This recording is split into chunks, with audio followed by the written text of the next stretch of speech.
Hello, everyone. Hola a todos, buenos días. Good morning. No sé si se me escucha. I don't know if you can hear me. Emilio, sí, se te escucha. Sí, perfecto. Pues nada, daros las gracias por estar Thank en you for being in this workshop that we are going to conduct, and well, people are going to be incorporated now. We are going to give a few moments while they are incorporated.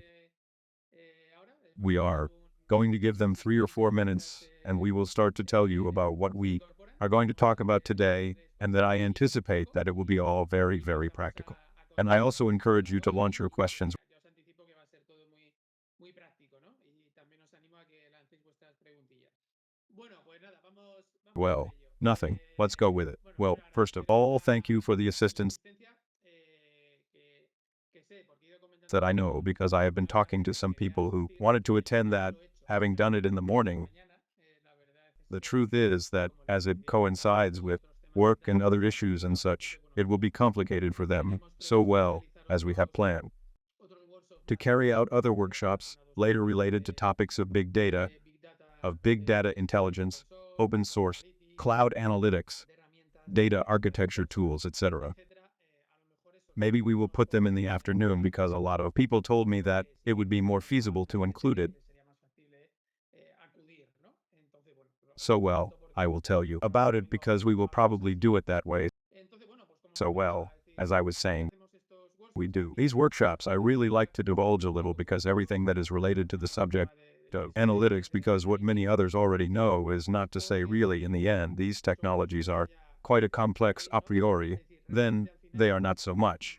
Estas tecnologías son bastante a priori complejas, luego no lo son tanto, pero bueno, por lo menos But la hey, visión we have general a es esta. general En vision. el caso de And Microsoft, well, in the case of hace Microsoft, tiempo well, a few empezó years ago, Microsoft, let's say on the subject of business intelligence and database with that which server the tools I had was a little bit of a drop. In fact, well, there were many other technologies that were ahead both at the cloud level tanto a nivel de nube and como de Amazon cloud, Google on the subject of business intelligence with Google ClickTable a and nivel etc. de business intelligence, con Click, Tableau, MicroStrategy, etcétera.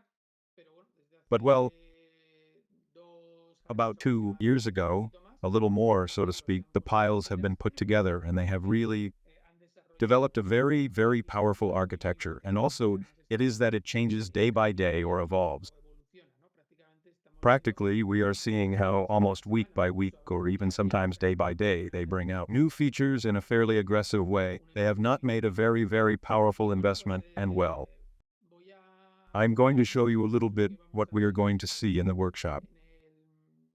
en el workshop. Let's see if I have it here. Well, Pues aquí here you are seeing a little bit of the things that we are going to see. We are going to talk about what the ecosystem is and the EU. Blue Microsoft architecture that does not stop evolving. Obviously, many of you will get to know maybe what is best known is PowerBI. Not that it is really well coping practically all the departments of many companies, but there is a very powerful ecosystem from the point of view of the data, especially everything that fits within what would be Blue Synapse Analytics. And then we will see a little bit because everything it has, and also including everything that is the government of data with the blue eye, purview of more than machine learning and functionalities that are more and more in demand, not like the PowerApps. Well, let's say that after knowing how it is Microsoft, it wants to cover the entire spectrum, not even because topics related to automation with RT, with Power, Automate, etc. And of course, everything linked within what is the Microsoft architecture that is a little bit what they always want to take a little to their scope. Not the good news. We will see it is that, unlike a few years ago, that when you bet on a technology, so to speak, it was all very linked to just working with them, not good. Inside the blue one, you can work with other types of technology, not because it is not AU, Flake, or a lot of technologies that are complementary and well, now I am not going to go into detail, but let's say that we are going to see a little bit of all these little things that come here. Not as I said, we are going to do everything with enough examples that is the best. We will connect with the tools, or if we are showing the examples and seeing everything that can be done with real examples, and then also the presentation and the documentation of the EU. workshop because we will share it with you, not with everyone who wants, and well, we will be open to answer any questions, and I tell you that many of the things that we are going to tell are very, very, so to speak, very, very recent, not to say thing, that you are taking out of Microsoft that has renamed new features that it is adding with which this is very innovative, and although it may seem strange what we tell today, because from here to a month and a half, a couple of months, it has changed because I already say that the EUA architecture is evolving a lot. And although we will also comment on it in another workshop of close analysis, but that you know that I already say how, let's say that the blue cloud is not a closed cloud. It does not allow you to work with many other technologies with which it does not open many possibilities to me that I particularly come, and I like a lot the whole subject of free software because, well, you will see that, let's say, a very large door Microsoft gave change and a few years ago, and it really supports a lot. The subject of free software allows you to use many tools, especially everything related to machine learning topics, analytics in reality, etc.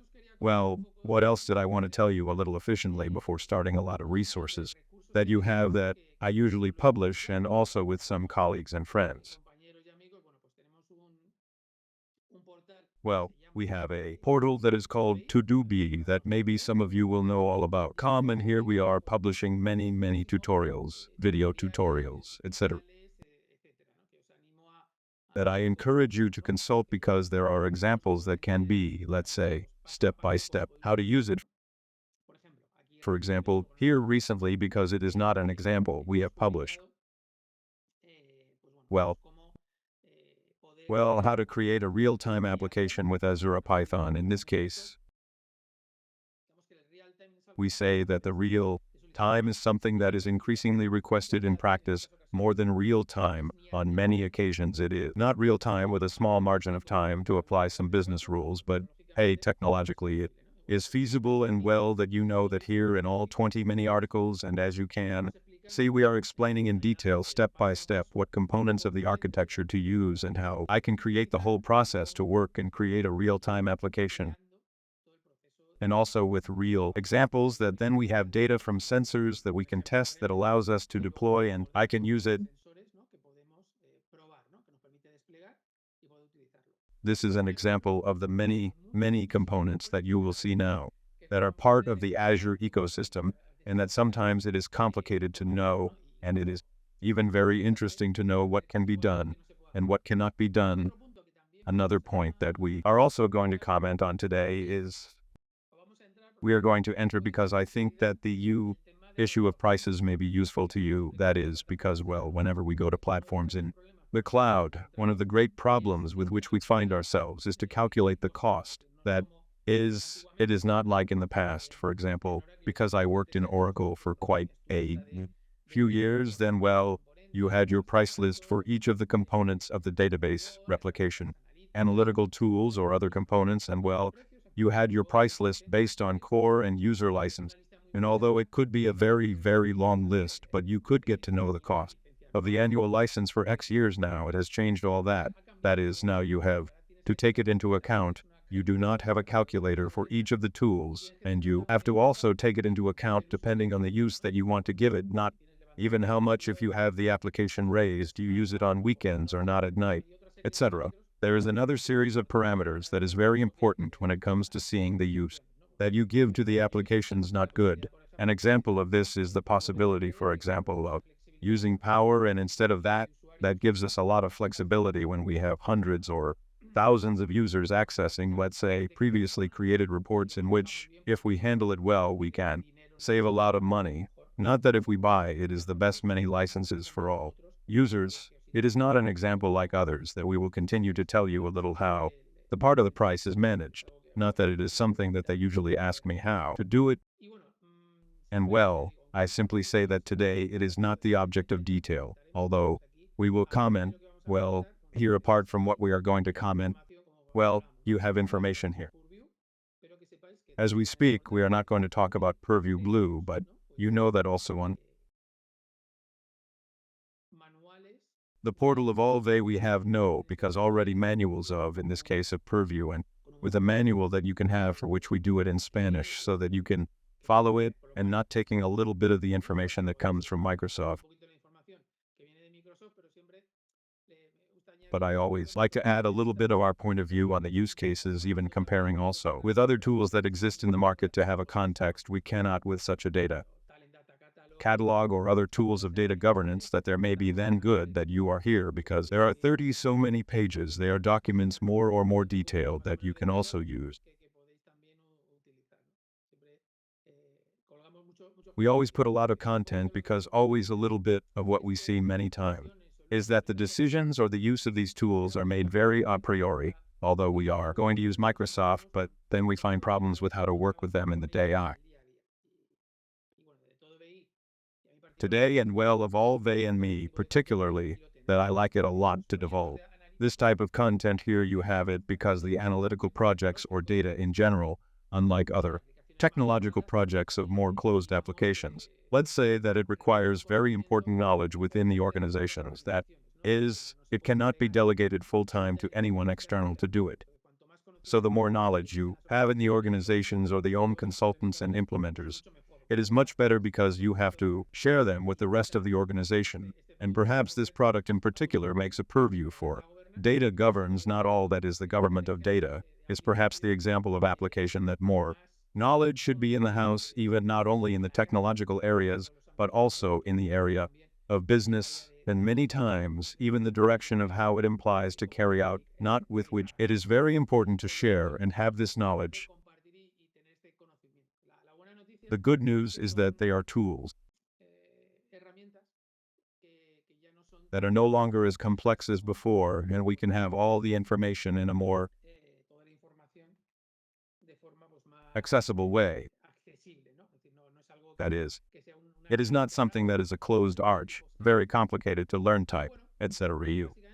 And we'll basically, to finish this part, a little bit of introduction, also tell you that, well, we will make a pause on the 11, and then we will continue with different examples that we are going to do, but so that you can see, for example, here we have an I entry that is very relevant that we will comment more in detail in the world of cloud analysis. But hey, here you can see a little some of what are analytical applications in the cloud. No good, because it is in apps, in Ality, Red Sea, BigQuery, Snowflake, and then a comparison. And then in detail, another thing you can find what happens here. Well, we have all the information of which are the different storage systems, how it works. But the reality is that until you do not go down and really test it with dates, doing a benchmark and comparatives, because it does not have a bit of the security that it can go to us. Or I remember a project working with BigQuery because we had a very good experience in terms of performance, that it was not going very well, and it is true that it has been improving, and but hey, you find it. Some things in the case of a very powerful tool, but here you do precisely have to take a look at the calculator very quickly so as not to die of success.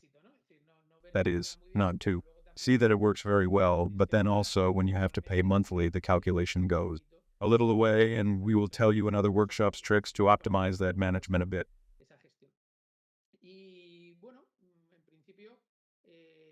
And well, in principle, it was a little the introduction I wanted to do, and that you know that all the documents, the demos, etc., going to be available, but that you know that already in the portal itself of all 20s, you have seen we have a lot of material documents to share. I already say that a little bit also to those of us who like this, because there is a very important part of the UI. Regulation first, because we like it, but second, and it is that this type of initiative and use of this type of technologies cannot be done only with knowledge on one side. Let's say the technologist, or the person who implements it, etc. That is, all the organization and all those who intervene in this type of initiative projects have to have certain knowledge.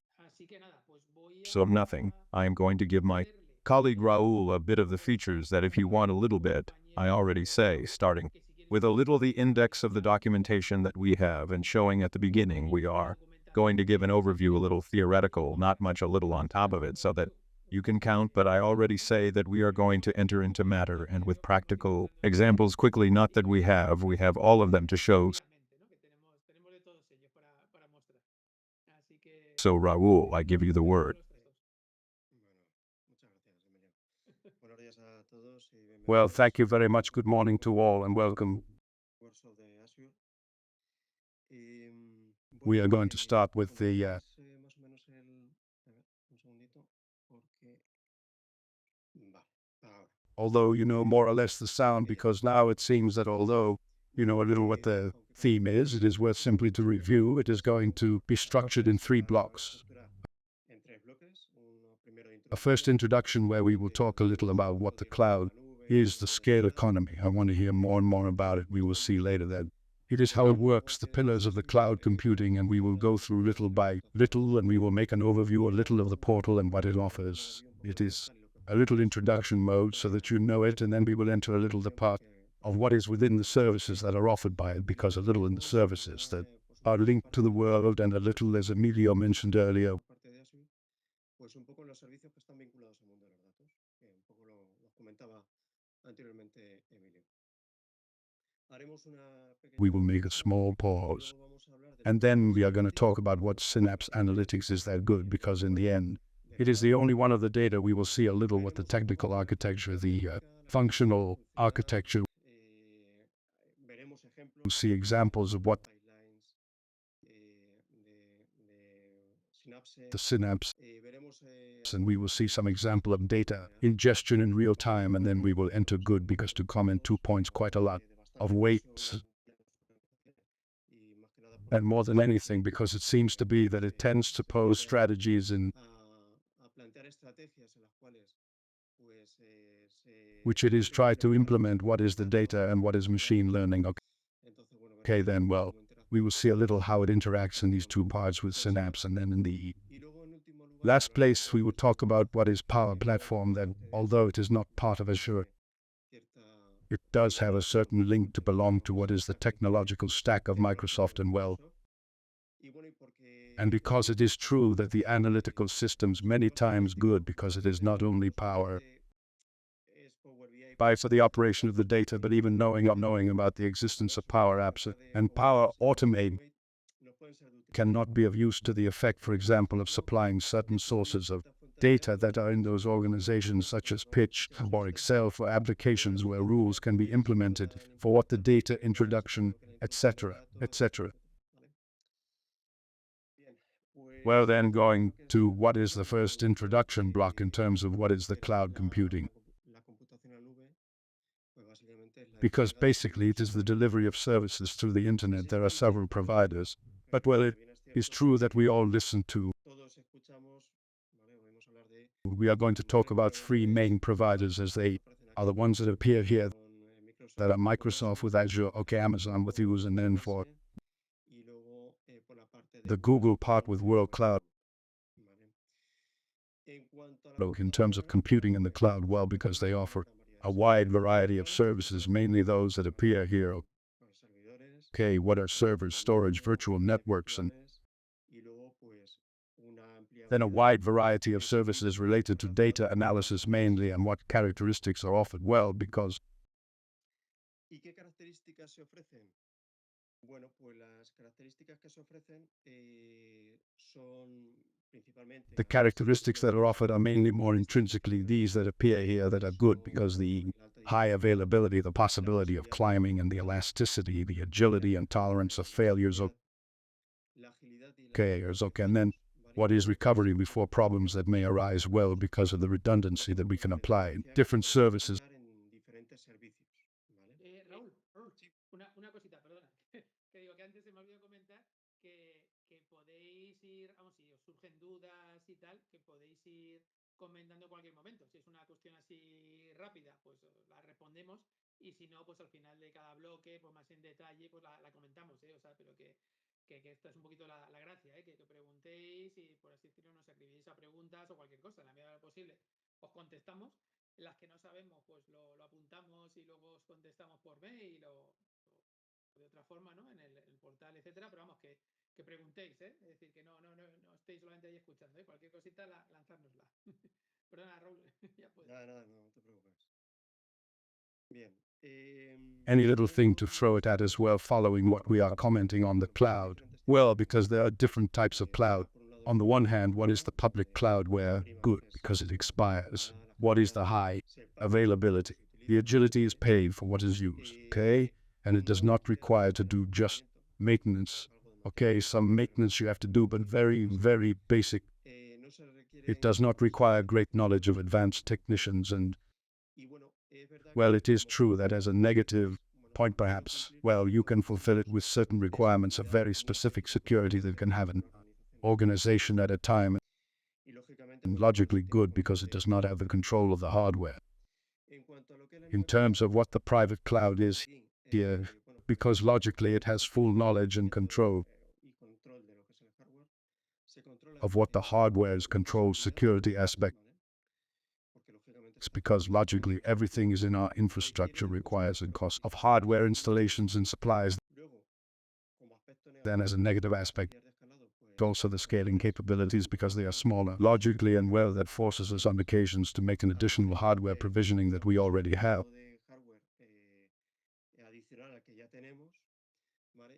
And then because it requires personal knowledge, because in what is the administration of the systems that we can have in our infrastructure. It is true that good and good, the hybrid cloud a little comes to supply the needs of one and the other. Now then,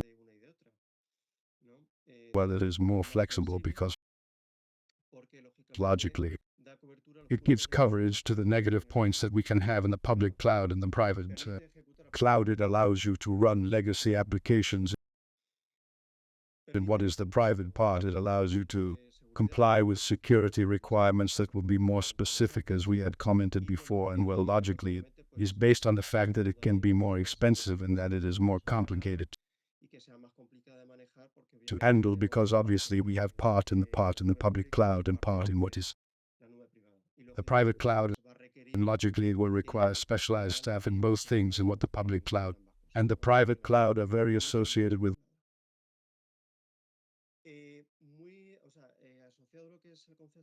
What is the concept of the cloud? There is also the concept or the denomination of what is the scale economy, and a little what is the concept of the scale economy. Basically what appears there is the ability to reduce costs and gain efficiency set. In another way, and said with an example, we or a small company in an individual way, when it acquires hardware, logically the cost is not going to be the same as if they acquire it. Because providers such as those that we have cited so far, Microsoft, Amazon, and Google, in which they are going to buy, they are going to acquire hardware because in large volume, and therefore the costs of acquisition are going to be smaller, and they're going to be able to logically spread it to their clients, the benefits of their clients.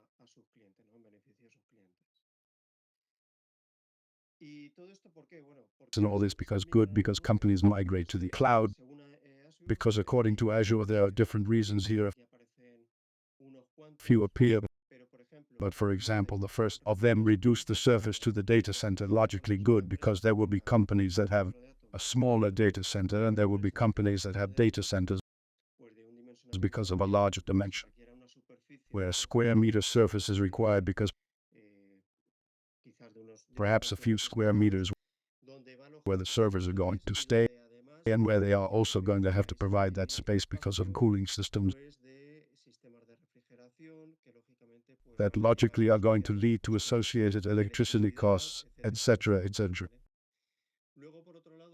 Then on the other hand, another of the reasons why they migrate is because of the productivity of the staff.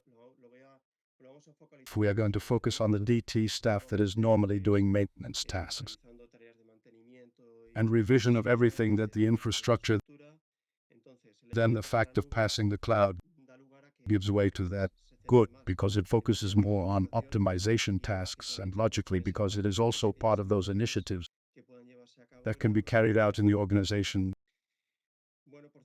Or could cite a couple of more reasons. For example, scalability. We mentioned before the private cloud is one of the negative points, and in this aspect, the cloud, the truth is that at a given moment it is an organization, because it has to do with scaling, and the cloud services providers offer guarantees about it, and you can do a scaling depending on the needs that you have. And here, well, you can do scaling because you need greater processing capacity or greater storage capacity or bandwidth. This is already a bit depending on the need.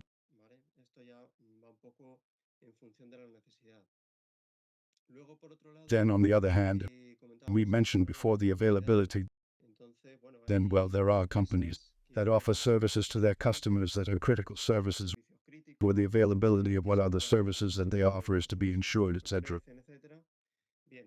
Well, the providers of cloud services come to offer a service of availability with a fairly high percentage.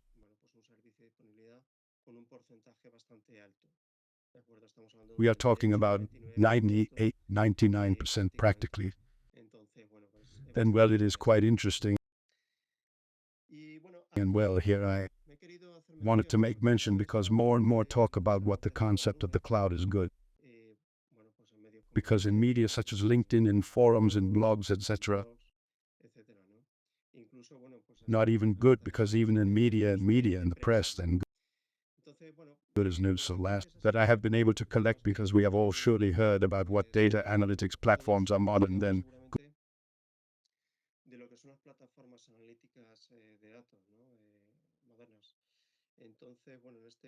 In this case, good, because it seems that the cloud propitiates the implementation of this type of platforms. And then, well, this was the last one that I could see. For example, it seems that the institutes in the educational world are betting on training students in computing in the cloud, okay? Because they are seeing that it is one of the most demanded profiles, not having knowledge in the cloud. Then, on the other hand, in this middle of the register, it is indicated that 75% of the databases will be hosted in the cloud.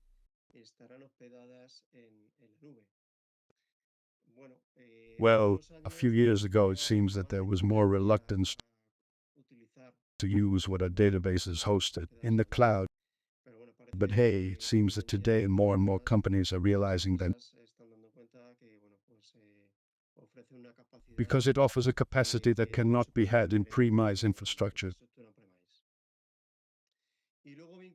And then linked a little to what they are in the cloud market. Okay, of these, there are several news out there on the network, but hey, if not to highlight that the main providers of cloud services,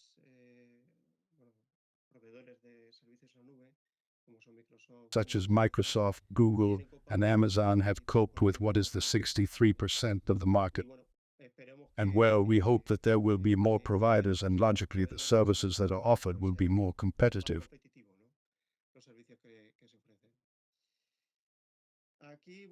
Here, well, I have also wanted, because it is interesting not to be able to collect and comparison of what is the positioning of the different providers in terms of cloud infrastructure and service platforms.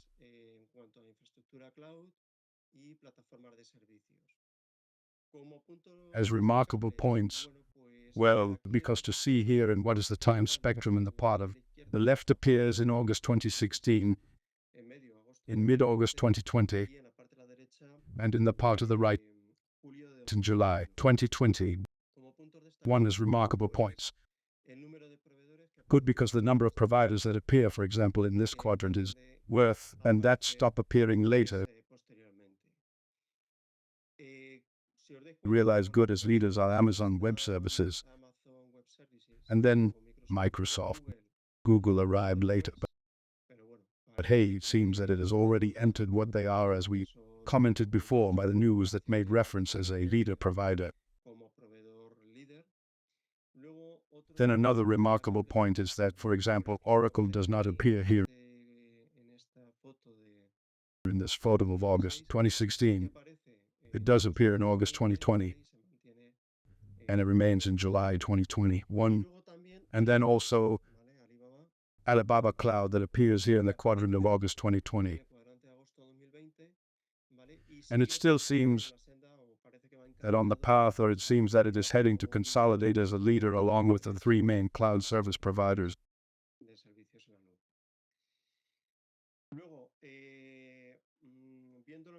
And seeing it in perspective, because the pillars we're going to say about what analytics is at the level of data integration, and well, we have here a quadrant at the level of analytics to another, and at the level of another, the temporary moments, because the first is from June 2021. Here is a relevant point, because it appears in a computer, it appears, for example, Oracle talent appears in Microsoft, but neither Google nor Amazon appear in the analytics section.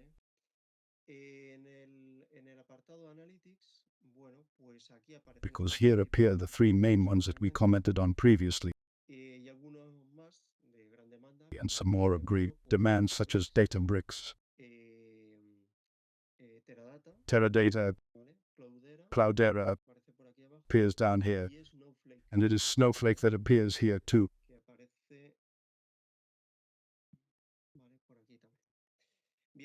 Well then, in the Debbie part, because we all surely know, we have already heard talk about the three main tools, that the most known tools that are for the Microsoft PowerBI, then Tableau and Click.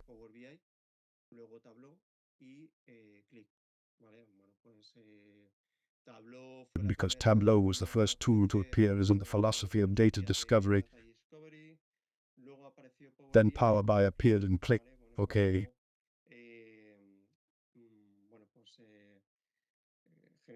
Well then, good, because it generated what is ClickSense as a tool of type of discovery to follow the path of PowerBI and Tableau.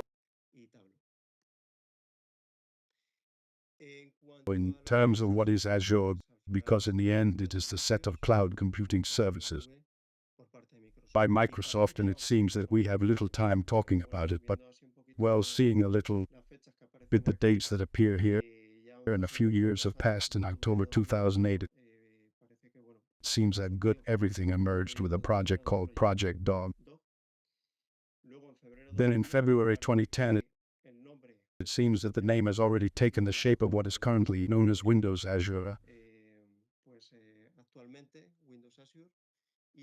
And then in March 2014, it has already become known as the current Microsoft Azure.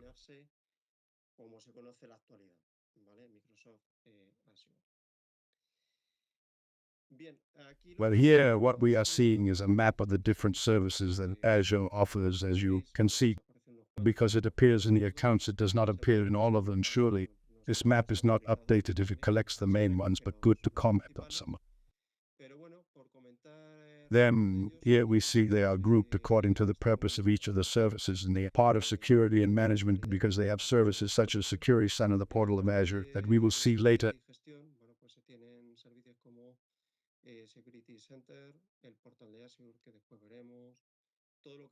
Everything that concerns what is user and groups of our domain with Azure Active Directory.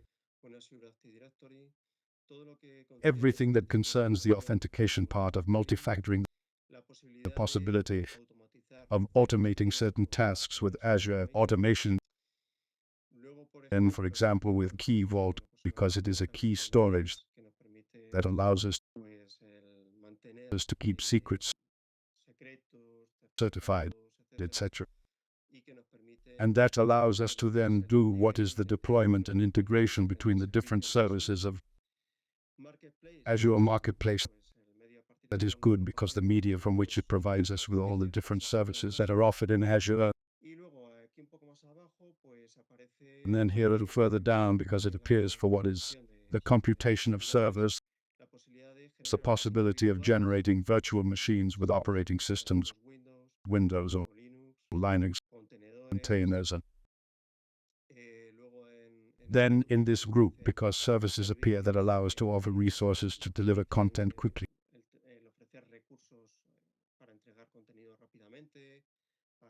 for game software, updates, mobile applications, etc.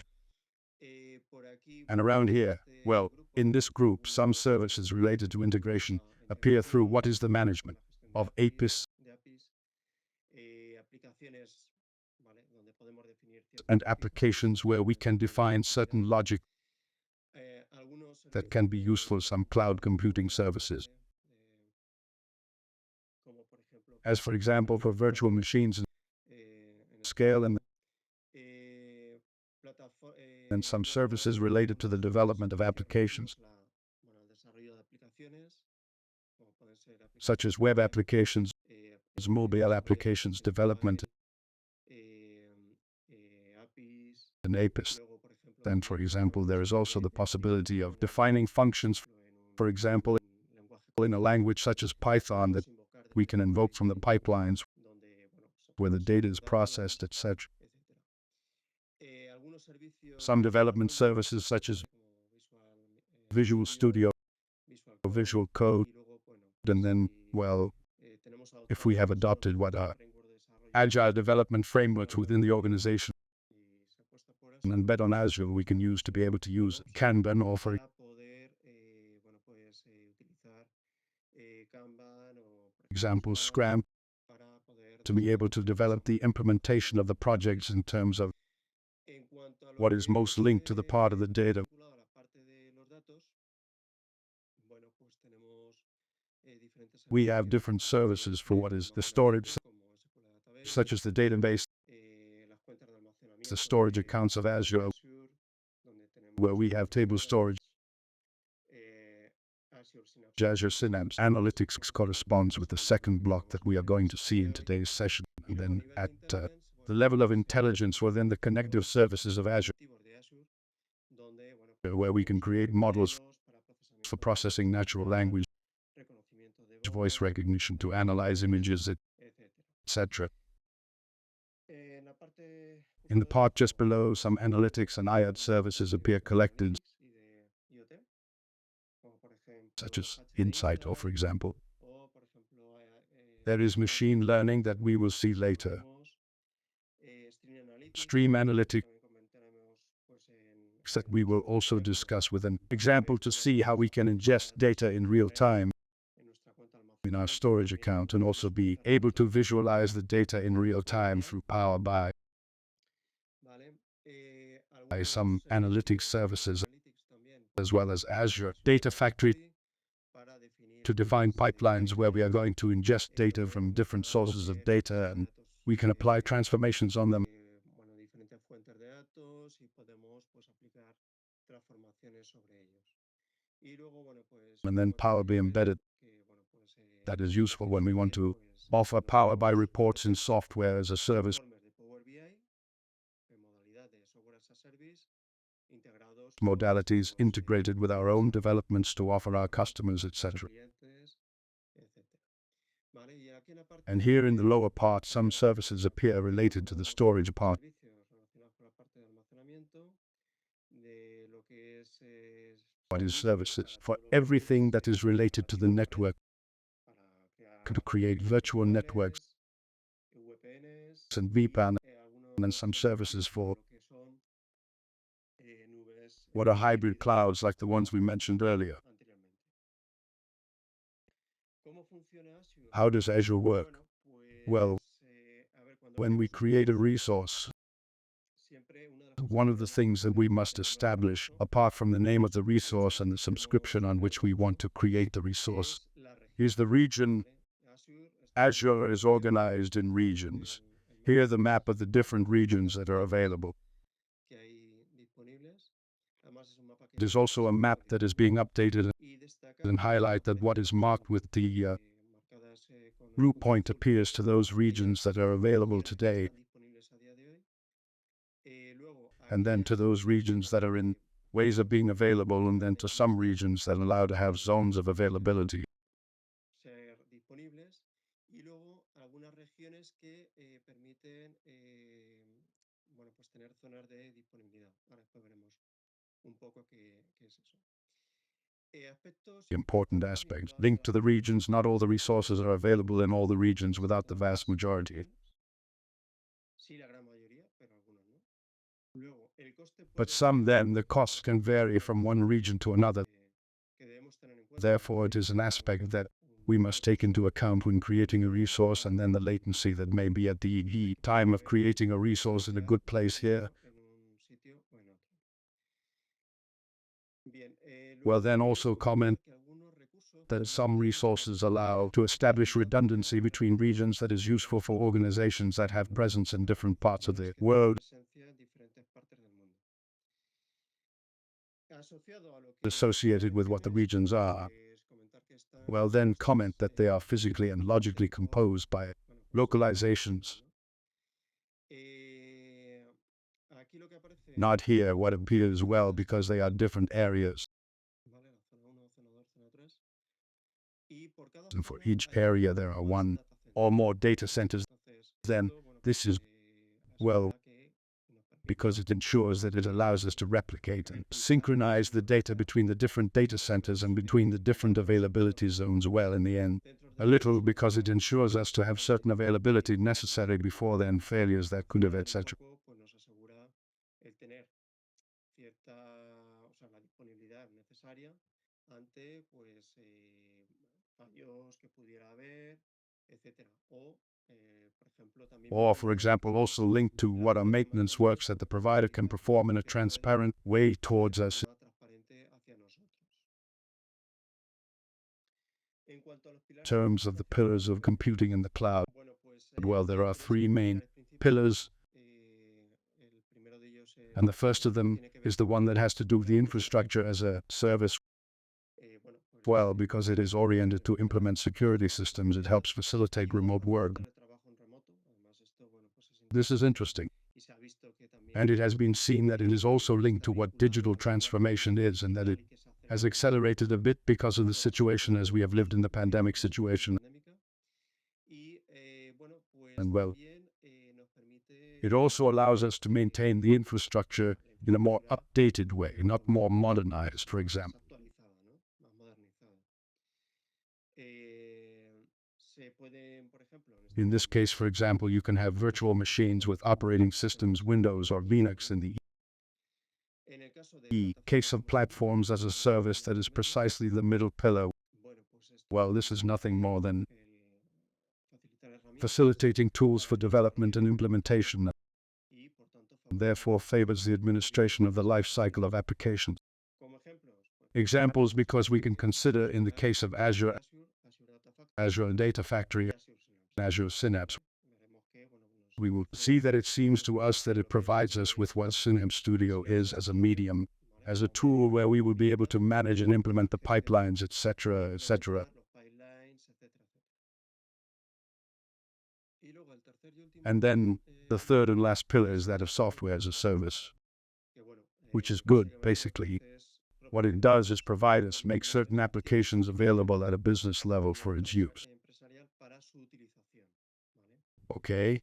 Y que, bueno, lógicamente, And that pues, logically does not require development. desarrollo, ¿no? Algunos ejemplos, Some examples that are commonly used in companies, for example, por ejemplo, Office 365 VI, or VI, etc. vinculado a lo que es Linked to la what computing is in the cloud. bueno, pues, Well, in this diagram, aparecen 4 columns appear, cuatro columnas, unlike the slides that we saw previously veíamos anteriormente. En la parte de la in the izquierda part on the left and separated by this line. Well, everything that concerns a a, private cloud architecture. Okay, private cloud. Luego, a partir de esta Then from this dividing line, we have what is the infrastructure as a service, platform as a service, and software as a service. y aparecen And it appears in green and blue because what we manage or what manages, what is the server is the cloud provider. Okay? el proveedor cloud, ¿vale? Bien, aquí vemos Well, here we see different, bueno, pues, vamos a decir, well, let's say capacities, right? almacenamiento, Storage, red, network computing, virtual machines, operating systems, applications, datos y data, and accesses. lógicamente, si estamos Logically, if we are thinking about what is a private cloud, en la privada, bueno, pues well, we manage everything.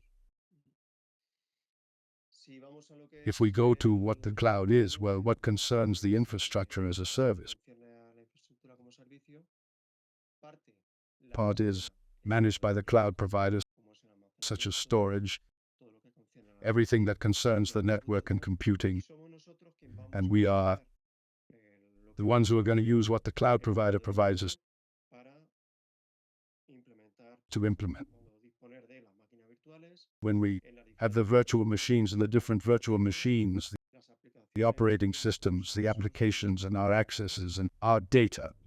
Okay? lógicamente, bueno, pues Logically, aquí, well, no nos here we have to worry about what the hardware is. ¿vale? Okay? Que nos tenemos We have to worry about maintaining the operating systems with its updates and security patches, as well as with the applications, which does not happen, for example. cosa que no ocurre If we go to what is the middle pillar, a lo que es el pilar del medio, ¿vale? Lo que es to what is a platform as a service, Logically here, the cloud provider offers us or gives us greater management, while in this case, well, we are the ones who have to manage our applications, our developments, and also our data and accesses, okay? And as we saw at the level of what is the last pillar, software as a service, well, practically everything is managed by the cloud provider except for what? Our data and accesses, which is something that we have to manage.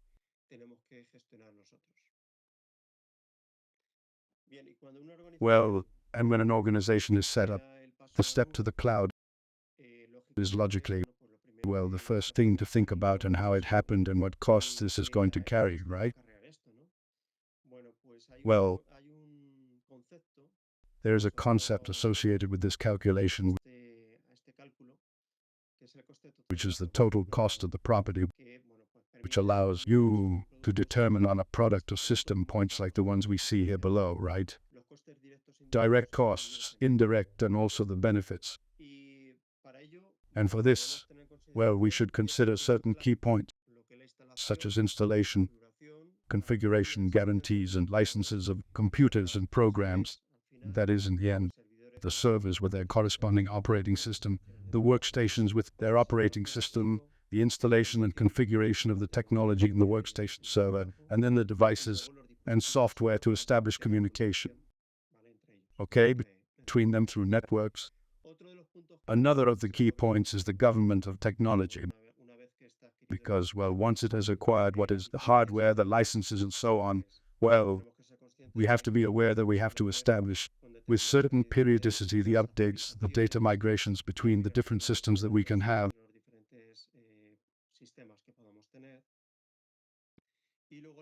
And then the integration with other information systems that we could have in the organization. In addition to these key points, well, it is important to take into account the personal and the training of the same. This is, well, the users, the formation of the users, of the managers, having a technical support area based on the type of organization, etc.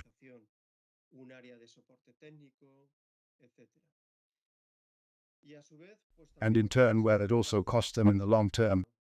That is, well, it is true that all this, once the hardware is established, it is put into operation, it is enabled to what the organization's staff. Logically, because we must also be aware that at some point we will have to proceed to replace or maintain the technology.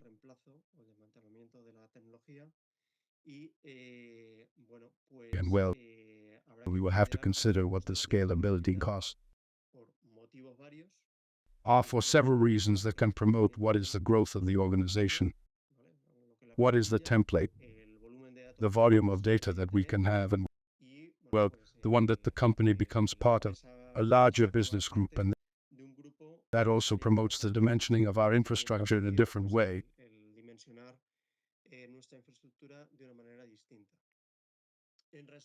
In summary, all this that I have mentioned translates into what is called CAPEX, which are capital expenses, and OPEX, which are operating expenses.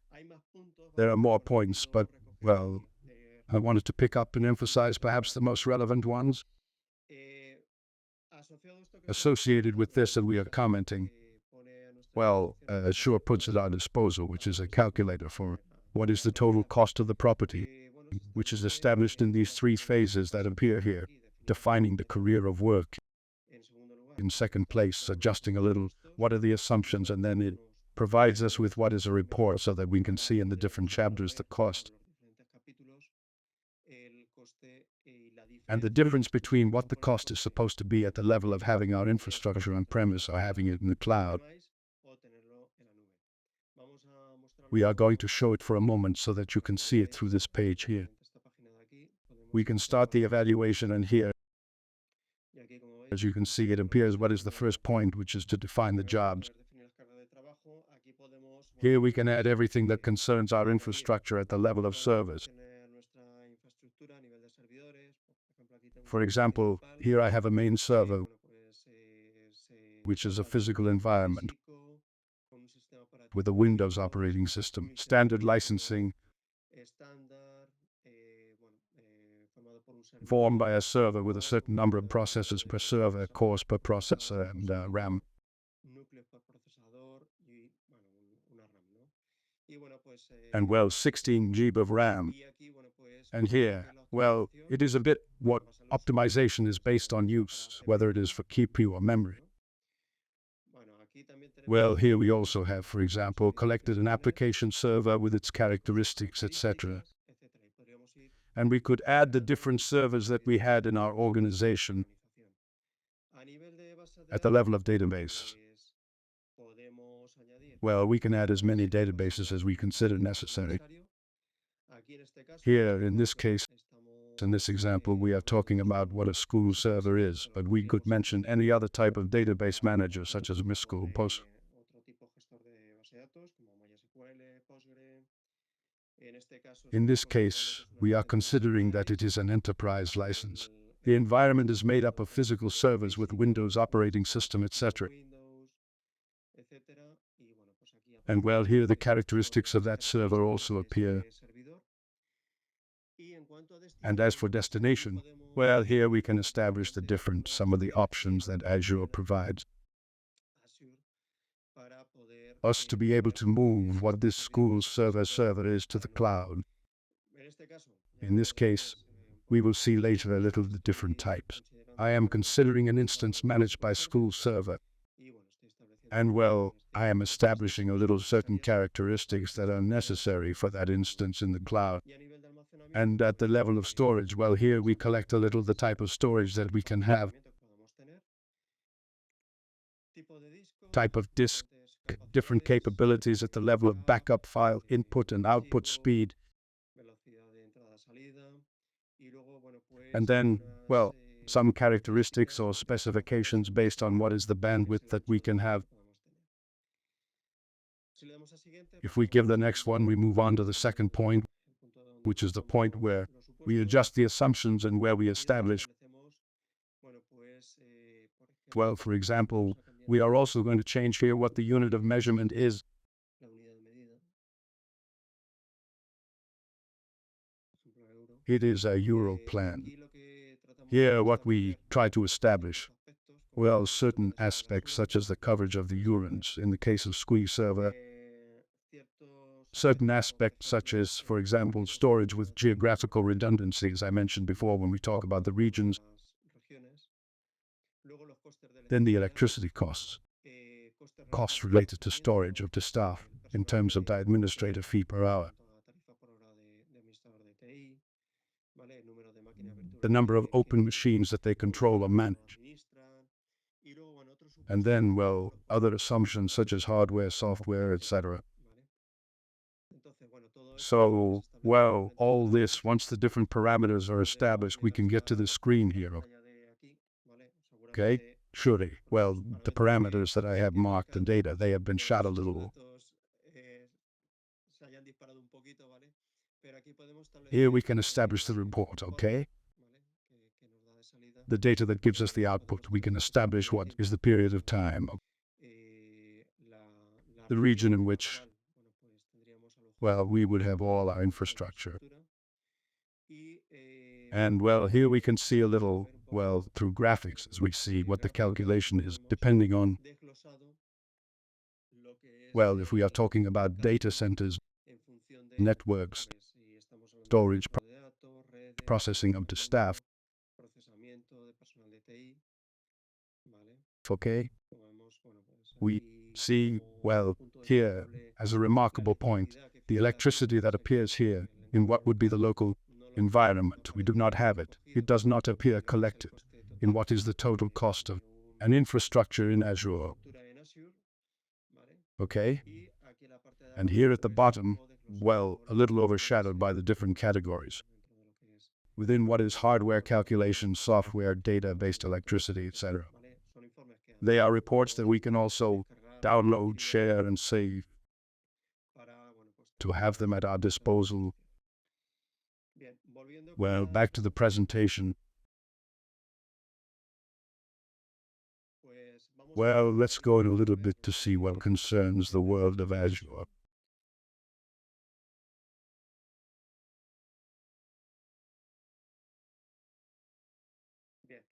Well, what we are seeing here corresponds to what the portal is, okay? In the upper part, we see the different services that we have recently opened, okay? Service types. And here in the central part, we are seeing the different services. Sorry, resources, okay? With which we have interacted within the portal. And then, well, here are some options to navigate subscriptions, resource groups, okay? Tools and some utility links.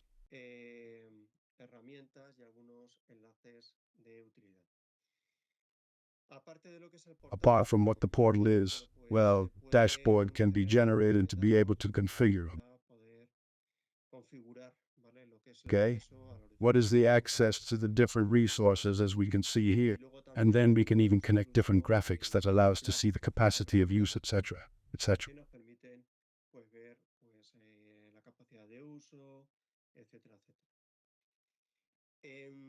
Related to this, well, we are going to comment too. And it is important to comment that within what is Azure, you can have different subscriptions, right? We see here, we have 2 subscriptions. About each of them, well, we can see and control what the different costs are. Let's see if it loads. Associated to the different resources. Or we can see if it loads a little, what is the evolution of the cost of the subscription, etc. Okay? We could even access a greater detail.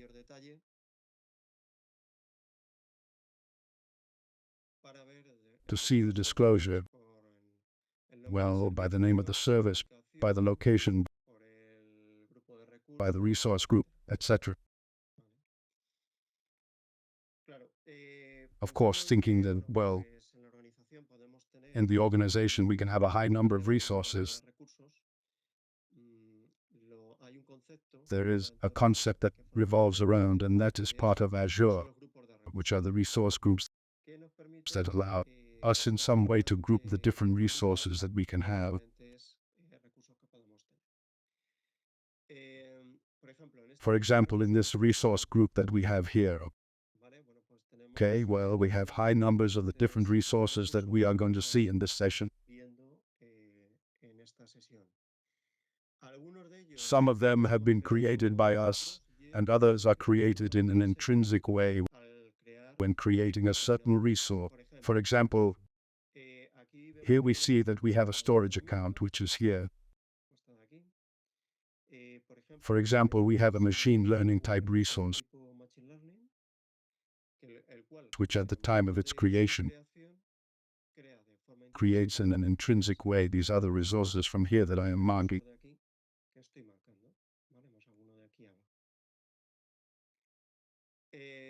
We have some from here. Then, well, here we can also see some resources such as the dedicated SKU pool that is linked to Synapse, which we will comment on later. We see, for example, what Synapse resource is. An EAD hub resource, a key storage, a peer view resource, okay, and another storage account. All the resources that we see here are created in the same location. To create a resource within what has been, well, we have different options. I'm going to show you what it would be to create a resource from the portal, which is always more graphic. So, well, to create a resource, we can simply do it through the resource group. We click Create, and here, for example, we are going to create a key vault that is created quickly. Whenever we are going to create a resource, well, an overview appears here, a description, different plans.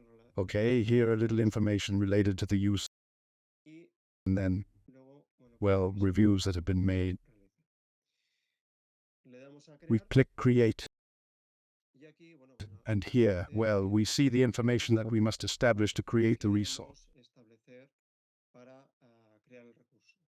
En primer lugar, First of all, one of the aspects that we must establish is the subscription from which we are going to create the resource. cual vamos a crear el recurso. Luego, lo que es Then what is the resource group in which we are going to create the resource? vamos a crear el recurso. El nombre, The name.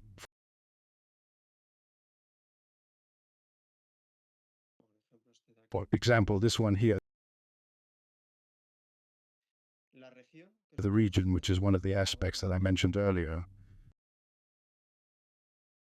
¿vale? Y And luego, then, bueno, well, aparecen otras other properties propiedades, appear that are related to the resource that we are creating at a certain moment. un recurso que estemos creando en un momento determinado. Podemos, bueno, todo esto Well, en base a all un this is asistente, going to be an assistant in this case. le podemos dar aquí We can give it here to the next, and then we establish what the access policies are to access what the resource is. Aquí establecemos lo que Here es, we establish what dirección concerns de network red, connectivity, para que el recurso sea accesible well, so that the a resource is accessible to all networks, redes que establecemos to certain nosotros, networks that we establish, or in private points, etc. etcétera. Luego, cabe la posibilidad de Then establecer there los is the possibility of establishing what are labels on the resources, buscar as a result of which we can then look for the resources through the search engine that appears in the upper part, and we can group them all. agruparlos, todos. Y por último, bueno, And finally, once we have established all the configuration here, what appears is carried out in what is se realiza lo que es un proceso de a validación. validation process, and the moment the validation is passed, we give it to create. Se pasa, le damos a crear.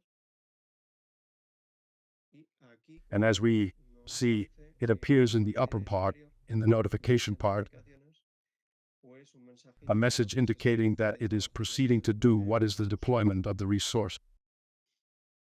Tarda unos segundos. It takes a few seconds. Vale. It is already created. Desde aquí podríamos ir From here we could go to what is the resource. y luego otra de las And then posibilidades another que possibility podemos, is that we can, from the resource created, añadir add this definition that we have here of the resource to what is our templates library, to later create the resource again with this configuration, if we delete it, etc. con esta configuración, si es que lo borramos, etcétera, etcétera. ¿Vale? Esto que acabo de comentar, What I just commented, podemos ir aquí a lo que we can go here to what is the resource as we see this menu. como vemos. Siempre, bueno, pues aparece Bar que appears in the left part, and here esta appears what are the options of the resource. aparece, bueno, pues un poco que son las opciones del recurso. Aquí vemos Here we see, for example, the activity log. la actividad. Aquí establecemos Here we los establish what is the access control to what is the resource, recurso, las etiquetas que the hayamos labels podido that we have definir, been able to define. los eventos, Good information regarding the configuration relativa a la is what we can define in this case of what is the key storage, which are keys, secrets, certificates, access policies, etc. claves, que son claves, secretos, certificados, las políticas de acceso, etcétera.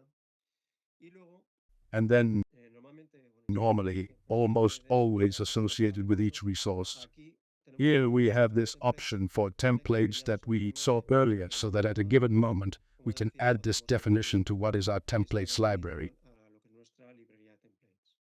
Esta librería está This accesible library is accessible a través de esta opción. through this option here. Yo, por ejemplo, en este I, caso, for example, in this case, I have saved these guardado estos two dos elements. elementos. Esta de aquí se This one here corresponds with what is a template to una plantilla para crear un recurso create a skill server type resource. como podemos ver, pues podemos editarla y podemos ver And we can see what the definition is definición, en este caso, in this case of the template, where we have some parameters, como por ejemplo, as for example, the name of the server, el recurso, the resource in which it is going to be se va a created, crear, etc. etcétera, ¿vale? La localización. The location, etc. Y bueno, asociado And a well, associated with this, interesante es que the también interesting podemos thing ver is that we can also, at a resultados given moment, rápidamente quickly identificar deploy what this dónde resource está is. el recurso. Básicamente, Basically, it would be necessary to establish what is the subscription, the resource group, grupo de recursos, the resource group. The location is already established in the definition of the template itself. ¿vale? Here we could, because it is defined as a parameter, we can see the warning message indicating that logically, for creating the resource, it is going to apply what is a cost.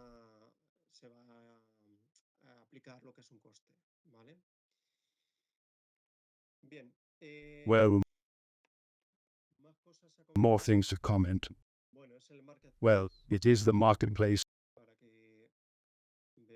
so that you can see the different types of services. Well, the interesting thing about this is that if at a given moment we want to be curious and we want to try to create a resource, we can always come here to the marketplace, and through the different categories that appear, we can locate certain resources. For example, in the case of analytics, all the resources that we have at our disposal would appear here. For example, embedded, Elasticsearch, etc. At the database level, well, for example, Synapse Analytics, Mongo, etc. And also interesting, well, here we can find, for example, Snowflake, to be able to deploy it in what is Azure, or for example, another analytical database like Vertica Data Warehouse.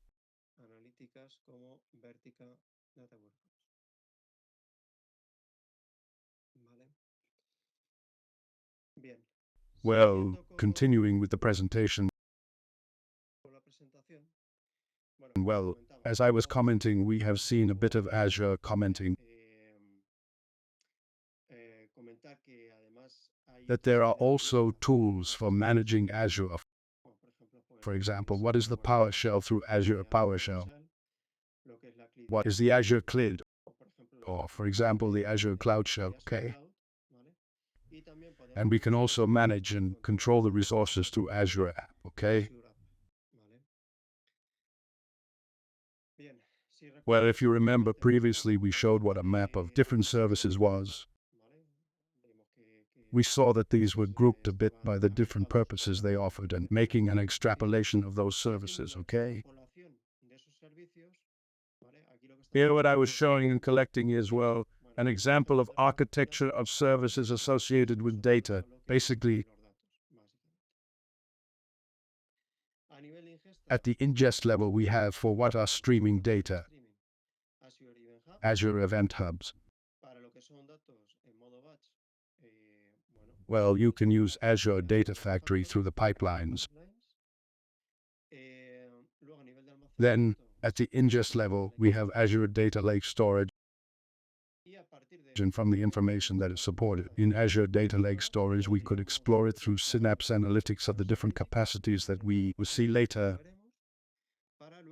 And then we will be able to represent them or visualize them in a more graphic way through PowerBI.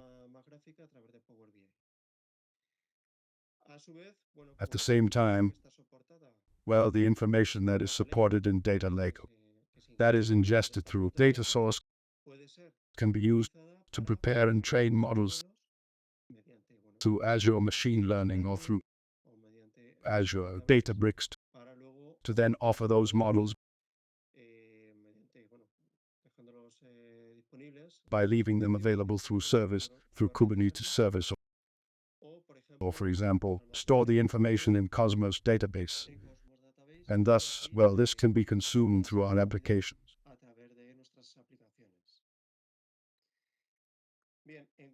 Well, in terms of, we are going to move on to see some services, types of resources that were part of Azure linked to the data. In the case of Azure and School, well, there are different plans. One of them is to use Azure Virtual Machine. Let's see it again from here.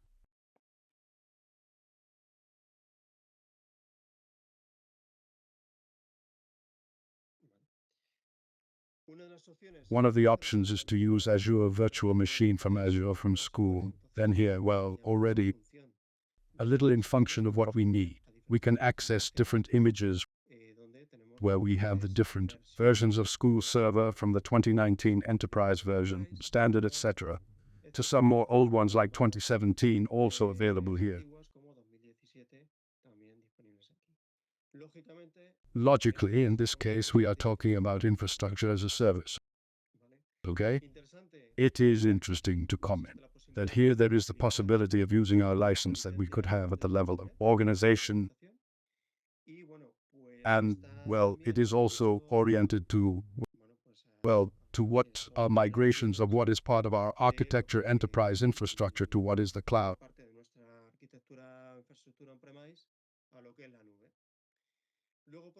Then, on the other hand, there are management instances of school, okay? And here we have different types of resources as a single instance. So for what is hybrid clouds, okay? They make here a little the different options. In this case, well, this option is also oriented to what are migrations, the step of enterprise to the cloud. And then finally, what are scaled databases that appear in the different options where, well, we have to have a database server as an access point. And then we can create what are unique databases that are oriented to satisfy a little the needs that we can have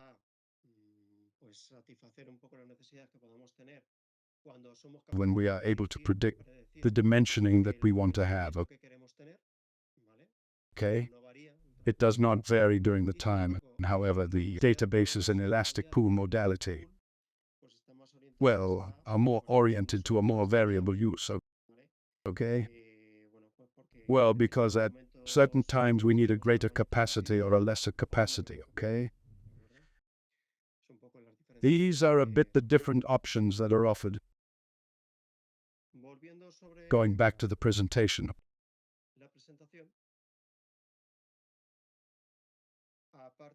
Apart from the option of Azure School, well, to comment that we have other types of databases available. That is, we could also house a database in MySQL, Postgre, MariaDB, MongoDB, and also in some cases with the same approach through administrative instance, etc. Another of the services that are often linked to what are data services in Azure. Well, when we have our own ecosystem based on open source, we can use Azure Insights. In this case, well, when creating the resource, well, depending on the need, we can use different types of clusters. Okay? Well, for example, for what is Apache Hadoop storage, for Apache Spark processing, Apache HBase, Kafka, etc. Okay? Well, this is interesting for, well, in the case that we have the ecosystem in our own premise infrastructure and we want, well, we can go to the cloud because we could have left something at home.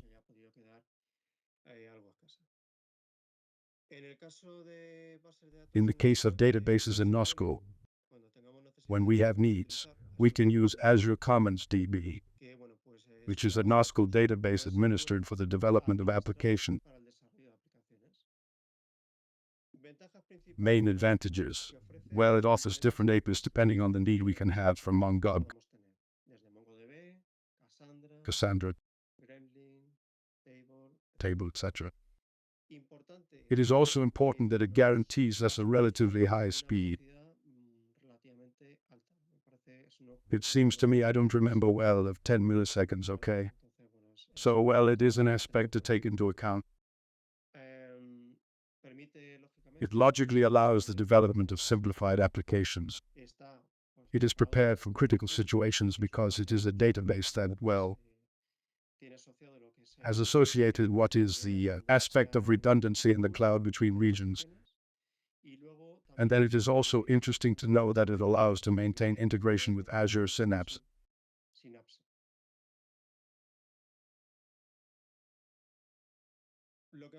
What we are going to see here are different modern data architectures, okay? Here, well, we are going to comment on different architectures to illustrate a little how we could give the answer to different capacities. The one we are seeing here, where it offers machine learning capacity. Here in the upper left, we see a little what would be data sources, unstructured data sources, such as log files. Well, for example, images, audios, videos, etc. And then structured information that corresponds with the information that we can have in our business application through the ingest. Okay, we would store the information in our Azure Data Lake of Generation 2. That information would be available to then be able to analyze it through what is Synapse Analytics. From the information that is accessible or can be analyzed from Synapse Analytics, it can be visualized through PowerBI, okay? Through reports that we can build. And we can also build and train prediction models through Azure Machine Learning, okay? That then we can deploy through Kubernetes and be able to provide the information, and that it is accessible through applications that we can have in our organization.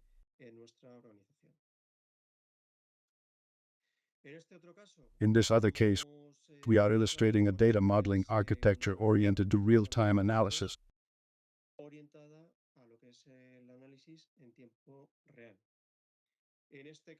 In this case, as you can see, in the upper part we have structured information, and here in the lower part we have structured information that can be collected from sensors or IoT devices. Then, for example, also information associated with events, etc. Through Event Hub, in this case, we would do what the ingest of data in Azure Data Lake. The same thing happens on this side of Synapse Analytics. An interesting aspect, as you can see, is that Synapse is part of modern data architectures. So it is taking weight in this type of architecture. Then the information that is stored here we can use to implement it through Synapse Analytics.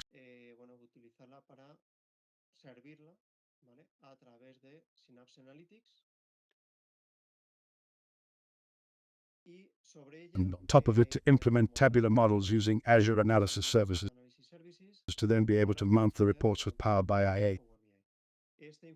We can also use this information to create prediction models that we will train using Apache Spark and leave it available in Cosmos DB for our applications in real time.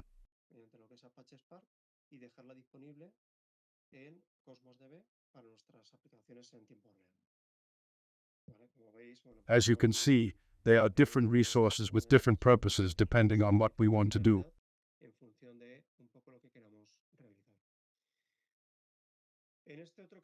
In this other case, we are representing an architecture based on business data storage.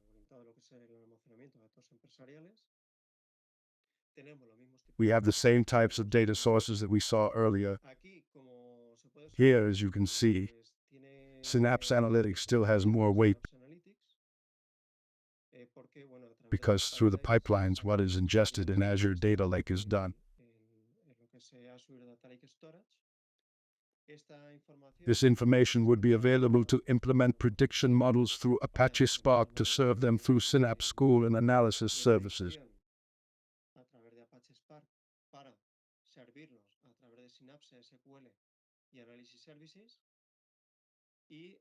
Then, the information that is not used for predictive can be logically analyzed through Synapse Analytics to make it accessible with PowerBI reports.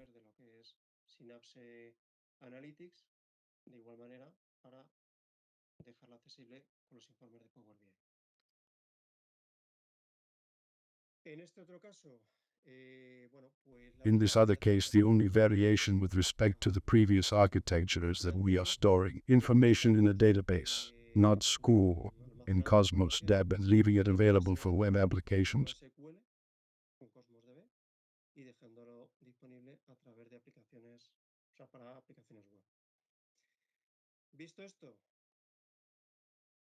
Pues, claro, Having seen this, all these resources have an associated cost, etc. entonces, bueno, pues Then nos deja Azure lets us have the price calculator available. precios. Aquí es importante It is important not to try to close the cost of the resources or the infrastructure that we want to propose. que queramos plantear, ¿vale? Pero bueno, sí que es una However, perspectiva. it is an orientation. We can see here that the products are organized according to availability. Pues en función de la disponibilidad, si son orientados a procesos, They are oriented to redes, processes, networks, warehousing, etcétera. etc. Y estas arquitecturas These architectures that we saw earlier are accessible here on this same page where, for example, we can donde, por ejemplo, select the architecture ir seleccionando la arquitectura que queramos en un momento determinado. Y además, and, in addition, it allows us, a partir de la from the selection that we have made, hacer lo que to establish the cost of the database. como vemos aquí, As we see here, it collects the different pieces that we saw in the architecture that we saw earlier. Synapse Analytics, Analysis Services, PowerBI Embedded, PowerBI Embedded y lo que son las cuentas and what the storage only counts. obviamente nosotros podemos bueno, Obviously, we can remove some of the services that appear here. For example, análisis service analysis services, we could not use it. We could remove it from our budget. nuestro presupuesto.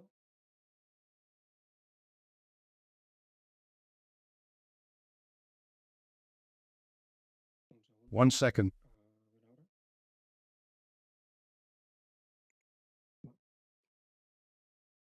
Y luego podemos establecer And then we can establish what the configuration of each of the services is.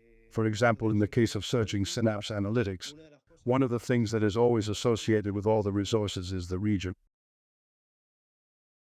entonces vamos So, let's see. por ejemplo For example, pues Europe, Europe, luego el nivel de then the level of performance in this case. And then here we are seeing in the part just below, depending on the different capabilities, the different options to be able to configure all our architecture. configurar toda nuestra arquitectura. Interesante, bueno, pues Well, mentioning what is the performance and what is the storage of the dedicated skill group, lo que es el almacenamiento del grupo de SQL dedicado, que en este caso, bueno, which parece la in this mínima, case appears to be the minimum, but logically we can go to a larger dimension. que como veis aquí, As bueno, you can see here, well, it appears what is the monthly cost. no he cambiado, One of the things that I have not changed is that it appears to us what is the vale, que nos division. indica lo que es la divisa. Vale, Okay? como veis, pues va As you can see, it changes what is the monthly cost.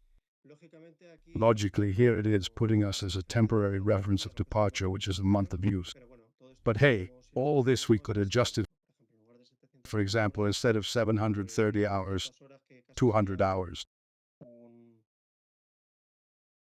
8%. which would almost be an 8x5 more or less.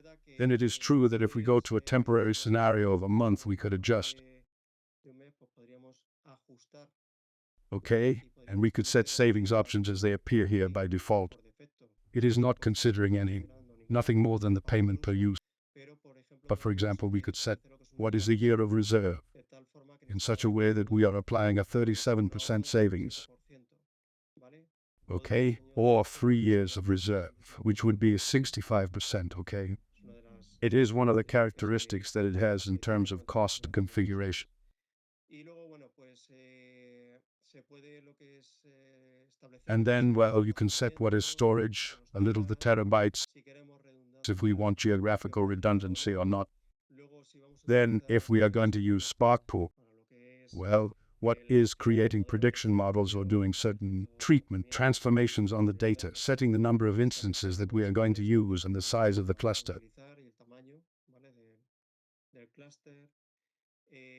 Luego, por ejemplo, Then, for example, you can also set what are aspects related to what processing is for the pipelines. a lo que es el procesamiento, a los pipelines, bueno, pues relativos a Well, related to the activity executions, movimientos de datos, data movements, ejecuciones de activity executions, a lo que se integra that con is, runtime, what is integrated in runtime. el autohospedado, Okay? The hosted and the one that is used to connect data sources on premise, etcétera. Entonces, como veis, etc. So, as you can see, well, it is quite configurable, all the options. We know and we are aware that it is something complex, okay? But well, it is not about having a cost, or it is not about looking for a fixed cost established. Bien, Well, ya por terminar con, and to finish with this part, aparte de las apart from the architectures that we saw earlier, well, comment that there are other architectures that Microsoft also leaves available Microsoft deja disponibles y que se and that you pueden, can, bueno, well, pues, have as a tener reference. transparencia, Well, depending on the need that you have. Como se puede ver, As you can see, well, there are about 561. They are organized by categories. For example, well, related to database, o relativas a so related to artificial intelligence and machine learning, artificial y de machine learning, ¿vale? okay? Ejemplo de Or, for example, analysis. So, for example, we could access this one from here. podríamos acceder a esta de aquí. Y por cada una de ellas, And for each of them, well, un poco se pone the possibilities of the use cases are exposed. lo que la arquitectura What the architecture muestra just shows an explanation of the flows of acts that were part of the proposed architecture, parte de la arquitectura propuesta, los the components that would be part of that architecture, and, y, bueno, pues well, information associated and linked to what is the architecture that we have just selected. Entonces, Well, the truth is that it can be a reference at a given moment if one has doubts about how to raise certain or respond to certain needs that could be had. ciertas, o dar respuesta a ciertas necesidades que se pudieran tener. Y, bueno, con And, well, with this device here, we would close what is the first block. cerraríamos lo que es el primer bloque. Bueno, pues vamos Well, we a are going to continuar continue con el with the segundo second block bloque, of today's session with Synapse Analytics. Synapse Analytics. Vamos a primero a We are ver going to first see a qué little es what is Synapse Analytics, su arquitectura, its architecture, etcétera, y luego vamos a and then we are ver going to see some examples of use. de uso. Bien, por poner en contexto un To poco put la the situation in context a little, Azure, Azure, before Synapse appeared, antes de la aparición de Synapse, bueno, pues well, teniendo it still had the resources, tipos de servicios, the types of services, pero, but, bueno, well, it ofrecía offered different services for different purposes. servicios para diferentes finalidades. Por ejemplo, se ofrecía data For example, it offered Data Factory for the pipelines for storage, almacenamiento, lo que es el storage, y también ofrecía and it also offered Azure Data Warehouse con Synapse, with Synapse, que apareció más o menos en which appeared more or less in 2019, 2020. lo que se hizo fue What was done was, well, integrate under the same environment and name different capabilities of integration, storage, etc. de integración, almacenamiento, etcétera. Como vemos aquí en la As we see here in this slide on the left, in the end, al final, what follows is that Synapse is the epicenter of any Azure-based analytics platform. analítica basada en Azure. Lógicamente, Logically, it integrates with the ecosystem of applications that are in the organization. que, bueno, haga uso de los datos, The use of the data that is shared to the different resources. recursos. La información se The information can be exploited through PowerBI, por medio de PowerBI. Y además, and in addition, puede ofrecer it can be offered predictive capacity with the use of Azure Machine Learning, as it appears here. aquí. Entonces, So, Azure Synapse is not a replacement for Data Factory, etc., sino que, but integra, integrates under the same environment different capabilities, as I mentioned. como he comentado. En la parte de la derecha, On the right side, what is Synapse Studio or Workspace appears, Workspace, que ahora después, bueno, which we will see later to get to know it. conociéndolo. En cuanto a la arquitectura As for técnica, technical architecture, los componentes the components that are part of it from the bottom up, we see that pantalla, de abajo hacia the arriba, lower part appears what is Azure Data Lake Storage, which is where the data is going to be supported. Azure Data Lake Storage, que es donde se van a soportar los datos. Luego, a nivel de Then, at the integración, level of integration, different services are offered for management security, for monitoring the use of the different capabilities that Synapse offers. del uso de las diferentes capacidades que ofrece Synapse. Y luego, And then it brings with it different runtimes for the analytical part. In the case of school, what is skill is offered in dedicated mode and then without a server. Now we will see the differences later. This capacity, what Synapse School offers for school transactions in batch streaming and interactive processing scenarios. Apache Spark offers it for big data processing capabilities using Python, Scala, Net, etc.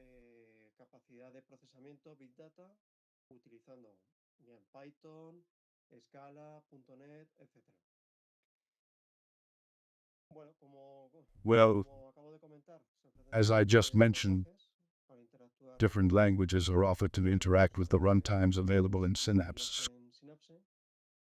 Python, Net, Java, Scala, and everything is offered under a single experience, which is Synapse Analytics Studio.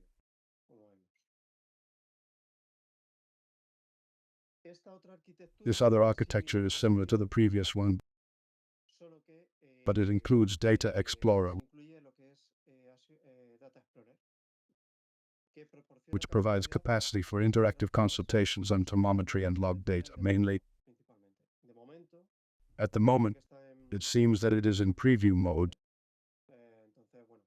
so we understand that the capacity is, in a way, limited.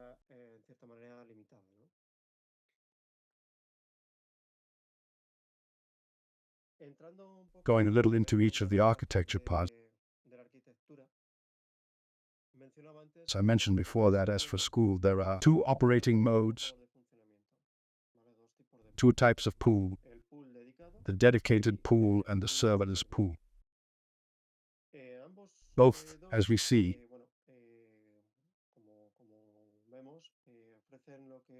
offer a similar architecture. In the case of the dedicated pool, there is a control node for communication by the user and the applications, and a parallel massive processing engine is used in a way that distributes between the different computing nodes, the different consultations that can be launched. Storage is supported in Azure Storage, and I will comment that by a Synapse resource we can create several dedicated school pools. This aspect does not happen. This possibility is not met in the case of the serverless pool school, which we see on the right.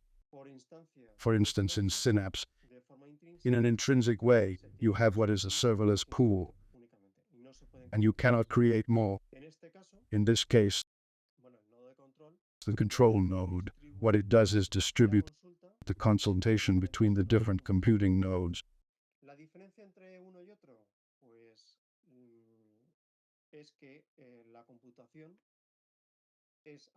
What you see is that the computing is managed and assigned by Microsoft. Here we do not manage anything, we do not establish absolutely anything. In the case of the dedicated pool, yes, we establish beforehand the dimensioning of that dedicated pool. For this, it would be better. Wait a second. I have to take the O. Let's move on to what is the price calculator of Azure Synapse Analytics. Here in the price table, if we go to data storage, here come the different levels of service for what a dedicated school pool.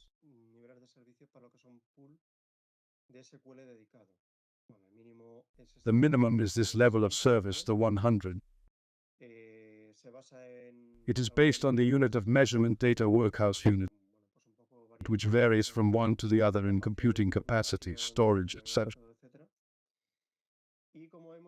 And as we see here, each of the service levels has an associated pay per use, which, as we already mentioned earlier, in the case of making a reserve a year or 3 years, it can benefit from a 37% savings or a 65%. If we go down and go here at the end of the list, we see this level of service 30,000 C, which has a cost per hour higher, que tiene pues un coste por hora más elevado, lógicamente. Vale, bastante más. logically much higher. Volviendo sobre Back to the presentation.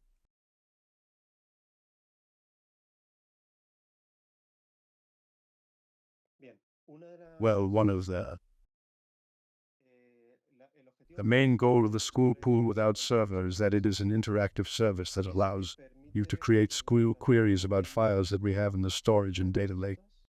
SQL sobre ficheros que tengamos en el almacenamiento en Data Lake, ¿vale? Además, para el In funcionamiento addition, for the operation of Synapse Analytics, it is required disponer de un to have a servicio storage account in Azure Data Lake Generation 2. Azure Data Lake generación 2.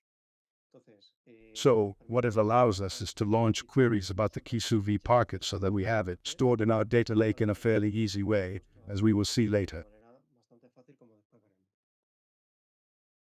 Los beneficios, bueno, pues que The benefit, well, because it supports any tool or library to launch queries in SQL. permite It allows automatic synchronization with tables from Spark. de tablas desde Spark y And as I mentioned before, it does not require infrastructure or reserve of previous resources. It is simply turned off by the execution of the queries that are made. consultas que se realizan.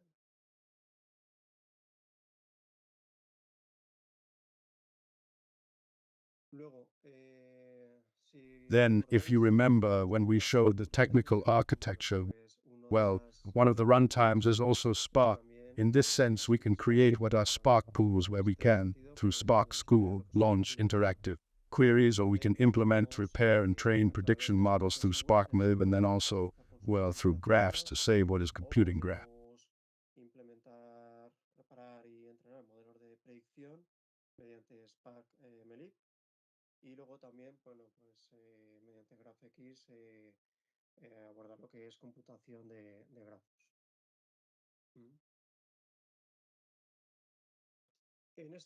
In this diagram here we see, well, what would be a data flow where all the capacities or phases are collected with which the data would pass into the architecture. On the one hand, what is data ingestion, separation, transformation, and enrichment, to then arrive at what is the service and later visualize the data through the graphic elements or the reports that we have implemented in PowerBI.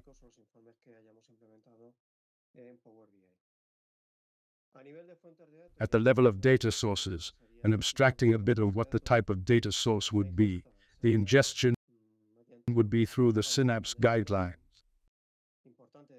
It is also important to point out that what is storage, well, resides in data lake, which is Torachagom. The ingestion is done through the Synapse guidelines to then be able to prepare the data well. Through the combination of the school pool without server and the Synapse guidelines or using the Spark pool.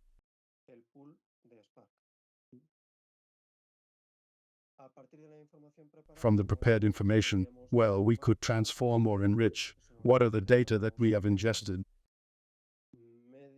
Through the combination of the dedicated school pool and the Synapse guidelines, or, well, through the use of Spark with the school pool without server.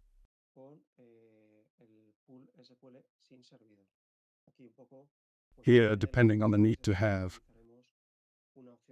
we will use one option and another, and then it would be provided to the data service through what is the dedicated school pool. The school pool without server to then connect through PowerBI and be able to analyze the information.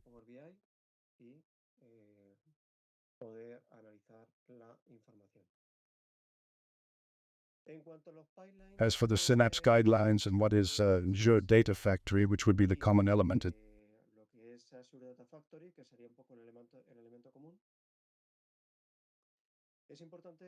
is important, well, to comment that there are similarities, there are many similarities. If some of you have already worked with Data Factory, well, surely you will see them if you go to work with the Synapse guidelines. As similarities, well, both offer data integration capabilities without code. We are defining the guidelines based on the activities that we are taking to what is the guideline. Luego, se basan en los mismos Then they are based on the same concepts as services, datasets, activities, and channels. In essence, it is practically the same, so to speak. And then most of the Azure Data Factory activities can already be found in Synapse, not all. For example, one of the cases is Power Query, which is currently not available in the Synapse guidelines. Then we will comment. Well, as for differences, well, what is available from this table that appears here?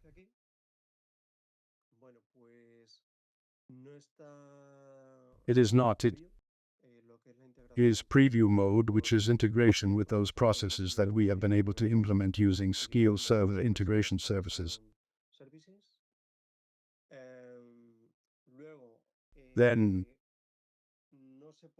integration runtime cannot be shared in the case of Synapse Analytics. It can be done in the case of Azure Data Factory. Also remarkable, as I mentioned, the support for Power Query if we want, well, as we do transformations. In PowerBI, Power Query, in the case of Azure Data Factory, is available to be able to apply transformations to the data. That is currently available in Azure Data Factory, but it is not available here in Synapse Analytics. In both cases, it has templates to be able to use.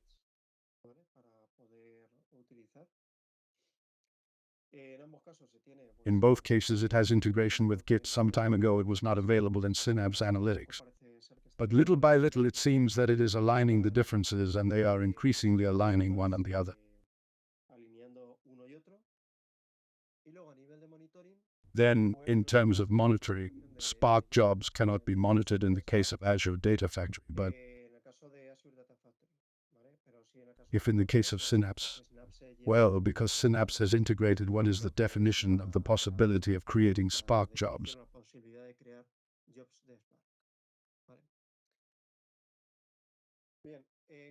As for functional architecture, well, here it has been wanted to illustrate with an example what would be a bit of the operational flow. Let's see the organizations. It is true that they have changed a bit the approach regarding data servers. It is no longer sought to have the data prepared and ready for consumption, which is also true. But above all, what is sought is to have the availability of data so that, depending on the business initiatives, data can be provided according to those needs that are collected within that business initiative. Then, well, logically, according to each initiative, to be able to work on the data to make it available. Modern data architectures not only offer greater technological capacity, but also offer more versatility.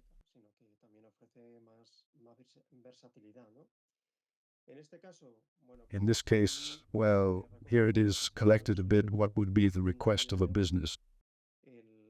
User, the developer, what he would do is collect that request and verify according to it if the data is available. Well, that is, whether the analytical platform is good in Data Lake or in the data warehouse system.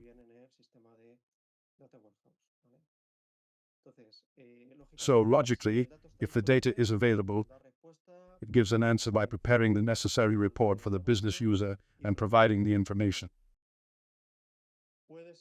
It may be that the data is available, but it is not as it is requested by the business user. Then it will require that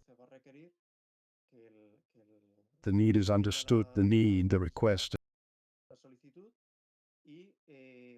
and well, through data engineers and data scientists, well, it is necessary to work on the data until it is available. Okay? It is one of the advantages that this type of platform also offers, right? Logically, it may be that the initiative does not require data that is currently not available.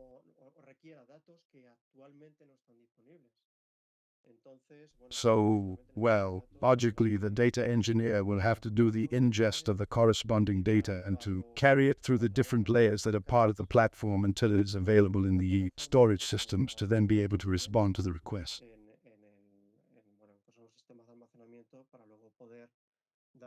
It is a little more or less, in essence, a little what the modern data platform offers, right?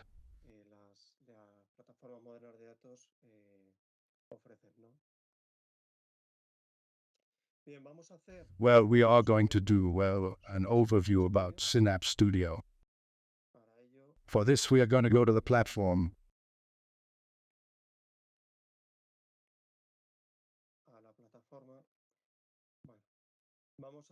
We are going to access the resource group in which I already have all the resources created, okay? As I mentioned earlier, well, here on the left, we have all the accesses organized in the configuration map related to cost management, monitoring, etc.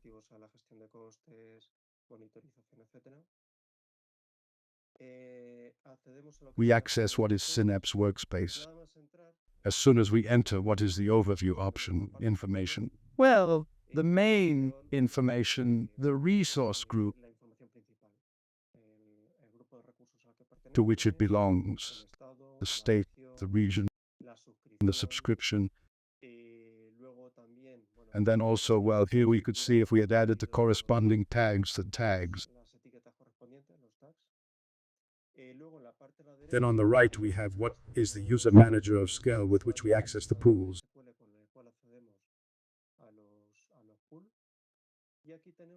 And here we have important, the access points to connect from any tool, like Management Studio or Azure Data Studio to connect to the different school pools. Okay?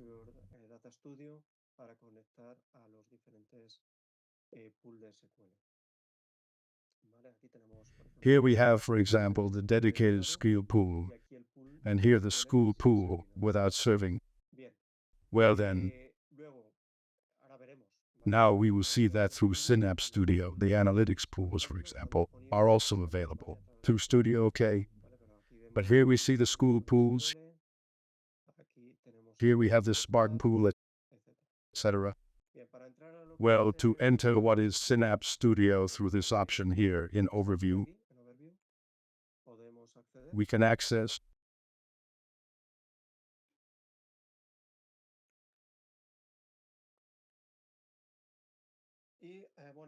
and, well, what we see, nothing more to access is the home of Synapse Analytics.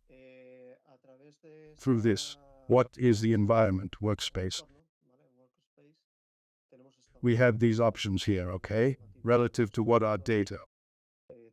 All the development part, integration, monitoring, and management, we are going to start with this part here. We are going to start with the final part.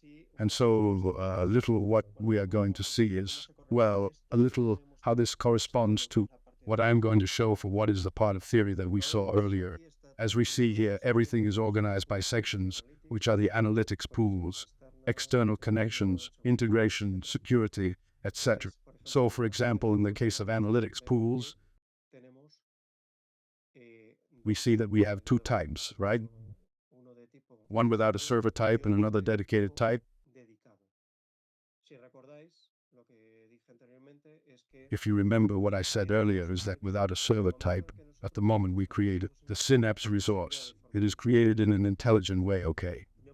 And we cannot create more of this type. However, as dedicated, we can create more. As you can see, well, here it appears at this type of 100 size, okay? If we wanted to create one, we will see it here in new, and here in basic information we would establish logically what the name is.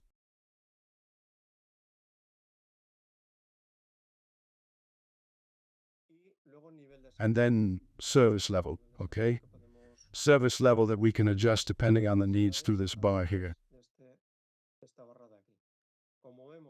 As we see, depending on the level of service that we select here, it is already marking us what is the cost per hour. This is what we saw earlier in the price table of this service, okay? Then, logically, well, they can be added, that is, what other configurations can be established, okay? Well, relative to what is the data source, a bit the collection, okay? For the database, we can create labels, okay? And then, well, once we get to this last step, we will be willing to be able to create what the resources according to the configuration that we have established. When we create this resource, although we do it from here, from Synapse, it is something that is also accessible in the resource group, okay?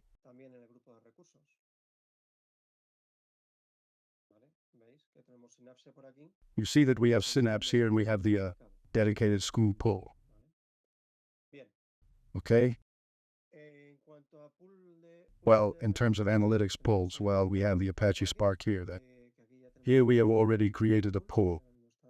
It is in execution. It is, well, optimized for the use of memory. It is a size, well, as you can see here, of 4 cores with 32 gigs and 3 nodes. At the time of creating what the Spark pool is, we establish in the same way what the configuration is, okay? We establish a bit what is the size of the node. Okay, as we see. Here, well, there are different sizes, small, medium, depending a little on the needs that we may have. And then, interesting, is the possibility of being able to configure it in an auto-scale form or not. That is, if we enable it with auto-scaled, the marked option, we establish the minimum number of nodes that we want the cluster to have, and the maximum number of nodes that the cluster has. However, if we mark that we do not want auto-scale, that is already with a fixed size, well, we are simply going to establish the number of nodes that we want the pool to have in question. Okay? And then, well, just as it happened, okay. In the case of school, here we have a little of the different configuration options, okay? Well, to pause it automatically, then the Spark version that we want to use, etc. The tags, and, well, finally the possibility of creating what is the Spark pool. As for the pool of Data Explorer, as I mentioned earlier, well, it is something that is in preview and that is used. Well, it is oriented to use it for Oxy and telemetry mainly. In the part of external connections, if we go here, well, we have here configured the different services that interact or with which they interact from Synapse. For example, we have what is the service or the connection to the service of Azure Machine Learning. There is also the Synapse Analytics itself, which is the dedicated school pool. It is also linked to what is the storage account, which, if you remember earlier, I commented that at the time of creating Synapse, it is a requirement. That is, the storage account of generation 2 must be previously created. Then also the key storage. Here is where we also establish what is the connection or the connection to PowerBI to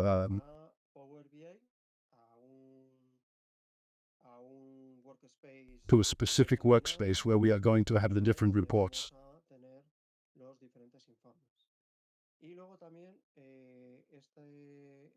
And then also this linked service that I have created because, well, you can show an example of pipelines and data flows in which the origin of the data is a school server base that is on-premise.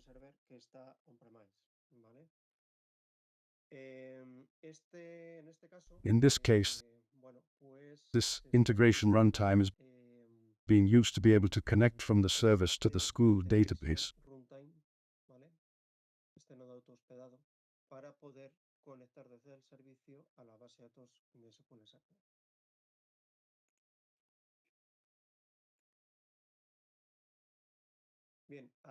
Well, here in this section, what is the connection to the Azure Preview account is also available, which we will see later. As you can see, it is already connected. It is linked, and now we will see using an example how we can work with PowerBI and a little what it can offer. at the level of integration. Well, here we do not have any trigger created,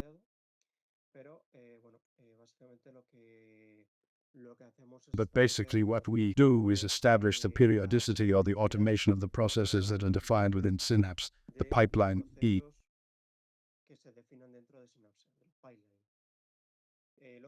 Logically, we can establish, we can create them of different types, well, through this programming option so that, well, a certain moment begins. It is executed with a certain periodicity then, for example, it can be established that a pipeline is executed with a certain recurrence. It takes 15 minutes, 5 minutes, etc.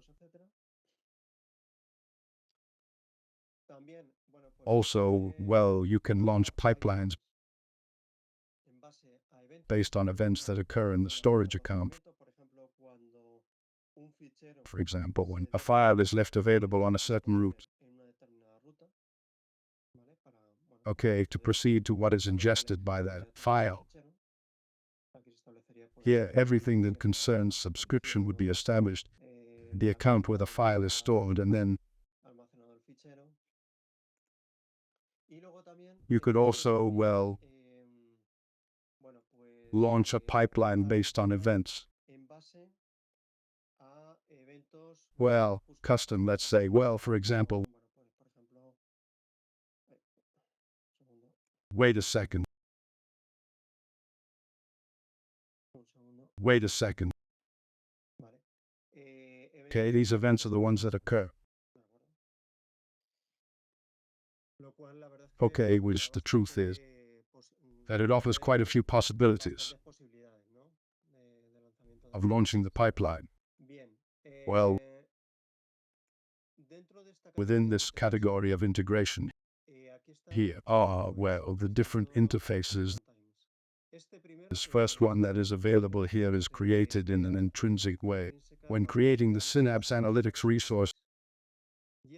And this one here is the one that corresponds self-hosted with the self-hosted node that I have installed, deployed, which is my machine, to be able to connect to what is here in this section.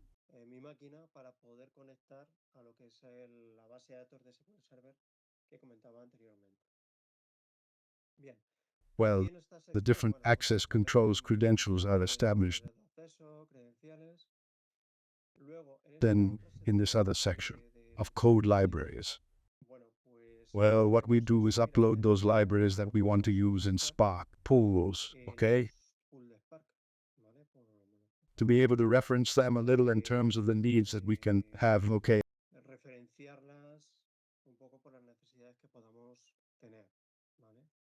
In terms of processing and, well, preparation and training of models. And then finally, as I mentioned, you also have the possibility of integrating what Synapse Analytics is with what a Git repository is. Okay, well, this in terms of what management is in the data section. Well, here we have two options, okay? Everything that concerns what workspace is. Well, what is the skill pool dedicated? And then in this case, for example, we have a school pool without server, okay? And database, sorry. Well, commenting that associated with what workspace. Azure is working and is in preview mode. What is this lake database mode?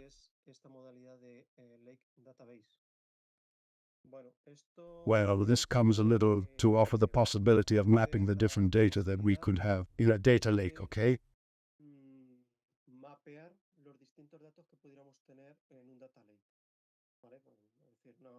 That is an organization when it decides to implement a data lake. What it does is, well, it will be data, files, etc. And it is true that a little, well, what you lose is that possibility of relating certain data that is stored in that data lake. So, as you can see, although it is in preview mode, but, well, here what they are generating are different, well, models, okay, depending a little on the sector that is leaving open. We want to continue here. We select high motion, okay?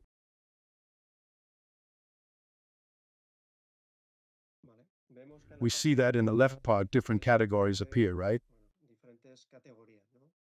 Son, en definitiva, They are, in short, so to speak, different objects. diferentes objetos, ¿vale? Que se podrían Okay, that could correspond with the files that we have stored in our data lake and that we could mark and select to establish that correspondence. ir marcando, ir seleccionando para establecer esa correspondencia. Cada uno de estos objetos, Each bueno, pues of these también, objects, well, they can also be configured. como veis, Okay, that is here, as you can see. Synapse offers us, for this example of customer, a series of files. serie de ficheros, o sea, perdón, una serie de Sorry, a series of fields for which, well, we could change the structure by marking those fields that we wanted, etc. la estructura, marcando aquellos campos que quisiéramos, etcétera. Y luego, And then, ¿por qué no? well, why not A partir de also esta from this table of this customer object, customer, podríamos tener we could have available, well, pues, other relations that we wanted, other structures from here, okay? Other tables. estructuras de aquí, ¿vale? Otras tablas.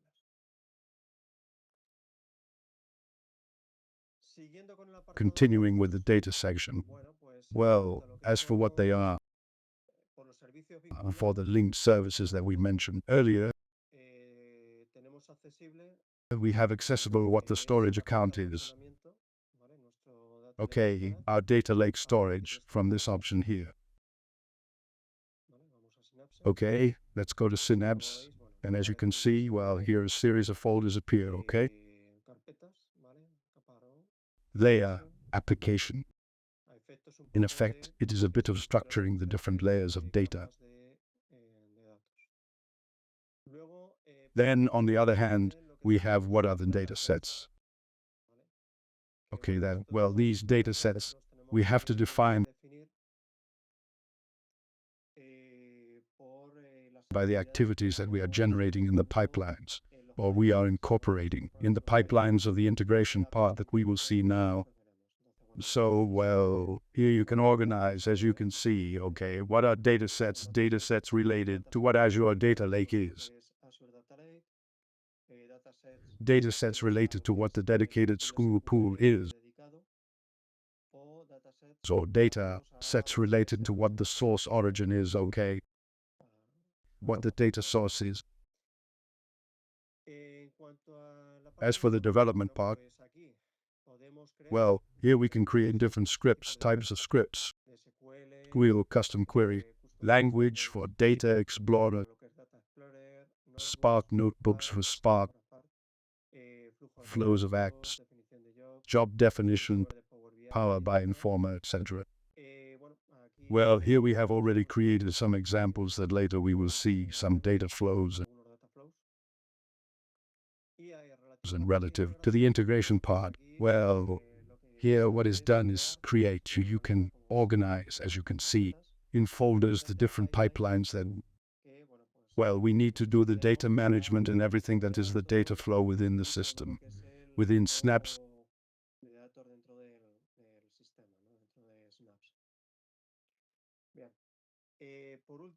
Well, finally, in the monitor option, well, we can see what is the use that is done of the different services, right? The queries that are launched, the megabytes that are returned, the data that is processed, etc. Okay, in the case of Spark, we can also access and see, well, everything that concerns the use that has been made of that Spark pool, okay? At the level of queries and requests that have been able to be made, the time, the duration, what the requests have been made, therefore, well, we can have a control of all the activity that is carried out within Snaps. One of the things that I did not comment on previously is that in the case of SQL, pool without server, what is the cost is done, or, well, it is established based on the use that is done based on the queries that are made and the data that, well, these are returned. Okay, so, well, we must be careful when using that school pool without server in such a way that, man, if we see that there is something that will require frequent use, we try to take it to the dedicated ski pool to make use of it and not incur excess costs for the part of the school pool without server.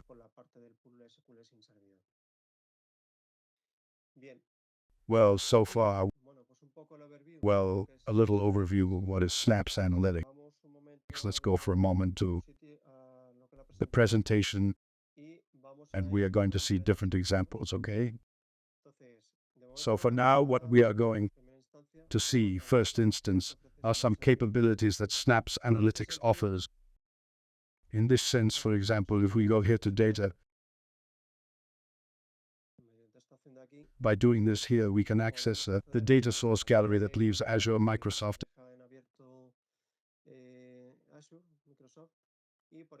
Then, for example, by this here, as we can see, different options appear, okay? This data is very helpful. Here, in this case, we are doing data from a call center of the city of Boston, which, well, is updated with a certain frequency, that the format is the format in which the data is supported, is Parquet.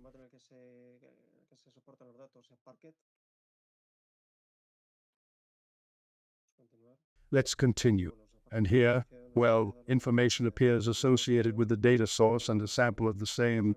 So the moment we add this data set,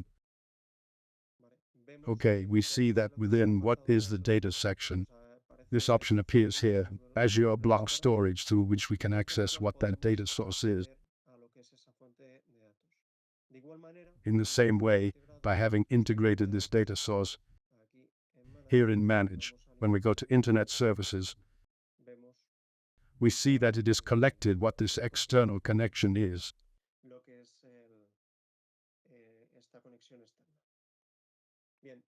Well, going back to the data, as I mentioned, in this case, this file is stored in Parquet format. So one of the capabilities is that we can launch a query, a school query, on this file, okay? On this source, and be able to explore the information. Well, remarkable is that, well, as you can see, a select option is made from with this open role set function. We can, well, through these parameters, establish what the connection to the origin is.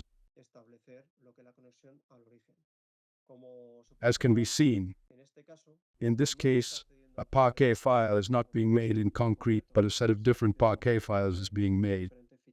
That's why we have the commodity there, right?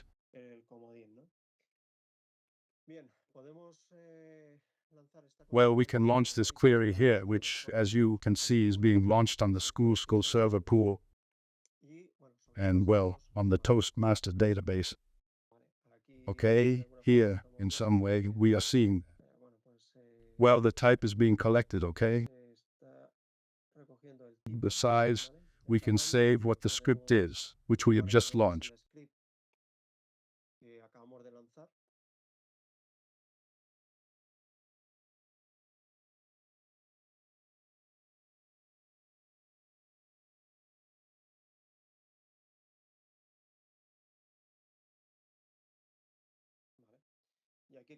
Okay, and here, as we can see, well, we can see the result in table format where we can see, well, as campus, the type of act, the subtype, the date on which the call has been made, category, subcategory, state, and so on. Okay, then. Well, one of the things we can do here is, for example, make a group.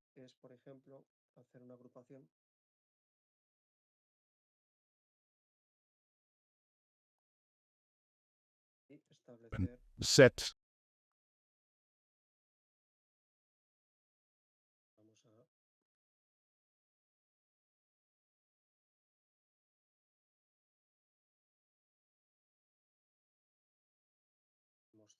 we are going to show a count of the calls by category I.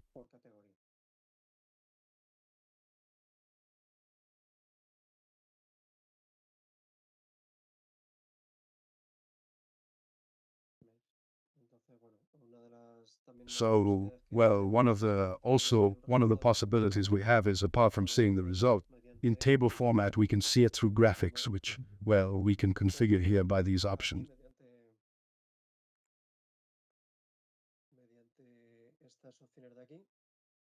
estableciendo Here, setting what parameterization is, the column that corresponds with the categories. corresponde con las categorías, ¿vale? Y Okay, and well, the values that appear. esta es una de las This is one of the posibilidades, possibilities, ¿vale? okay, that we have En el caso de in the case of Synapse. Synapse. Luego, otra de las Then posibilidades another of the es possibilities, well, poder is the ejecutar ability to run notebooks. Entonces, para ello vamos So, aquí for this, we are going to use one of the examples that I already have. vamos a We are utilizar going to use one of the examples that they offer here to explore data with aquí Spark. para explorar datos con Spark. Aquí, Here, bueno, well, importante tener en cuenta que important. está Take into disponible account that it is un displaying a Spark. I mean, Spark, a full Spark, if I'm not wrong. ¿vale? Aparte del que ya tenía, Okay, apart from the one I already had, it is displaying another one as it can be saved. vale, entonces a nivel de Okay, desarrollo, then at the level of development, me ha, it has presented to me what is the notebook that we see here on the screen. pantalla.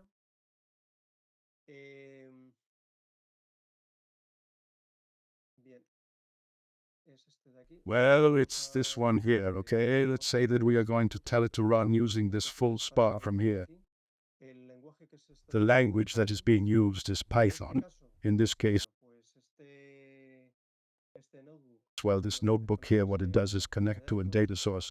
aquí simplemente Here simply, well, it is going to present a little, va a presentar what is the data frame scheme in which we have imported the data, and then hemos importado los datos y luego por último finally here it is going to present, it is going to do a query using Spark School Spark SQL, ¿vale?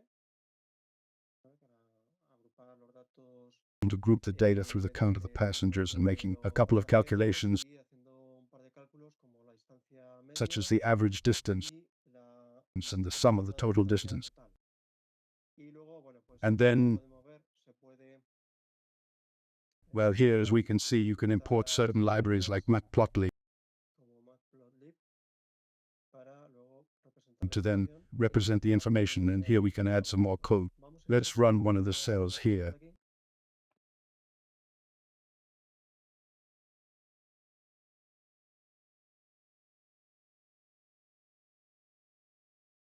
Tardará un It will take a little while.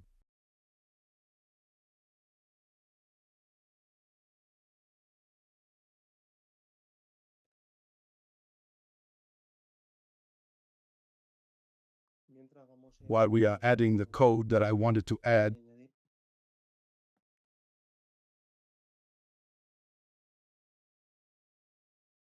para crear una base to create a Spark database. y el resultado And the result of storing it in the same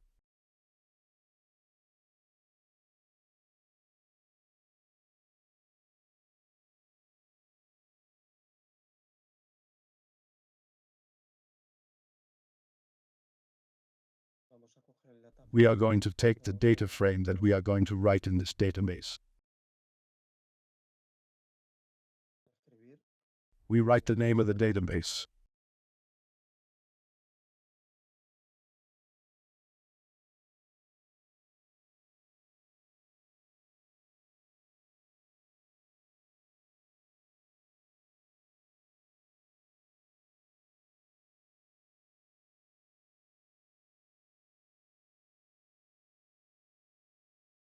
indicamos el nombre de la base de datos We write the name of the database. y ponemos el nombre de And we put the name of what the tab is. a ver si ha ejecutado ya Let's see if it has already executed the cell above. vale, está levantando los Okay, it's raising what the pool is. el pool. Por eso tarda un poquito más. That's why it takes a little longer to start.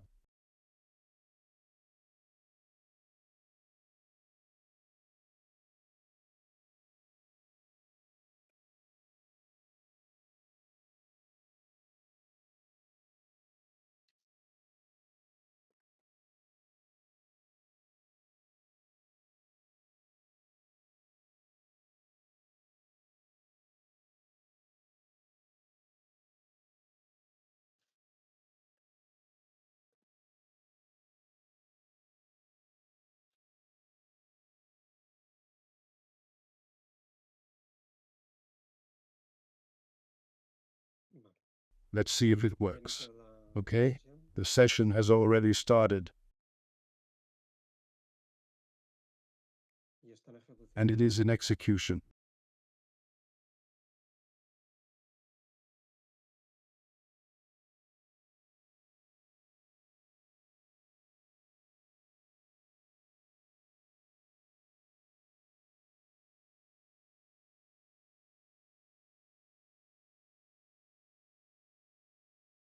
En progreso. In progress. Cargar, It should not take long. ejecutado. Okay, that's it. Ejecutamos Executed. esta parte de aquí, We run this part here, which is what the screen shows a la us. izquierda.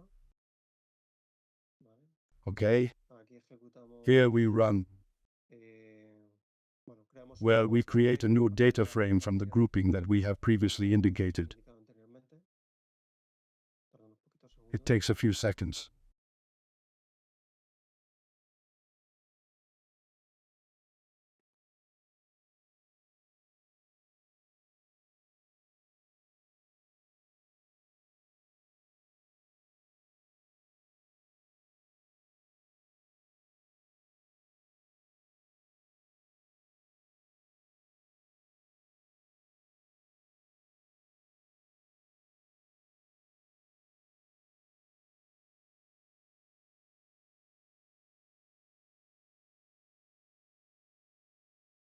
Volumen de Okay? datos, The volume of data has been taken.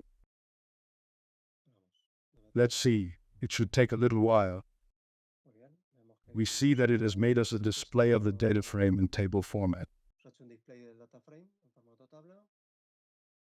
En este caso, bueno, In this case, well, it vamos makes us the a representation through matplotlib. través de matplotlib y luego And then finally, we are going to execute this part here, the piece of code.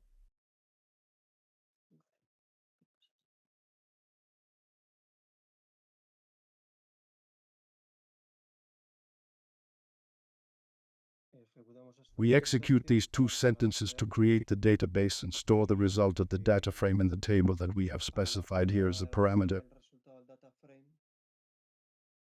en la tabla que hemos especificado aquí como parámetro. ¿Vale? Se ejecuta. Okay, it has been executed. Venimos a datos. We come to data and here in workspace.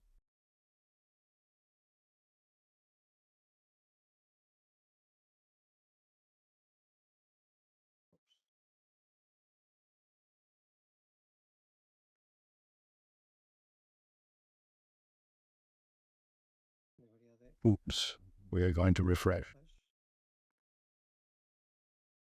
Vale, aquí. Ha creado la base Okay, here we have created the Spark database with our table ready to consume data. para consumir los datos.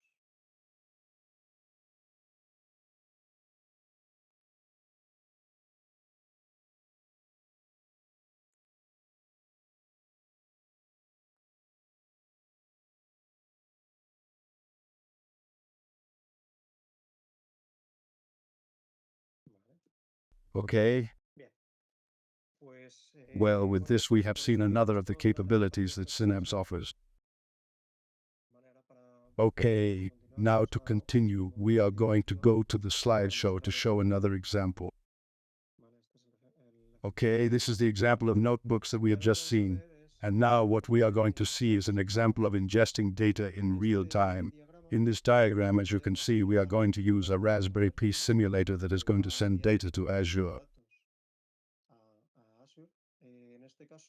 In this case, the components, the services that are used are IATA, which is the connection point through a device that defines the service itself.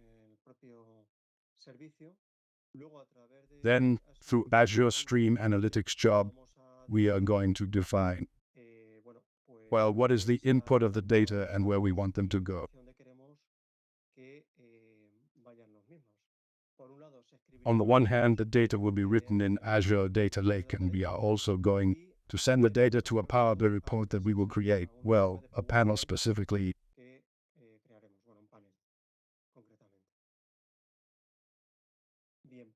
Well, for this, we are going to go here, and here. This is the Raspberry Pi simulator that we have, as you can see.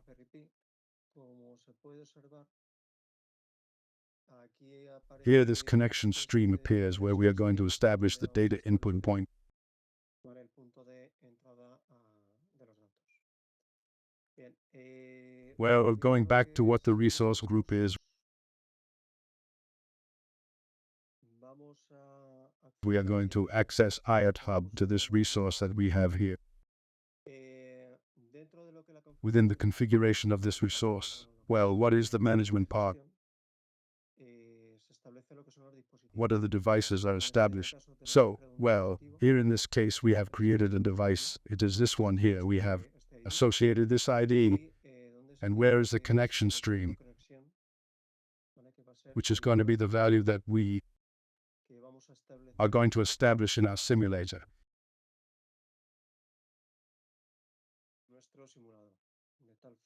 In such a way that if we click here to run, it has already started to send data to that resource that we saw before. On the other hand, if we remember the architecture, we have this component here, the Azure Stream Analytics job. In this case, well, it is a service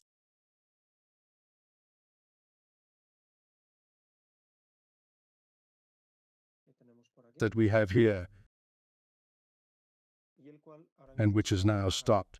We are going to start it so that it begins to collect data from the simulator.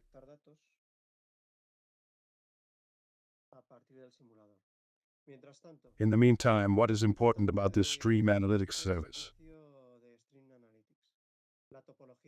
The topology. On the one hand, what is the input is established, which as we have seen before in the diagram, it is the IoT Hub, which is this one here. Well, here what we establish? Well, it is the IoT Hub in particular. We establish what the access key is. And then we also establish the format in which the input data are not going to come, which in this case is going to be a JSON format and with a UF8 encoding. On the other hand, if you remember in the diagram, we had two outputs. One, what is the data lake, and another, what is PowerBI. So in this sense, in the case of blob storage, what we establish at the level of configuration, well, it is logically what the storage account is. We also establish the pattern, the root, and the pattern which is going to be used to store the information.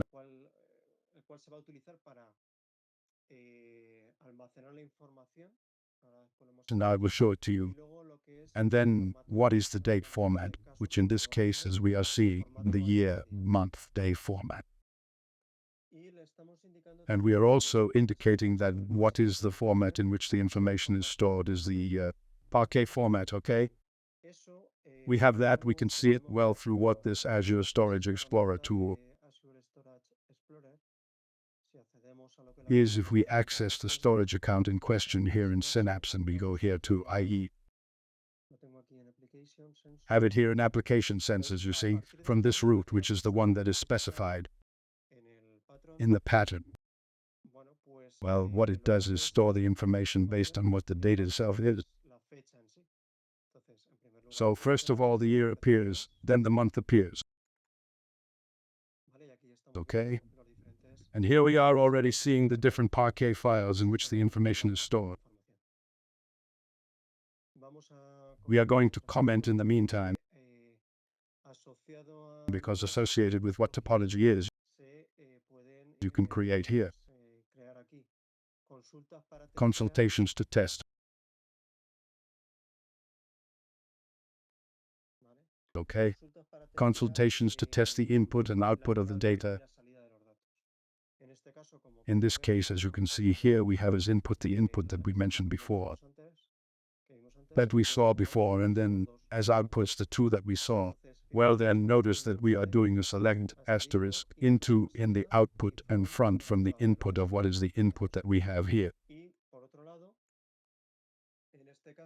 And on the other hand, in this case, for what is the other output, which is the PowerBI, okay, The into is done on that output that we have defined. No lo he comentado. I have not commented on the PowerBI output level. Bueno, aquí lo que Well, here what we establish is the workspace in which we are going to have what is the data set.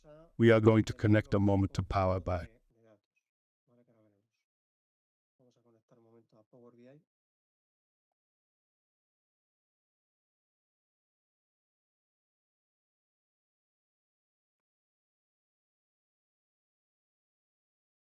Si venimos aquí, If we come here, we have, as we can see, this set of data in which we are en el cual vamos a going to receive the data directly from the database. As we can see, this set of data in which we are going to receive the data directly from the sensor. We are going to go here for a moment. We are going to see an overview. a recibir datos. Me pareció ver antes por la consulta que sí.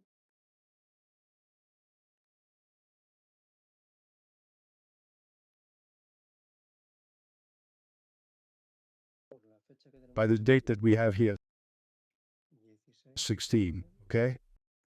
Vamos a ver si esto Let's está see if bien. this is, oops, it stopped. Está parado. Pensé que le había dado I thought I had given it to start, okay? un segundo. 1 second, let it start.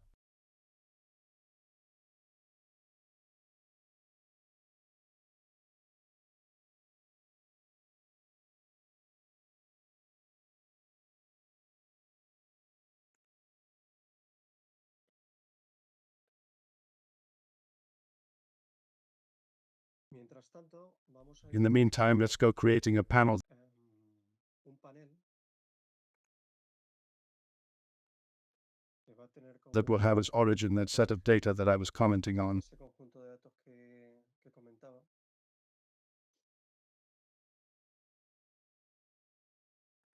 Vamos a añadir Let's add here what the data source is in real time. aquí lo que es la fuente de datos en tiempo real. Hacemos We select what the set of data is, datos y para esto and for this we choose as a type of visualization una tarjeta y agregamos a card, and we add what is the value of the temperature, okay? temperatura. ¿Vale?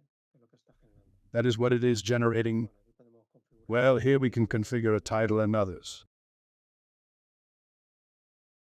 Vale, nada. Y vamos a añadir And también we are also going to add otro icono another icon based on real-time data using the same set of data. utilizando el mismo conjunto de datos. Y vamos a utilizar And we are going to use a line graph agregando adding what is the time and as a value the temperature. y como valor la temperatura. Le damos a aplicar. We are going to apply it, and we are going to see if it is finished starting. Este recurso ya está running. This resource is already running. Vale, aquí en el overview Okay, here in the overview we can see that it has entries or exits.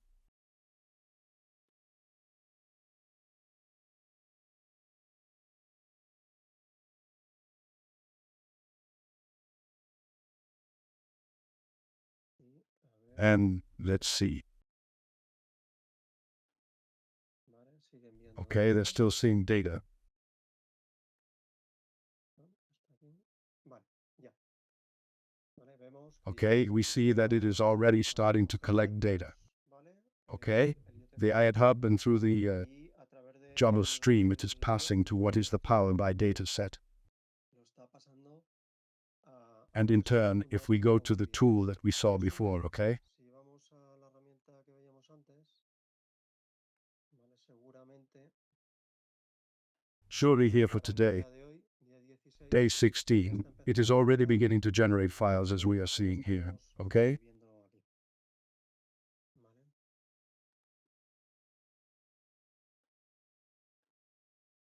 Bien. Well, siguiendo continuing with the con- examples, let's stop. lo vamos a parar.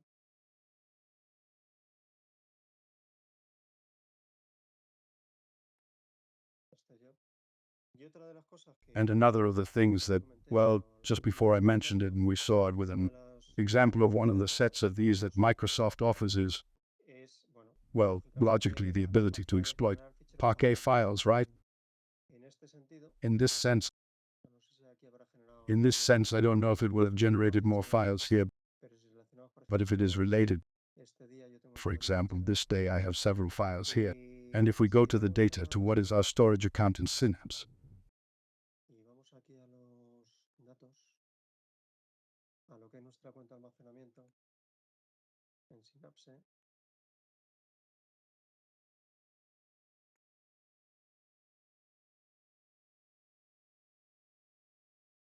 Vale, yo, por okay, ejemplo, de aquí, for example, from here I can directly launch a school query. consulta SQL, ¿no? Todo esto All this because the school server pool offers me this capacity. sin servidor me ofrece esta capacidad. Entonces, en este sentido, So in this sense, si observamos if we raise the bulk parameter that has the open routed function, que tiene la función OpenRouset, hace referencia a un it fichero refers to ¿vale? Pero a bueno, Parquet file, okay? lanzar esta consulta But sobre hey, if we wanted to launch this query on a set of Parquet files directly, okay, podríamos, bueno, pues, we could, lanzarlo well, launch it in the same way.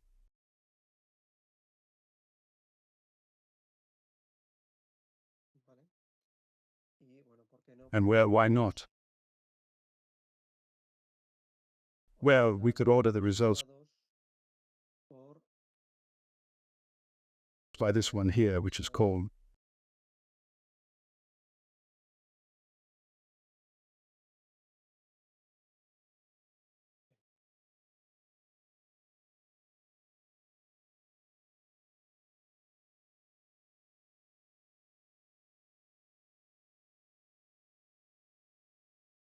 la agrupación de este.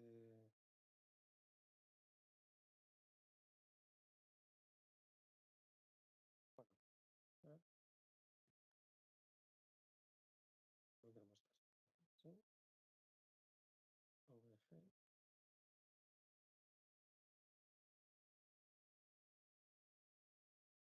Bueno, vamos a lanzarlo así. well, let's launch it like this.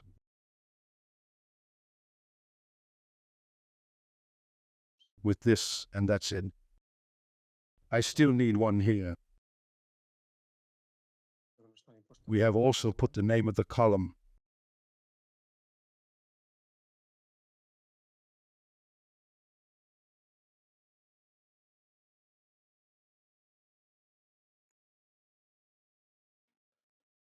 A ver. Let's see.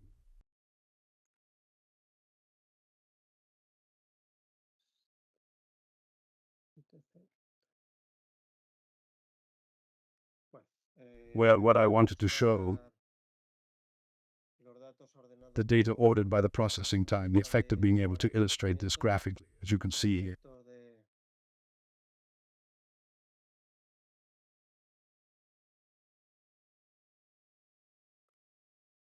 de poder We would need to ilustrar establish the category for the column, and we would see what the different units of measurement are, such as temperature, humidity, etc.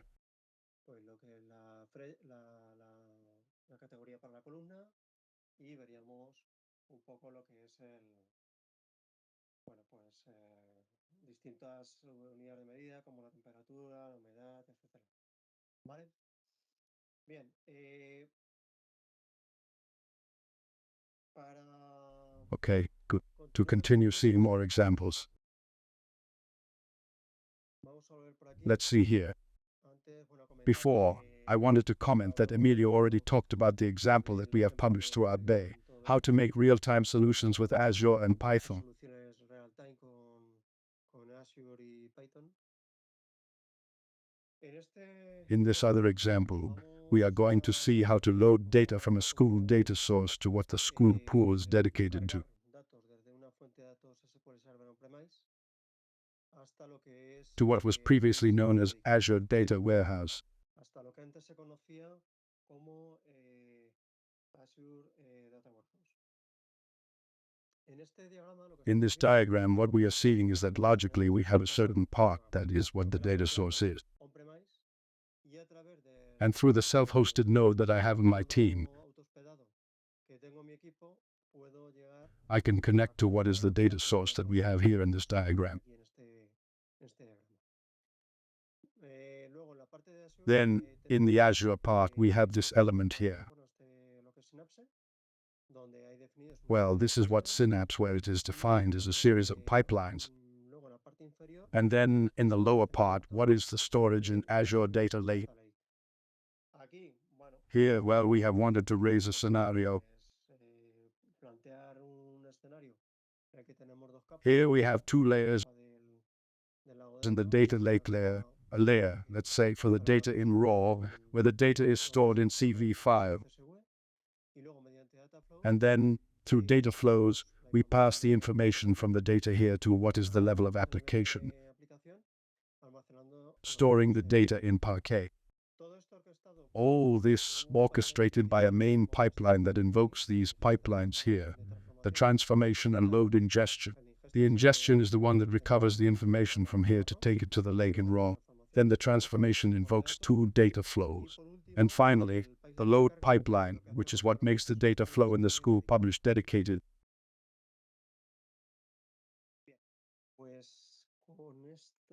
Well, with this example that we have here, if we go here to what is the integration option, as I mentioned earlier, we are going to close some things that we have there.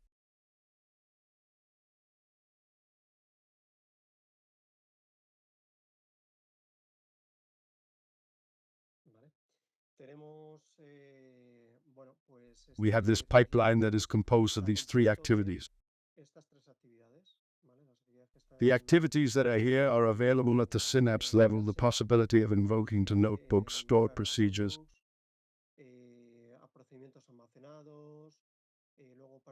Then, for what is the data transformation movement, the possibility of copying data,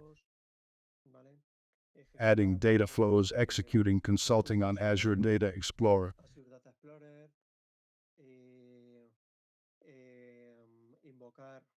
Invoking to notebooks that are defined on Databricks.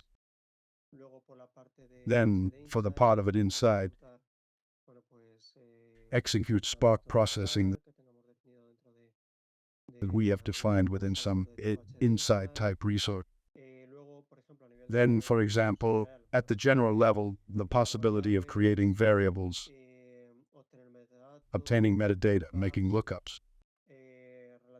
Relative to the part of interaction and conditionals, it is to be able to establish filters within the pipelines, then execute loops or conditions if, etc.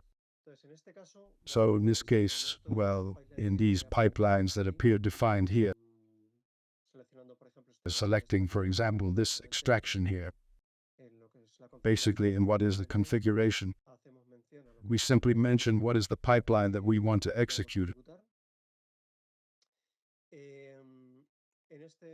In this pipeline, copy data type activities are used. Each of them refers to what is a source, to what is a data set.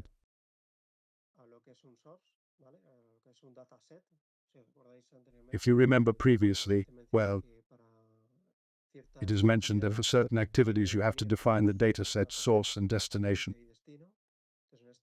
So in this case, well, it is about this data set sales, which if we go here to the data option,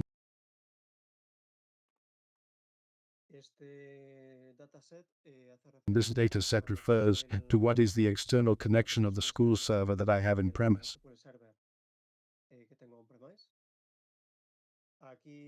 Here, well, it establishes what is the scheme of the file, parameters in case there were. And, well, in this case, instead of referring to what is a specific table, it can be established as it appears here, what is a query to refer to certain fields, etc. Then, at the level of what is the destination, in the same way, what is the destination data? The set is established, which in this case, well, it is a data set that I have defined and structured here within this folder. That, as we see, well, it corresponds with the caparo within the caparo in a sales directory. And in this case, it is a CaseV file. And, well, in the copy data step, what is the mapping between the source and the destination is also established, okay? The same thing happens for each of the different tables that appear here collected in this pipeline. Then, to continue with the next pipeline, which is a bit of transformation and data movement in the layer, in what is the data lake.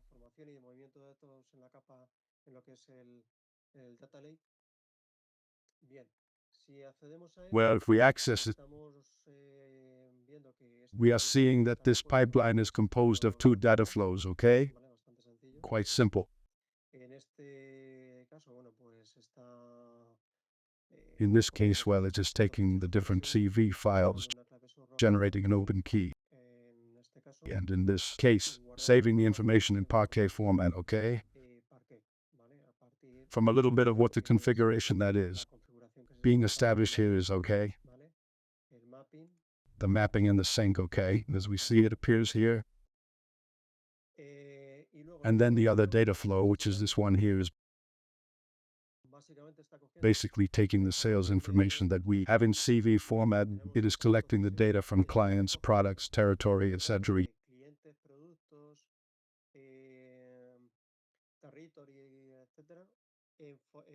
Here the source is the Parquet file that we already have in Parquet, and it is doing lookups, okay? To be able to generate a set of resulting data that it will also store in Parquet format.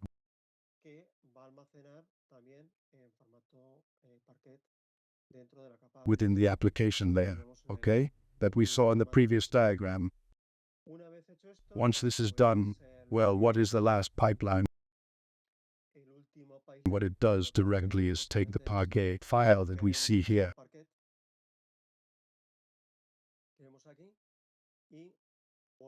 and return it to what is the dedicated school pool that we have linked to our Synapse, okay? In such a way that if we go to, for example, the management studio, okay? We see here.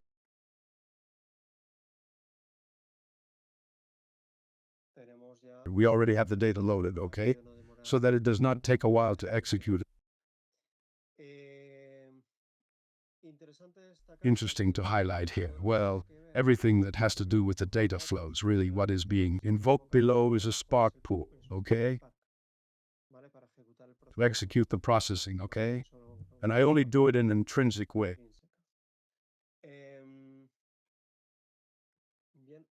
Well, once this is done, well, and to see an example, we are going to open PowerBI.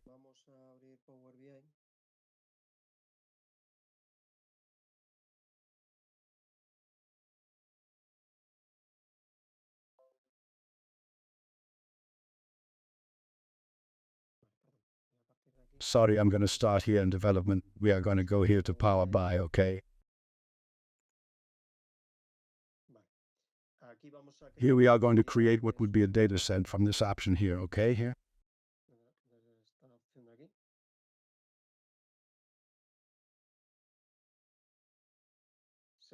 Here we select what is the dedicated school pool. We give it here to this download file. And this download file okay, is opening here.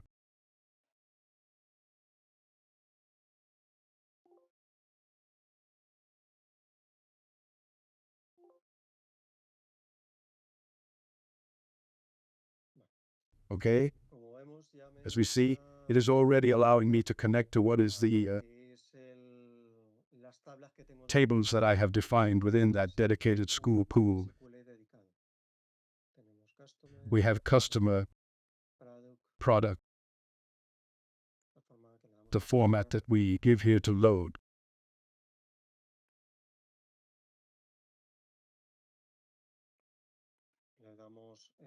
We give it an appreciation here in this other window. I have given it the import format, okay? And we already have here, well, our model to be able to directly, 1 second, to be able to directly paint the model, okay? To be able to directly paint the information.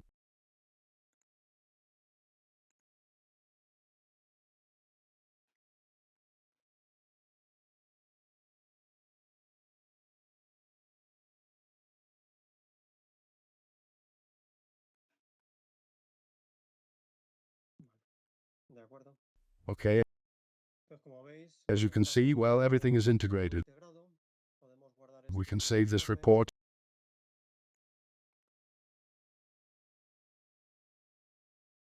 Y este informe que In guardamos this aquí report that we en save here in the service, estaría it would later be available. disponible. Bueno, perdón, no, Well, I have not saved it. I save it in local, but I have published it. de lo que faltaría, And what would be missing? lo publicamos en We este publish it in espacio de trabajo, this que es el que workspace, tenemos, which is the one we have linked to Synapse. vinculado a Synapse.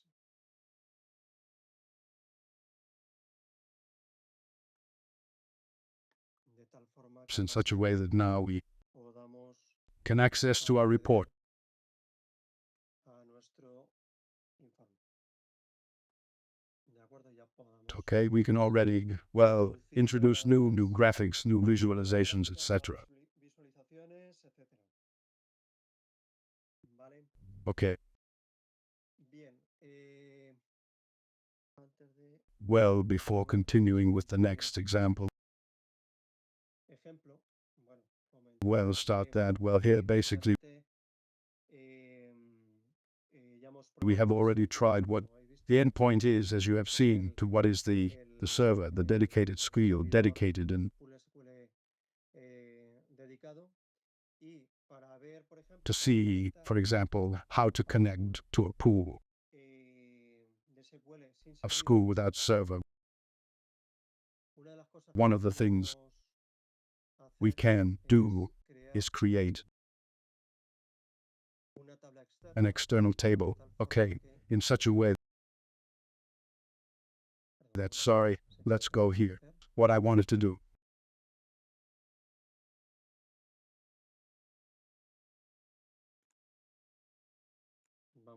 Let's go here. Let's go here to this sales folder in products.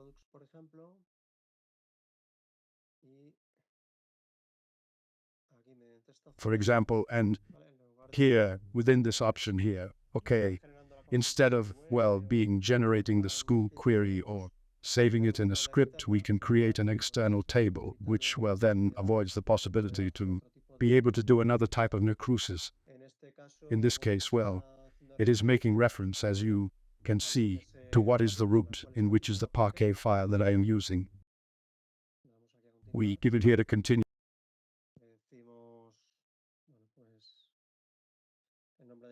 Well, we give the name of the table.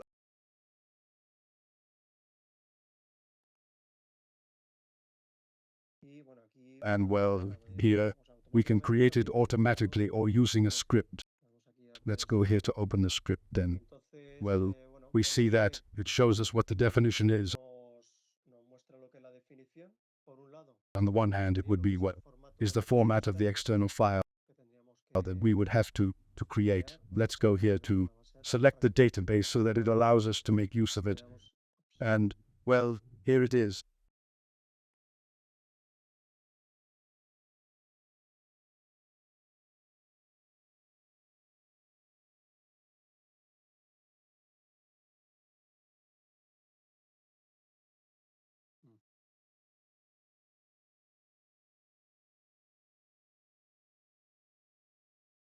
Aquí no está. Vale, sobre la master no me deja. Está creándolo sobre It is creating it on another database that I have on the pool. So, well, directly what it has done has been to create the external file format, which in this case, as you can see, it is of Parquet type. Then reference to what is the external data source, which in this case is what is the data lake, the server data lake.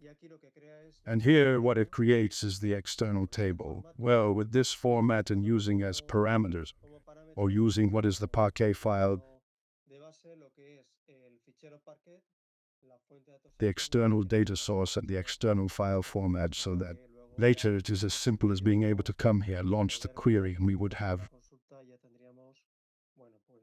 well, that point of access to be able to access the data lake, that point of access to be able to access files in Parquet format, which the truth is that it facilitates quite the data processing, right?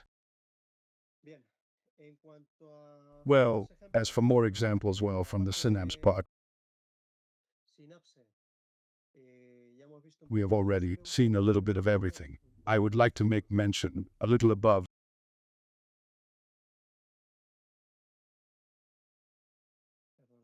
Sorry, a moment. This okay, is that?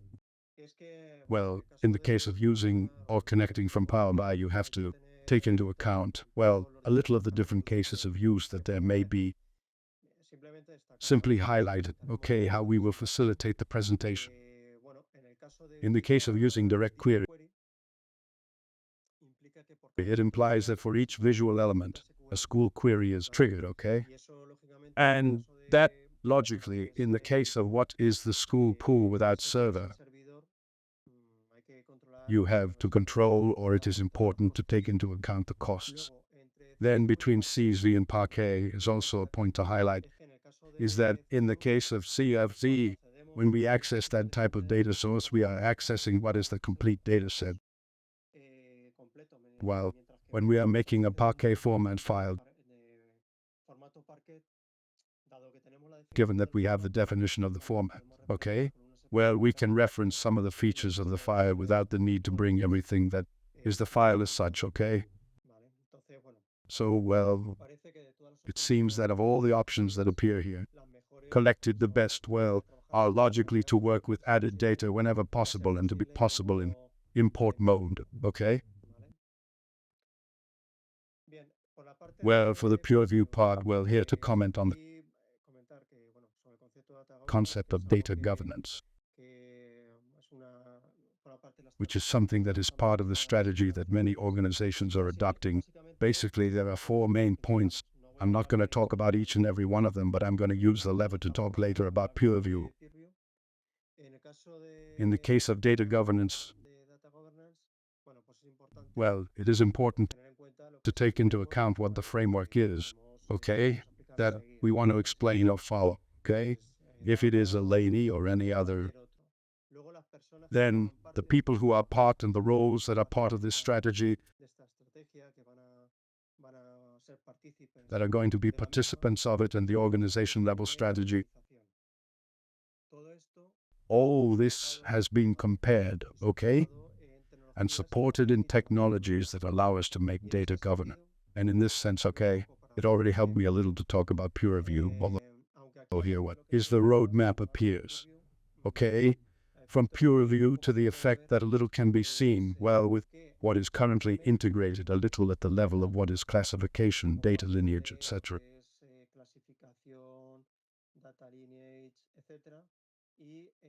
And you can also see a little with other, let's say, data sources, okay? What forecast is there? Okay. So in the case of peer review, let's see a little how it is integrated with Synapse.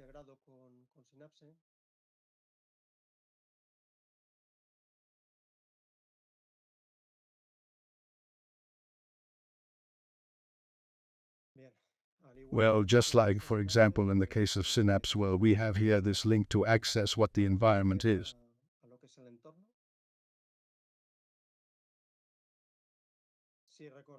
If you remember, I previously commented through the administration option and through the external connections that are already integrated, Synapse with PureView. So, well, as a highlight,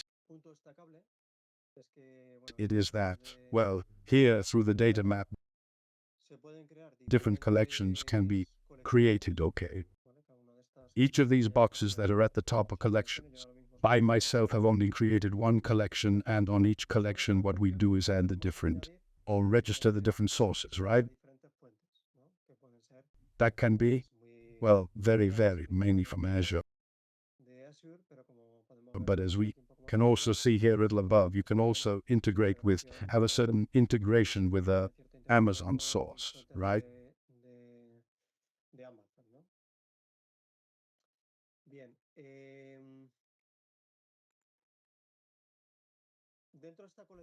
Well, within this collection that I have here, as you can see, I have added what is PowerBI.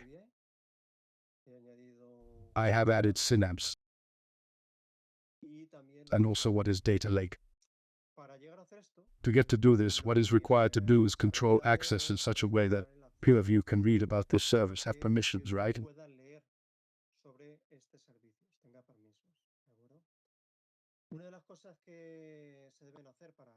One of the things that should be done to get this running, to do the operation, is the scan of the sources, okay? When we give, for example, to this resource here, we give it a new source. Well, for example, this one here, the data lake, if we give it to continue, well, what we are going to establish is about which containers we want to do what scanning is, okay? The different scans, if we go, for example, here to view details,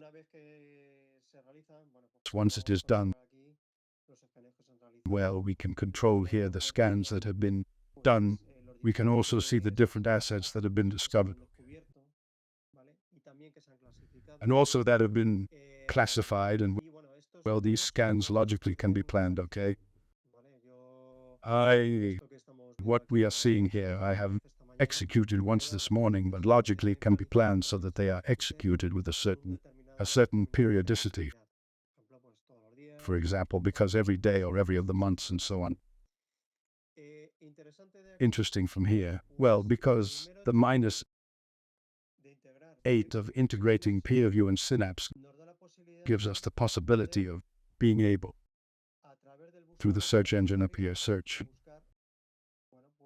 Well, the data, okay. For example, if we go here to sales,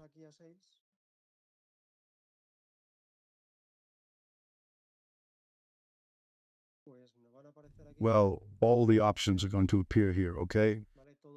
All those results that match the search that we have just done, and then it is more, we can filter them, because, well, they appear, as you see, different types of objects. We can, for example, select those that correspond with files as such. They are the ones that we have here. Well, of course, I took it. Let's do one thing. This one is better. This one has the quota more, and this one is better. You can see, well, that, for example, the different files, okay? That are linked to that term that we have just looked for. Here it appears to me, well, what is the key CV file that appears in the row layer, the Parquet file that appears in the application layer, and, well, because here the customer name also appears within the Parquet file of 6. Okay? So, for example, if we click here on this element here, well, we can logically edit it to establish a description. We can establish, well, the classifications that we consider opportunistic. Then also the terms. Well, right now we don't have any, but the terms that correspond with this Parquet file. And then, for example, at the scheme level, well, we can establish here by each of the columns by certain attributes, such as the value of classification, terms, type of data, etc. Returning to this option here to what is the visualization of this asset? Well, here in overview, if we had associated classifications, we would see them here as well as the amount of important terms. Well, you can see the collection to which it is associated and then the hierarchy. Okay? Within what is the Parquet file, the storage account appears, the container, etc., the root, etc. Well, continuing with the different options that appear here, well, it appears the properties, the scheme, let's see it again, and then what the data lineage is, okay? If in this case, well, it takes a starting point. Here we do not see the complete data lineage, because to see it complete by accessing what the on-premise source should have, another self-hosted runtime integration in another machine cannot be reused. But hey, here, what appears are the different? Well, what is the final Parquet file? As we have here, what appears is also the data flow that is used to load this Parquet file. And here we see this data flow that uses different Parquet files and also this phone file, okay? Y también este fichero CS1. ¿Vale? De tal forma que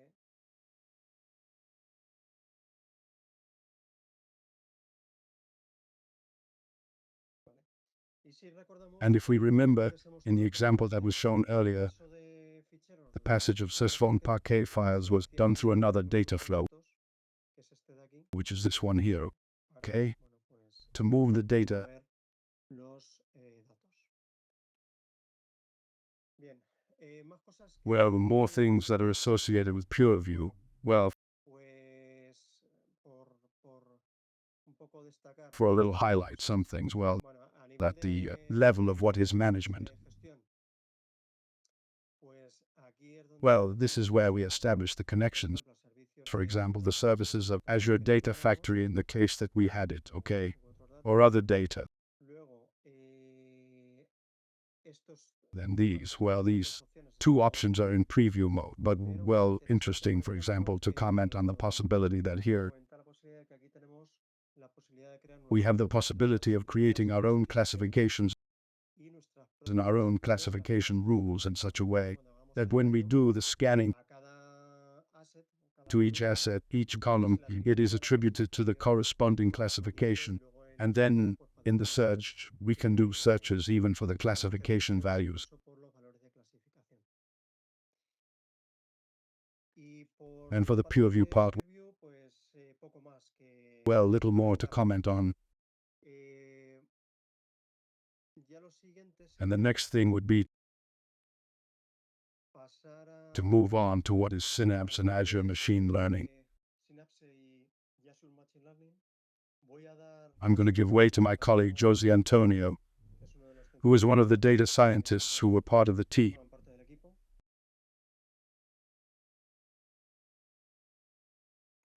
José Antonio. Hi, can you hear me? Okay. You have already introduced me, so I save the presentations. I, Raul.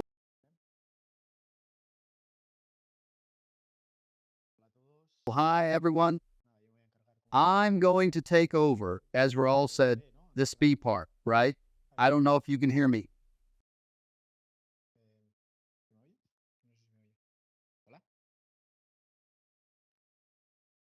Sí, José Antonio, se te escucha, ¿eh? Vale, se ve también, ¿no? Sí, sí. Okay, well, let's get started. Well, to start my part, I think it's convenient, very briefly, to quickly review what machine learning is for those who are more out of place. So, of course, it's not a question of talking about something that is not present right now. So what would machine learning be? Maybe it's more common to hear that it's artificial intelligence.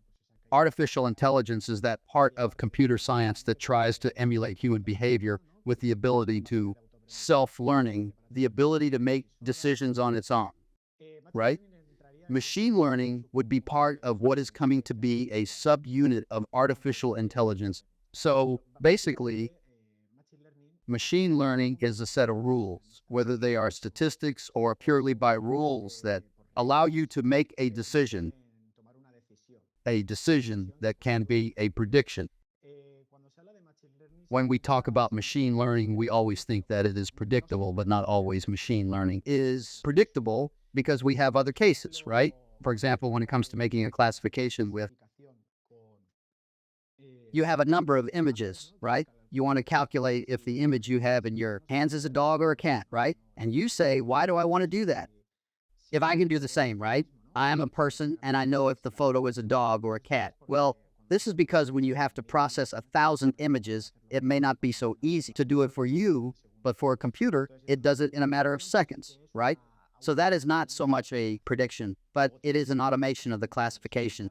Then you have other things like linear regression, where then in practical use, life is real. At least in our environment, it is not so common. But yes, for example, you have models like linear regression or similar, where it is not so important to predict, but it is to know how certain predictors affect an objective variable or target that you want to analyze. So machine learning, apart from predicting, are other things. Then in a subset, there is machine learning and static learning, when the environment of statistics ends, where you have a lot of population to analyze. When one already has the whole population, then you already know that statistical hypotheses where machine learning intervenes in a very strong way are left aside and deep learning is talked about, and that is where the neural networks intervene. Deep learning is because they are usually very deep structures of neural layers. Imagine that with a lot of linear functions, a lot of linear regression, where there are activation functions, functions that are not linear for the output of those hyperplanes that are established by the media. It is difficult to explain it quickly, but deep learning sums up neural networks. So within machine learning, this is one of the things that Azure offers, right? It has supervised learning, unsupervised learning, and reinforcement learning. This is the most typical one, the one that is most present because it is a data set with labeling. For example, there is a very typical data set, which is the iris and a set of flowers that have certain characteristics, and based on those characteristics, it is about inferring, classifying that flower that you have in hand. You also have unsupervised learning, which would be the task of when you do not have that labeled. In some way, you want to group the data set that you have in hand. For example, the segmentation of clients. You have a number of clients, but you do not have how to label them. Then you resort to unsupervised learning. This comes hand in hand with clustering analysis. What happens with clustering analysis is that many times in practice, projection techniques are not used, and projection techniques serve to help make sense of that clustering. In the case that you group some clients, you are interested in knowing what sense that group has of each group of clients. And for that, you resort, that is, when you talk about unsupervised learning, we talk about clustering analysis, and it always goes hand in hand with projection analysis, dimensional reduction. Finally, reinforcement learning, which is a very powerful technique, but it requires being able to reproduce experiments. It's something that is not very common because, for example, if you are in a classification of monos for a bank, you want to classify a loan. How much success will it have? Of course, reproducing, that means assuming some losses that one is not willing to have in that experiment. So normally it is more feasible to do supervised learning. Let's imagine this is the typical example of Super Mario Bros., where some rewards are established. The process is repeated several times from the video game, and then what is sought is to maximize that reward in such a way that the process is learning. Within machine learning, the typical thing, which is what we will see next, is supervised learning and unsupervised learning, as I mentioned a while ago, and within supervised learning is classification and regression. Classification is when it comes to predicting a variable that is categorical, and regression when it comes to numerical, for example. In the case of classifying the state of a loan in the future, it is a binary classification. Will it be successful or not? In the case of predicting the price of a house under certain regressors, depending on the city in which one is, to do variable analysis, this would be a regression value, a regression machine learning model, because the objective variable would be the price of the house, which is numerical. It is not a classification, so it requires a slightly different treatment. There are many cases of use. The most typical is, well, let's find some, for example, fraud detection, the classification of loans that I have mentioned before. For example, automatic translation, image classification. Although they are usually separated, for example, from the case of what classification is, the classification is separated from what is, for example, automatic translation, image classification. They are usually always the same, classification and regression. After all, it is the same. What happens is that it requires such a different treatment that it is called in a different way. For example, in the analysis of feelings, it is no longer a classification where the inputs are text, and it is transformed into a numerical matrix that is then processed to establish a classification of if, for example, a positive or negative message. Okay, so what happens with Azure ML and Synapse? Synapse, as such, does not have an ML ecosystem integrated within it, but it is separate.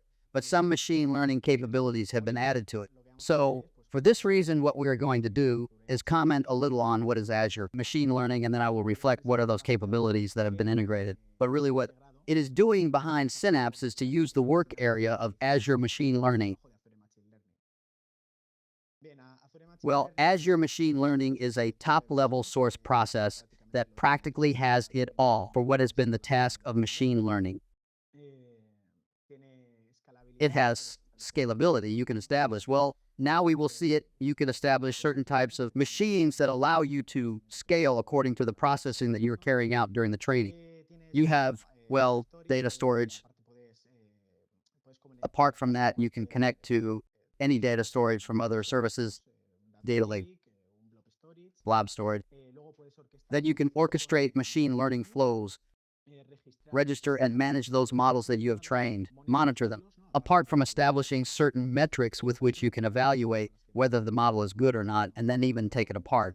The one that is established is a REST endpoint to which you can make consultations, whether in real-time inference, or you can do, for example, batch inference in a synchronous way.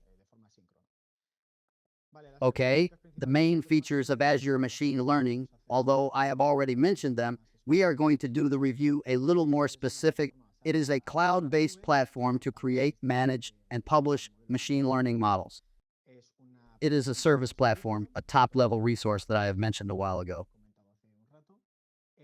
It is not Machine Learning Studio. There's a kind of platform prior to Azure Machine Learning, but in the end, what Azure did is create a new one that has everything it had, Machine Learning Studio, which is the classic, and apart from adding other features. In short, what it offers you is the possibility of managing notebooks in the code R or in the code Python. This is in case a person who is more experienced with model development wants to do something more specific or more advanced and does not want to use the code free or the assistant of, for example, Automl or the designer. Azure Meal offers you two assistants with which you can guide yourself through that user interface and below. It creates a layer of code that you can then consult or not. And then you can manage all the inputs and all the computational resources. It also has the pipelines with which you also manage the designer, the deployments, the maintenance strategies, etc. This is the traditional procedure in Azure for ML. Notice that this is what Synapse also wants to solve. We have a lot of links, and Azure Machine Learning has to be linked to all this. Azure Data Factory that goes on one side, Azure Data Lake that goes on the other. What is intended is that Azure Machine Learning becomes part of Azure Synapse. What has been done is to group all the essential services and then, without getting to incorporate it, give it some capabilities that allow you to work with ML models, but from within. Apart from Azure Machine Learning, there is something that is not mentioned less, but it is Azure Cognitive Services, because Azure Machine Learning is essentially responsible for the classic yield procedures that have been classification, regression, and temporary series. Then Azure Cognitive Services has other services such as analysis of feelings, detection of anomalies, where a plan intervenes, natural language processing, and computational vision. So let's go right now to visit Azure ML. This would be our Azure meal. It can be done through the portal. So I'm going to briefly comment on what each thing is, and then I will exemplify a little bit what the Automl and the designer are, and I will go to what has been Synapse to explain what is the relationship that Synapse has with this work environment. Well, at the beginning, you have home, where you have recent resources that can be seen here right now. Here you have them, for example, RANs, compute. Right now, I have the Spark pool linked in a single node virtual machine. And well, and notebooks, ML Automated Designer, which you have it all here, which is the authors section. So then we start. At the beginning, you have the authors section where you have the notebooks, which I have commented before, that you can work with Python or with R. You have Automl processing and the designer. These are two services that an assistant offers you without having to resort to the pure code, each one with its advantages and disadvantages. While Automl is simply telling the machine, hey, process everything for me, propose a series of models, submit them to a competition, and the one who does the operations better is the one who is going to return it to me. Then you have Designer. In Designer, you usually have to be clear about the model you want to use, because here you don't do a competition. Here, what this offers you is, well, if you are clear about the model you want to use, and you have a little idea of what machine learning is, through a visual diagram, you're able to develop a model with a scheme. In my case, at least, I would use it as a basis to then develop on itself if you are looking at the code.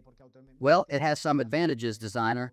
Automl is simply in charge of classification, regression, and temporary series, while Designer does not take care of temporary series. And then it does have some analysis of feelings, and I don't know if, well, some neural networks,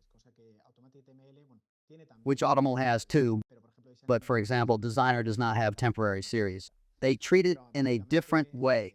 But basically, the difference is that this is visual and this is an automated process. And here you have to be clear about the model you have to use.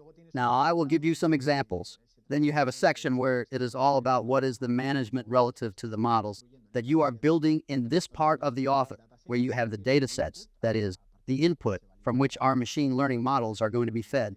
You can establish connections to whatever you want. For example, here you are establishing connections to Synapse, connections to blob storage, or import it from locale.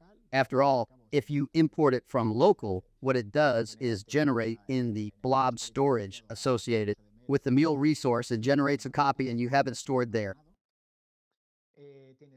You have the experiments. This is basically for a matter of mental order, because what you do is, for example, if you are going to deal with a specific problem, what you are looking for is, if you are going to propose more than one or two or three models, you group them in an experiment to have it in an orderly way. You access the experiment, and in your experiment, you will have a series of models associated with that experiment. It is a matter of mental order. Then some pipelines where you can see the execution issues, the pile and drafts associated, for example, with the Designer, a training, and a reference, which we will see quickly.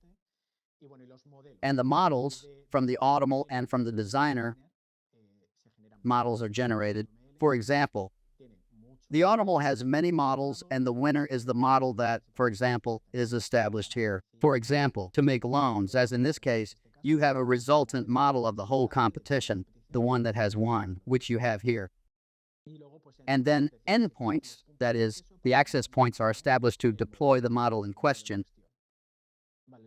Then here you have, in resource management, you establish the machine that you want. You have 4 types of machines.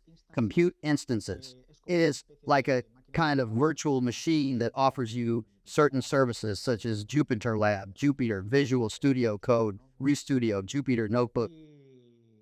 And it is a single node. This is not scalable. And then you have compute cluster, which is basically similar to compute instances that Azure recommends using to carry out training. This would be more for small tests. And this is scalable. Here you can have more than one node and you can run it in a scalable way. And then you also have the inference clusters. In this case, it is for the deployment of the model. And it is normally associated with Azure Kubernetes. And then the attached computes. Here they are linked. If you establish the link of a service such as the Synapse demo, if you have raised a Spark cluster there, you come here and it appears here reflected. This is the one that is linked to the Synapse service. To show you simply a simple example of what Automl would be, let's say that we have a set of data. Wait a minute, I'll cancel it. Let's say we have a set of data, for example, loans, which are loans. We have linked it from blob storage. It has its loan identifier, the client identifier, the state of the loan, which would be, for example, that it has not paid or that it has paid, and a series of features that interest you in order to see if that loan in the future is going to be reimbursed as expected successfully. We have credit score, annual income, which are variables that help determine this certain person who comes to ask for a certain loan has probabilities of returning the loan. The experiment would be to build with this model that, through the insertion of these characteristics, allows you to predict with a certain probability the state in the future of that loan. A person who comes and has, for example, a score of 741. These are scores established by banks. And for example, that he enters 2,231,832 euros. Well, hey, you expect him to pay, right? Basically, he is the owner of his own house. Well, you expect him to pay, then one comes. It would be as easy as coming and saying, hey, I want a new model of automobile. Okay, then he starts to ask you certain characteristics that then establishes a layer of code below. So the first thing he asks you, logically, is the input that you say, hey, I want to build it with this set that I just showed you, right? As training, you give it the next one. Let's see. Take some time.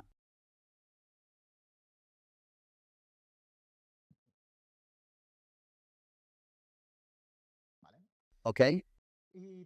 And he tells you, well, nothing. Let's configure the execution. He tells you, hey, do you want to link this model, as I had explained before, to a specific experiment, for example, where there are many models and many processes, or create a new one? Well, you can give it to create a new one, or, well,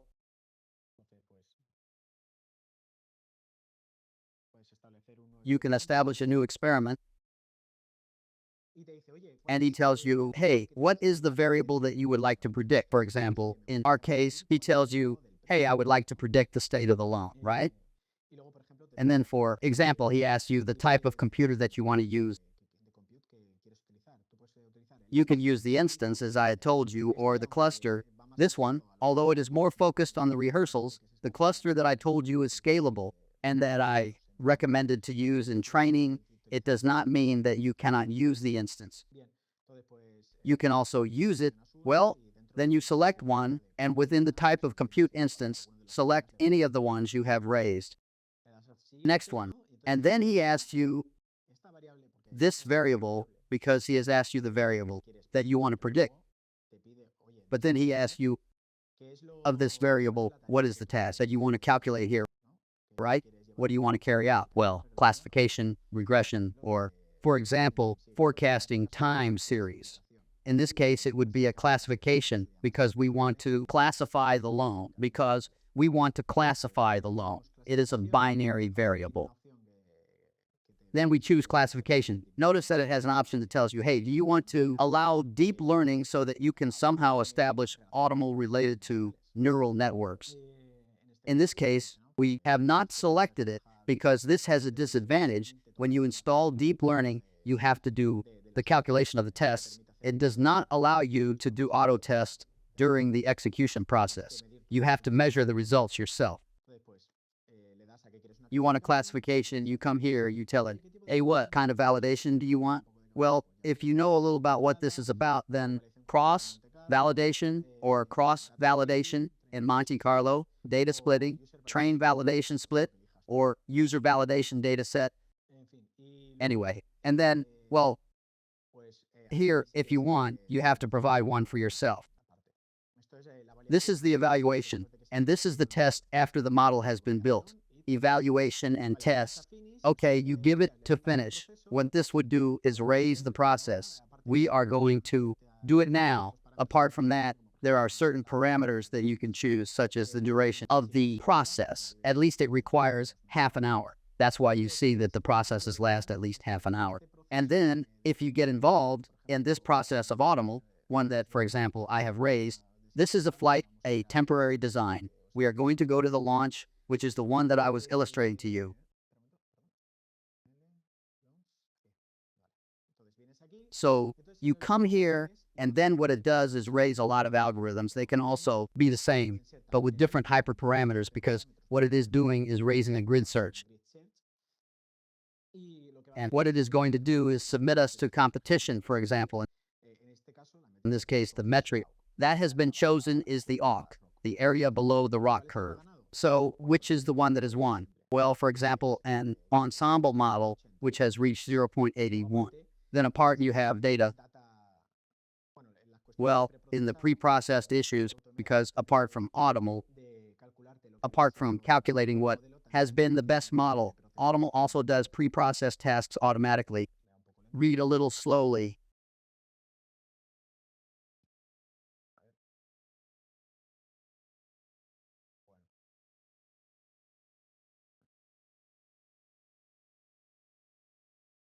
Let's see if it is here for the moment. It does not charge me.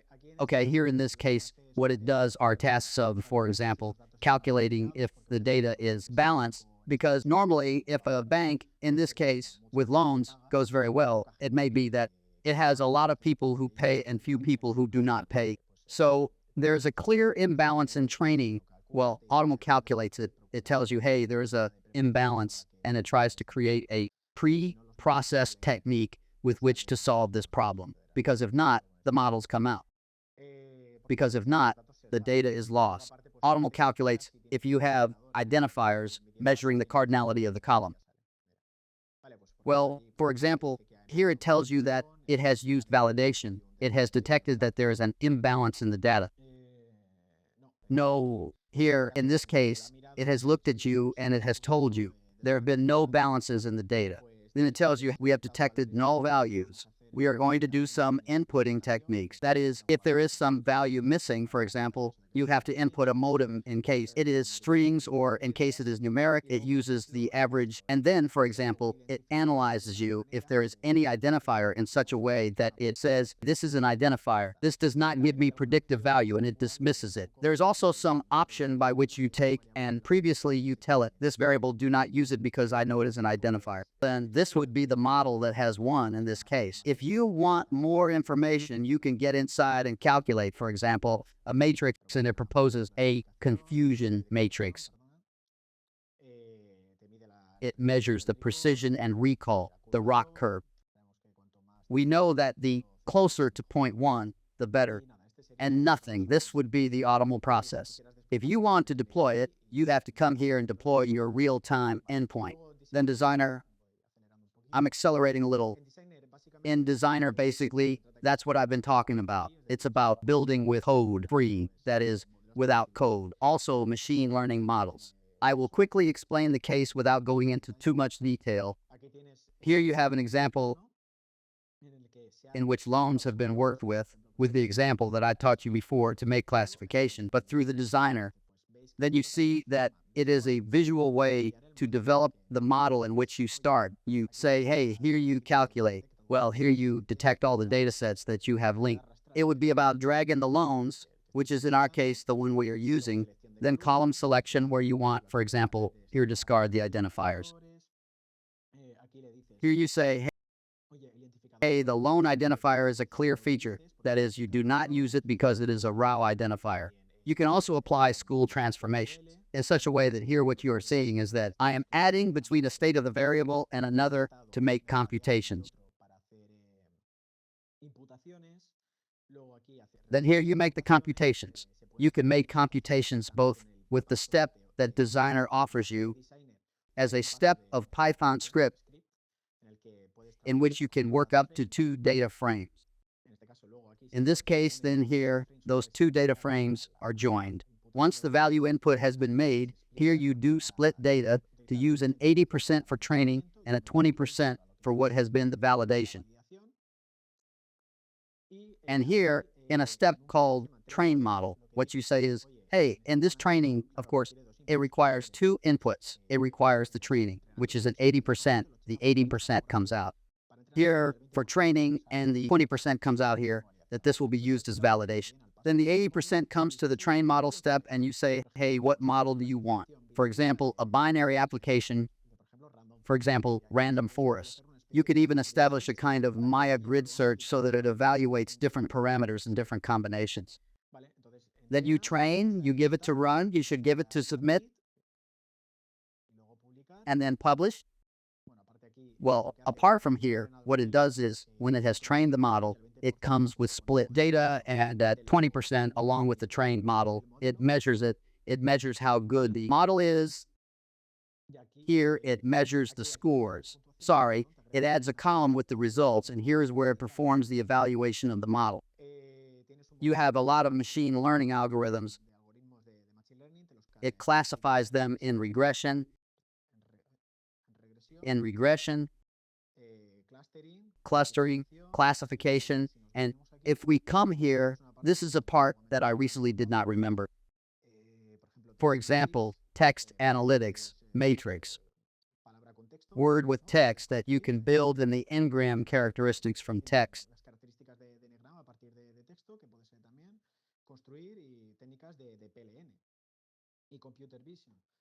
And computer vision, also image transformation. You even have here neural networks, resonate and densinet. It also has something, it does not have much, but it has something of double read. Basically, I have already mentioned everything that is here. Here it has other less interesting parts like this, because here, for example, you can create data labeling. If you do not have a set of data labeled, for example, to label images, what happens is that this is not the usual thing, because here you are not going to label images. Here it allows you to label image and text. This would be a bit decontextualized from what the tasks that I'm going to do here are, but here it is. If you want to do this, you can also do it. I think it was in cognitive service. This is what Azure Machine Learning provides. This is what Synapse is going to use. If we go to Synapse,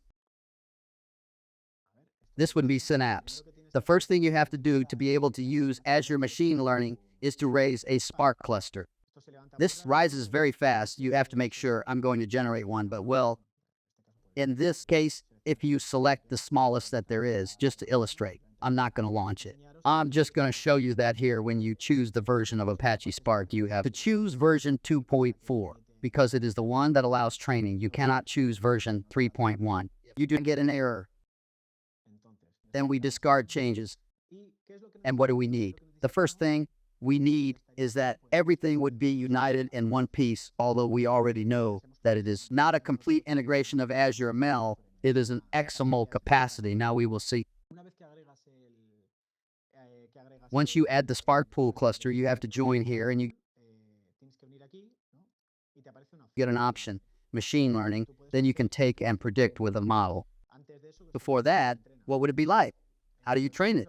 Well, you train it. The first thing you have to create is a table of Spark. Then what you would have to join is here you have it. Here, for example, if you have it deposited here, if not, there are other ways to do it. But if you have it deposited in the data lake, then you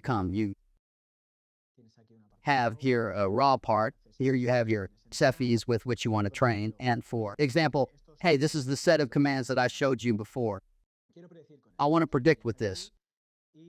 You would come here and you say, wait a moment. New Spark table, and it automates everything at once. It puts you the address to which you have to access. The format, if you want, for example, here there is an inconvenience that the template that Azure offers, you does not enter the scheme. You would have to put here also info schema and for schema. Because if it does not bring everything to the training, then at the time of training, that is a problem. And it would generate this when you run it, selecting previously the Spark pool that you want. This would generate a table here. In this case, for example, launch training. And with this, you can already use the machine learning option. This option, if I remember correctly, only appears when you have the service link with Mel. That is, it is necessary that you do this. Otherwise, you will not be able to. You have to come here then. Make the link with the mail service that I just showed you. You come here, you put machine learning, continue. Okay, you choose the subscription, and you choose the resource that you want. Okay? Once you have made the link, you check that the connection works well, and this will come out here as you have already linked the mel area. Okay? Then when you come here, you have two options: train a new model or start with a model. I start first with start with a model. Why? Because here's one of the things that Azure has also added, which is that you can use a pre-trained model, for example, anomaly detection or analysis of feelings. For example, a person who has an important status, for example, predicts the reputation on Twitter and builds a model of analysis of feelings. It detects the tweets and says, hey, I'm doing well or I'm not doing well, for example, politically, right? Okay, well, this is what there is. In fact, when you give it, I am using a model that does not. That is a data set that has nothing to do with it. But hey, it is to show simply the options that come out. For this, you would need, for example, a corpus, some data sets with a column that has some phrases and some ratings, for example, obtained from Twitter. Then you have to select the Azure Cognitive Services service, which has nothing to do with the MILS model that I showed you before, and it tells you choose the language. This, what it does to you, surely, it is similar to what happens with Hack and Face. I don't know. If you know it, it is an area where certain models are deposited pre-trained, the famous models like BERT, Roberta, that some have been built with the Wikipedia, a significant amount of data that allows you to do transfer learning. That is, you build the model, but previously you were already pre-trained with certain information. That is, the model that comes to you is not random, as it happens with the classic ML, but something learned comes to you, and what it ends up doing later is specializing, but with your data set. So here you select the language because it is important. It is not the same. You can train with a model that has been built in English, that has been built in Spanish, clearly, although it can be done too. And well, that would be an option, okay? And then you can build with a new model. No, sorry, build, plain a new model, okay? Here's where the options that are very similar to the ones that I have taught you before in the ML area come out. It tells you, hey, what do you want? Classification, regression, or time series forecasting. You come here, you click classification. You would choose the column that you want to choose. In this case, loan status. You select the Spark cluster that you want. You click continue. Hey, I don't want you to train more than half an hour to illustrate, although I'm not going to launch it. I just want to show you something. Let's say 0, 5, okay? You choose the metric with which you want to use. The accuracy is never recommended because it is more susceptible to suffering from imbalance. For example, I don't know, or if there wasn't phone score. Well, better. You see here that you get a section of Onyx model compatibility. The Azure Synapse space requires that the models that you build in Azure ML are Onyx. Why? This is because all the models that are created use a framework bag, a library bag. For example, TensorFlow, PyTorch, Keras, a lot, Skidler, a lot. So, of course, what Onyx intends is to say, well, let's reduce any model that comes out of the meal area to a common format that is able to understand synapses. Otherwise, the integration would be more complicated. So, what comes is, why is this needed? Because if you don't give it kidable, okay, if you don't give it enable, sorry, if you are in disable, the option will not appear in the dedicated school server to be able to perform the predictions. So it is very important that you give it enable. The disadvantage here is that the temporary series models do not have the option of Onyx, only those of classification and regression, although, well, this is not a total obstacle because you can always use the notebooks to always replace the shortcomings that Azure is offering us. In any case, they are always in constant development, and this is always advancing, and at some point it will appear, okay, so let's suppose we do this. What does Azure Synapse do to you? Well, it offers you a notebook with an associated cluster and with an associated Spark pool, and you will see that here you have all the code that has been created below, while after we have used the assistant, every time we choose an option, well, the entire code is assigned here, right? I mean, for example, we had chosen loan status. Well, here the variable column name with loan status. What task had we chosen? Classification and price, here, everything. How much time limit had we set? 0.5, half an hour, right? Here all the libraries are loaded. The data set is loaded. It is calling, for example, to the Spark table, all the configuration. And here you see that the library, the Onyx runtime, is important, okay? So why is this?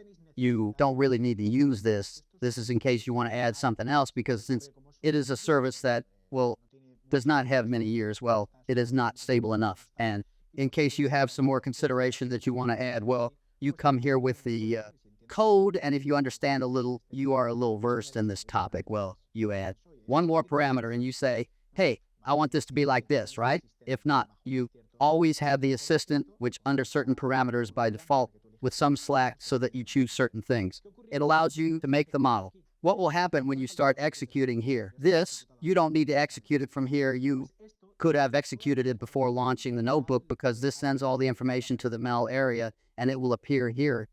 It appears here. First, data set is generated automatically. It is a bit slow, okay? And here you can see it. The data sets, for example, that I have there, which are the Spark tables that we had, come here. And it is generated in your blob storage space that is associated to the MEL area. It generates a set of data that you will require to use to then use MEL site. And then the process is also generated automatically. Here you can see that the MEL processes associated with the question module have been generated. In this case, it would be this one. If you have no apps, a default name is generated here, and this would be the process that has been raised. Okay, if we come here, let's see if I can show you. Let's see if we can. Let's see if I can go quickly. Right now, I don't know where it is, but you can see a part that is established in an Onyx format. So when this is finished, executing, in fact, you can see something. You see that the computed target changes depending on where you have thrown it. If you throw it from T sign up, it gets local. If you throw it from MEL itself, well, depending on the machine you have used, instance, compute cluster, etc. So once you have finished building this in your Synapse service, the model stays there. What do you have to do now? Very important. It is about automating this, right? So what you are going to do is have a service dedicated to school where you have your tables. You have your tables in here. Well, what you will do is load a set of data, Let's see if I can select a few. You will have a set of data with which you will want to make the predictions once you have built the model. So let's see if this is going to be a little decent. I have a little bad internet connection. Let's see. Well, I have a bad connection. I don't know why. So here what you would do is deposit, obviously, without the column. Wait a minute. I don't know. It's not turned off, right? Okay, it's on. Here you would have deposited the set of data without the column. Obviously, what are you going to predict? Simply the predictors. So here you get the option of machine learning, predict with a model. Let's see if this does load me. Well, here you would get, you see that the MEL service is linked, and here you would get the models that have detected that they are in Azure MEL with Onyx format. So you give that model in question, and it will ask you to create either a view or a school procedure in such a way that automatically Synapse creates a procedure that you can automate in a process. For example, you are getting data here automatically that automatically generates predictions and that you can visualize from PowerBI. What a pity that I can't teach you how to create the procedure then.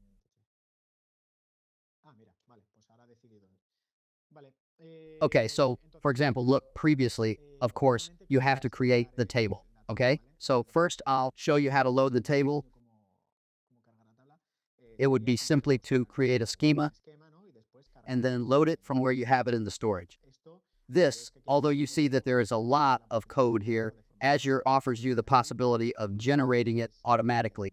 In fact, you come here, you say bulk load, you come here, set up the storage service that you want the container locate where the data set is, and it will automatically create the code you want to load it. If you haven't done it before with Data Factory in a normal process, what would you do? Load it directly with Data Factory in the main process. But well, if you want to do a quick test, then load it automatically here. So you click here, and you see a new model. It detects that these two models have been built in the Azure meal area with Onyx format, and you select the model. This one, you are going to allow me to do it with this one better because this one is heavier and takes longer. It is a similar model, simply this model, instead of predicting the price classification, it is regression, and what it does is predict based on some entry variables, then predict the rate at which a taxi will cost you. It is a silly model, but well, to illustrate what I want, it works. Because this loads quickly, okay? Then you come here, you click continue, and now it sets you a mapping. This is very useful because the table does not have to have the structure faithful to what the model has been, but you can have more things in this table. Then you say, hey, this column corresponds to this one. That is, this predictor corresponds to this one, this one, this one, this one, this one, this one. What has happened with these predictors? It also asks you, how do you want to call the prediction? Variable, by default, variable autant. You would put it, for example, the travel rate. In this case, you click continue. Then it tells you, hey, let's generate a procedure. Do you want a view? In our case, for example, a school procedure, and it tells you, let's load the model. What it did to you before is that if previously Synapse, when we had built the model, it threw the model to the Azure remote area. Now it has to recover it, and it is telling you, load the model, at least the metadata in a database table. So you come here and you tell it, create a new one, for example, in the mail scheme, you tell it, for example, models, because apart from this model in question, well, it already exists. You have it there, right? I'm going to call it model store so I can run it, so I don't make an error. Okay, so you come here and it tells you, here it is going to store. Apart from this model, many more models. That is any other model, because that's why it gives you the option of, hey, I'm going to create a table. I want you to, because then it is there at that table against which it is going to consult to make the predictions, and you come here and you say, hey, how do you want to call the procedure? Well, for example, you call it predict taxi, okay? Taxi prediction. That is, put it here. Then you give it to deploy model and open script, okay? And this will automatically generate all the procedures that you can then use in an automated way, for example, with Data Factory. Then you give it to deploy. You see that it says deploying the model, and it is loading it in the data lake, calling previously to Azure Mail, and it automatically creates the procedure that you can use with the predict function to make the predictions, okay? And with a pre-executed and with an executed here so that you can see it at the same time. Well, then you come here and here in models. Well, here it does not appear, but we can refresh. Here you are going to see you have model 2, and here where the information of our model that we have just loaded is going to appear. If we give it to, for example, set top rows, now the model information should come out.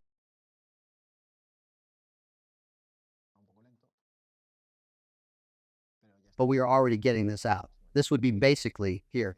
You see the model identifies you, the identifier, the name of the model, the time it was created, and well, certain schemes, in short, the variables that have been used, the necessary information of the model that here in the procedure we'll use. Here is where it is identifying. It is consulting against the model, talking about models, saying, hey, the model I want is this, and generate the predictions.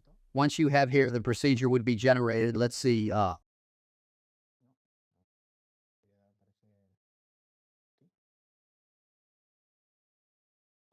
Okay, I didn't execute it. Well, okay. With this procedure is with which you would make predictions, and basically that is the summary of the capacities of, well, apart you have other capacities that I finished with this slide. You have the possibility to explore the data both with the serverless service of school that offers you, as with the possibility to run the exploration through notebooks with the Spark Pool engine.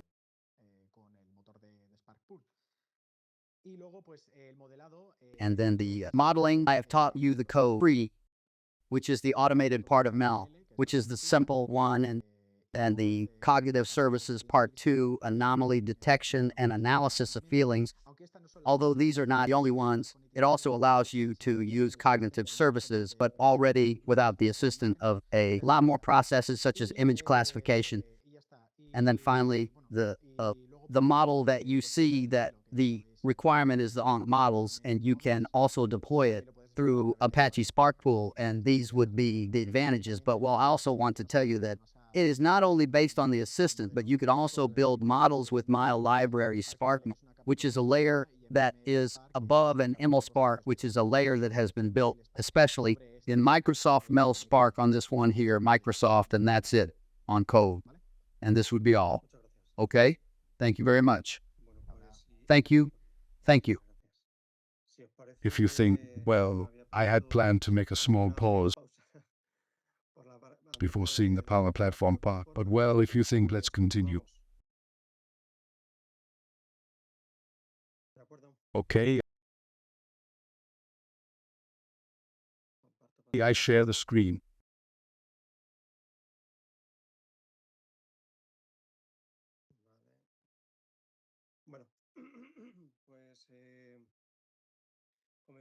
Well, we continue with the third block and the last of today's session that is more related to Power Platform.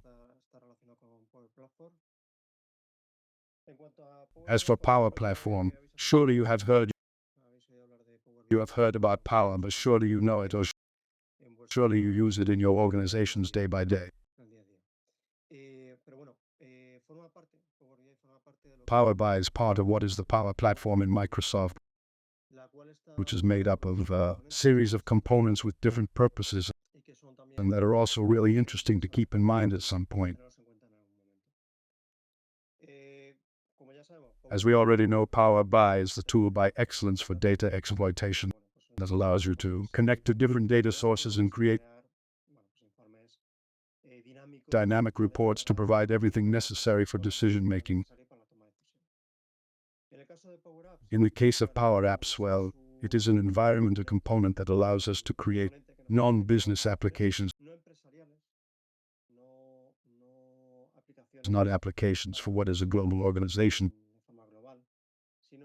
but applications more oriented to certain needs that there may be in a particular area in the organization, in which logically it will allow us to connect to data and also define certain logic to cover those specific needs in the business.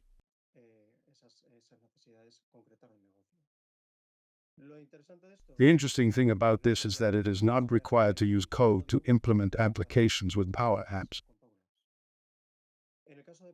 In the case of Power Automate, well, it is the tool that allows to create, to define, and implement flows of user interface automated in a rather agile way.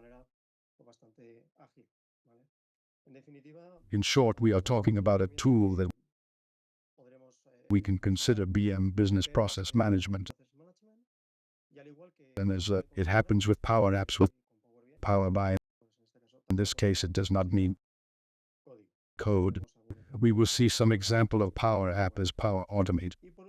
And finally, Power Virtual Agent, which was the tool, the last component to incorporate into the ecosystem of Power Platform, allows to create in a rather agile way bots to establish communication between customers or employees that we have. It is also a visual interface. It does not require to implement code. And if you want something more specific logically, you would have to use the Azure services with the capabilities that it offers.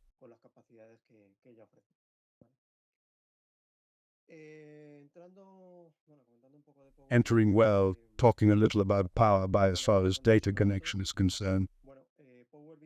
PowerBI is a component within Power Platform that goes on which a version is released every month. And well, apart from providing the new functionality, it is also true that more and more possibilities are being incorporated to connect to different data origins. Currently, there are more than 100. Here appear a few. For example, those that are related to the connection to files like Excel files, CSV, XM, then a fairly interesting compendium of database like Skill, Server, Oracle, MySQL, Postgre, and then some more specific like Teradata, Snowflake, Vertica 2. Of course, as we have seen, we also have the possibility to connect to the different services that Azure offers to both Synapse and school sector storage account, etc. Then it also allows to connect to more specific services, like, for example, those related to Dynamics with Google Analytics here, and perhaps there are a few that do not appear. Appear some more here in this other, like, for example, Zendesk,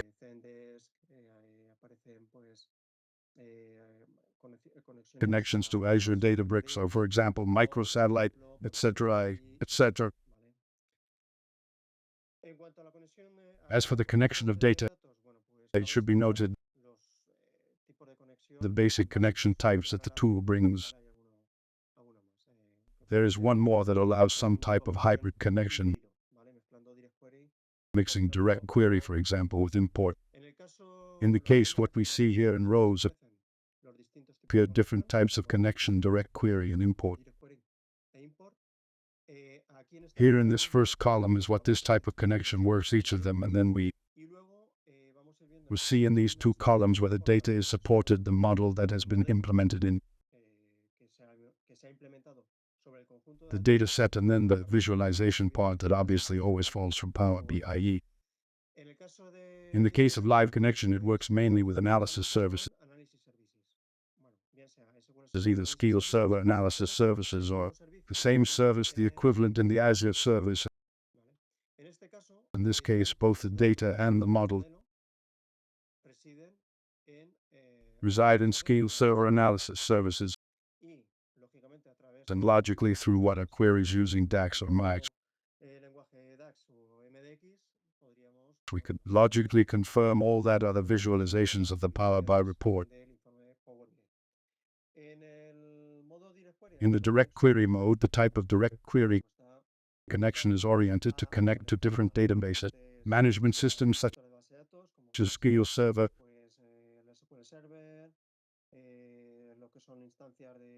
instances in the cloud in Azure, Sahana, etc. In this case, the data reside in the database management system related, and then what is the model is generated in PowerBI through school queries that are launched on the origin to then mount the reports in PowerBI.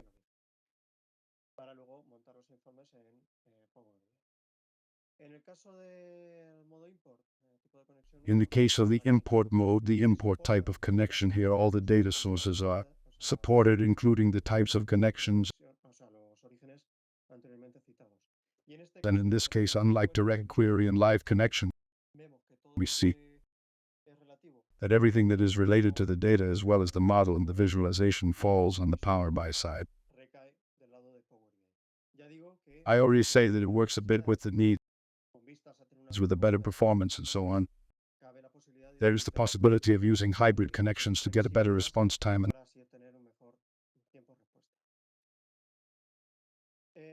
and the modeling part. Regarding PowerBI, emphasize the importance of modeling what is shown on the screen. Well, in the upper part, the model that corresponds to the data origin, the transactional system where many tables appear and where a lot of relationships also appear between them. Well, there is what we also see. There is a tendency to implement the PowerBI processes without paying attention to this aspect. And logically, the models end up getting complicated in excess, etc., etc., etc. And well, that merges the capabilities of the tool and a bit of covering the needs that the organization has that same model that appears in the upper part is the same model that appears here. In the bottom part, simply what has been done is to transform the information to load it in a final model where obviously there's a smaller number of tables and it is much simpler and always more understandable by business.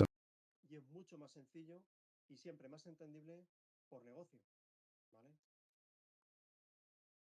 ¿Y por qué es importante? And why is it important? Because it allows us to create a solid structure that represents the process that you want to analyze.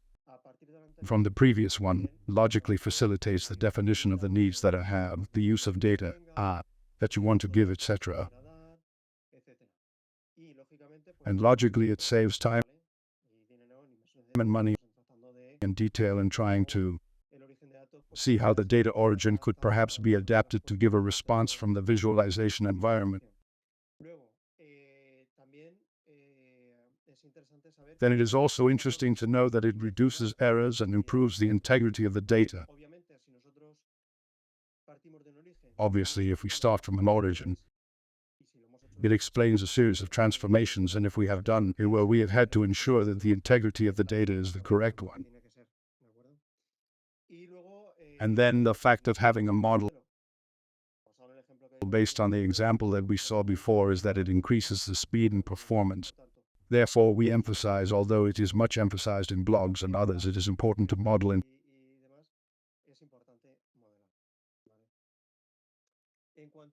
terms of visualization. Well, of course, the PowerBI tool, logically, it already brings in itself a series of visualization objects. Where it has been increasing, it has been incorporated in the different people who've been released. Nevertheless, the interesting thing of this is that we can get more visual objects from the marketplace.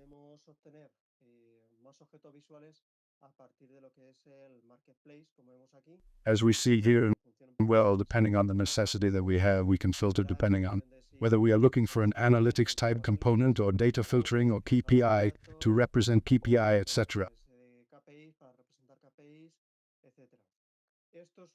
These objects that appear here, well, in the marketplace also appear collected. If I wanted to mention this map, let's access it for a moment. This page where we can see a map with all the visual objects that are available for PowerBI.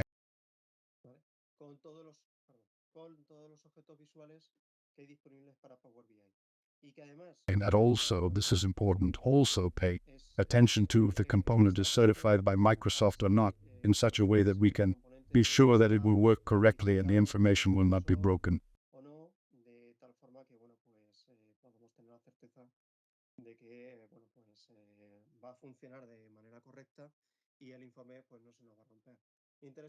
Interesting from here.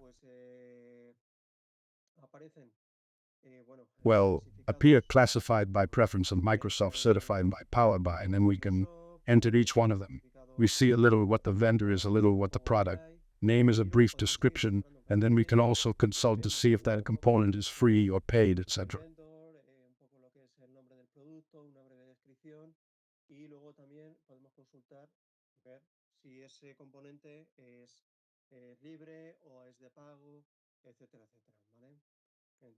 Well, even this here, those that appear like this in white, that it seems that there is nothing. But yes, they are also visual objects like the ones we see here. Well, following a little with the part of PowerBI, I will mention some example. I will show you some example of this part and let you see a little the capabilities of the tool. We are going to access a report that we have published in the service.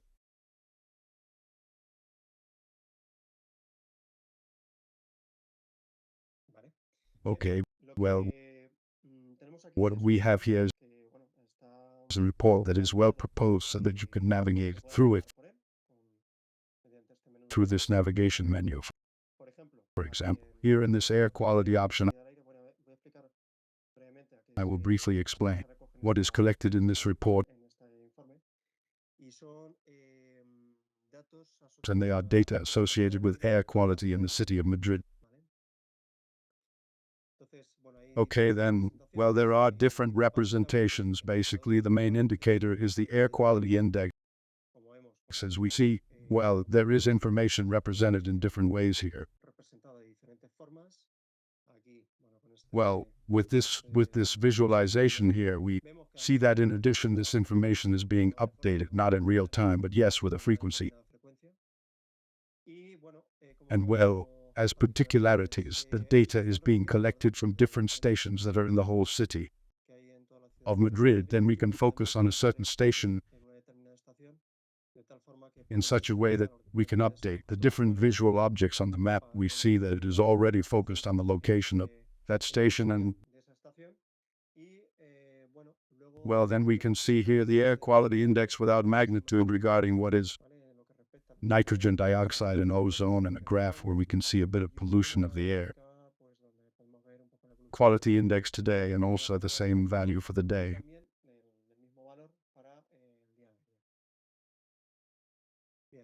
Well, as you can see, well, once you speak, I inform you, no problem.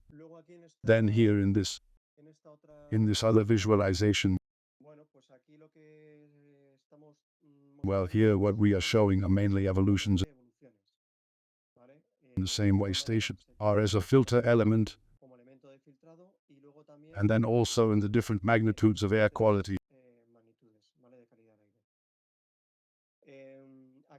Here, logically, what we do is show a wider temporal spectrum. If I remember correctly, this takes data from 2019. We see here a whole evolution of what air quality index and temperature, that is the magnitude that appears here selected. We could select another magnitude to be able to relate it in the different visual elements. And so, well, have more information. And then, for example, in this other, where they are showing, where you can analyze the different magnitudes of the different particles that are part.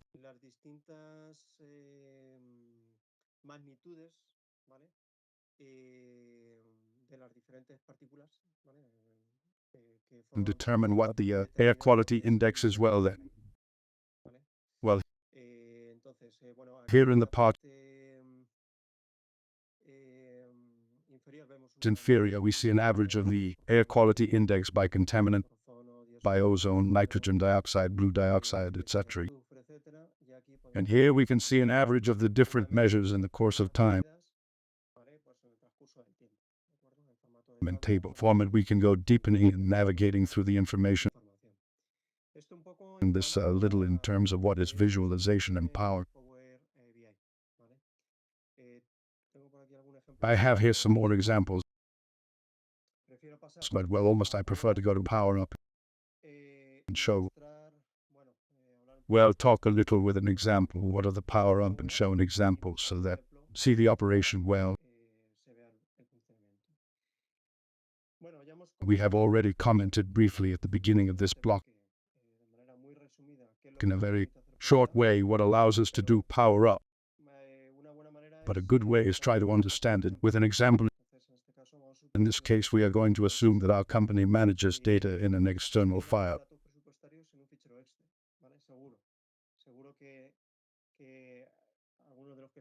I'm sure some of you who are here, you can have an experience similar to the one I'm putting as an example. Or you may know many organizations where in this way it is true that the Excel features, we already know a little what it implies, as we cannot implement quality control mechanisms. So surely we agree that if we create an application to be able to introduce the data, considering the rules of quality of the necessary data and those mechanisms that allow us to have a better quality,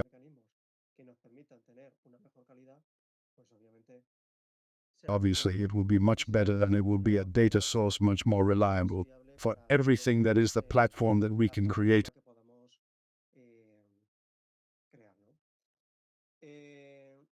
in the case of PowerApps, allows to permite tener, contempla una serie de have a series of plantillas, pre-designed, por ejemplo, for example, to make inquiries of satisfaction of employees and to make an inventory. para gestión de presupuesto, Management for budget se puede crear management can be created from a template. de service desk. O sea, la verdad es que, bueno, da What is a service application that gives possibilities por sí se- apart a little from what already offered? Entonces, Then I'm going to show an example es un ejemplo as que an para example that una is aplicación, based in an application para una in a company that manufactures products productos, caso that are digital cameras, digitales, drones, etc. Vamos a mostrar pantalla. Let's show the screen. Un segundito. Bien. Ahora verlo mejor. ¿Sí? Bien. Esta This empresa, company has different tiene factories, diferentes fábricas, ¿vale? Y en cada and each fábrica, factory develops a eh, certain type of product. desarrolla un determinado tipo de producto, ¿vale? Entonces, cada una de las, Then each of the columns that appear here in the application bueno, pues se corresponds to one of the factories. Vemos que If we go here more to the right, derecha, ¿vale? Cámaras digitales, cameras, drones, otro tipo de another accesorios. type of accessories. We go to the left, Y si, and if you look at the bottom left, o sea, en la parte inferior, aparece una serie it appears a series of indicators that mark us the effective time use of the equipment in the manufacturing lines. de uso de los equipos en las líneas de fabricación, ¿no? Luego, por ejemplo, Then, for example, días sin days without accidents, número de empleados. number of employees, and we see that these factories here Fábricas de aquí, have this indicator in green, este indicador en verde, ¿vale? Pero but logically, estamos viendo que we are seeing that here this indicator is in red. bueno, pues vamos Well, let's see. vamos a entrar Let's enter in that factory en lo que es esa fábrica para ver un poco to see a little where the error is produced. como veis aquí As you aparece see here appears a map where different se recogen las distintas areas are collected of what is the manufacturing plant, planta de fabricación. Y, and we see this vemos distribution where different production lines esta distribución donde aparecen diferentes líneas de producción. La línea de producción appear. The cero, production line 3, the 1, the 2. In 2 of them, we see that there is a problem because the warning appears. que aparece, y pinchando aquí And podríamos clicking here, we could see that in the transporter is where en el transportador bueno, pues es donde it seems that the problem exists. existe el problema. Accedemos a los detalles, We access the details, accedemos and we access another page, another window, a página, ¿no? A otra ventana de la aplicación, donde vemos los diferentes where we see the different components that were part of that production line. y vemos que And we see that, well, it appears here just in this device, bueno, justamente en este dispositivo it's a problem, the warning. warning. Bien, estos elementos que hemos Well, these elements that we see here, these graphs are PowerBI informers. ¿vale? Lo interesante de esto The interesting thing about this is that the Power Platform components are among them integrated podemos desde una aplicación de Power o sea, una aplicación from an de application of Power, an application made with PowerApps, launch an automatism made with Power Automate, or we can embed a PowerBI report or even embed within a AI report an application. un informe y una aplicación. O sea, que esto es un poco This is a bit like what crea we algo wanted, particular. Bien. Asociado the a bit esto, particular associated with this that pues, we are showing here. We see that in this graph it is representing an evolution of energy consumption, una evolución del consumo de energía. Y vemos que and we see that it is always more or less in the same parameters. But right here at the end aquí al final es cuando se produce is when a drop in energy consumption occurs. ¿vale? Si vemos un If we poco see the value, it has approximately 10,000, and if we go here until the end, we see that it has a value of 0. hasta aquí hasta el final que vemos que tiene un valor 0, ¿de acuerdo? Entonces, bueno, pues Then in this case, the person who is accessing the application accediendo a la aplicación puede acceder can access a level of information to know a little what are the technical characteristics of that element ese elemento en el cual se ha producido in which the failure has occurred. observa un poco lo que Observe a little what are the technical characteristics, and we could, ¿vale? En la línea del in the tiempo, timeline, ver en qué momento see at what moment the problem has occurred. vemos que Then we see that at this date, at this time, an producido una exception has occurred that una excepción, cannot be handled with an error code. ¿vale? Con un código de error, código de error, ¿vale? then we could, as you can see within the application itself, embed with these bots made with the Power Platform agents. And we can start here our message to see a little how we can establish a greater efficiency in that moment.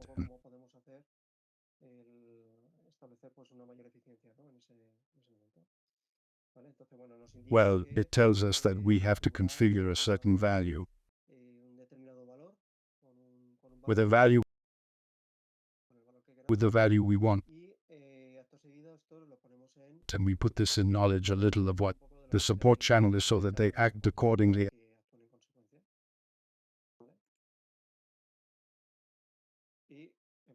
And in principle, this would be a little example seeing that is taking into account this application.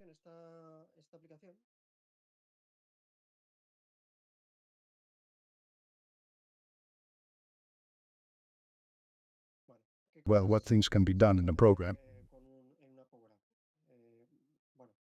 Well, here what we are seeing is the development environment that, as you can see, is all web. Well, here on the left side, we have the different options. And well, here we are seeing in this option, what is the component tree that there is that is part of the application that we have previously seen. Here would be located what is the canvas, and on the right side, what are the properties of each of the objects. We have shown the properties of that object that we have selected. Well, as we have seen, that PowerBI has enough capabilities in what is data connection. The same way we can see here in the data front that we can access to different data.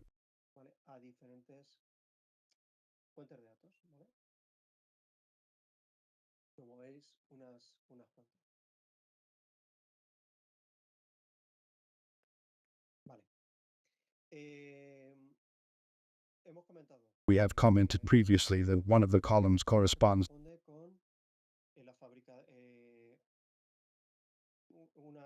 a factory in particular where a certain product is manufactured. In this sense, well, everything that appears here logically we connected to data. We have said that one of the particularities of PowerApps applications is that they can be connected to data. In this case, we have this object. Here where you see that it does not mark it, and here at the data source level, we access to select what is the origin of this description of the product we have.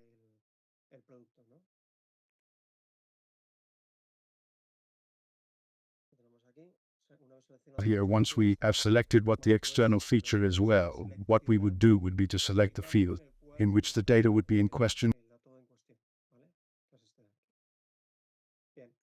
Well, this on the one hand,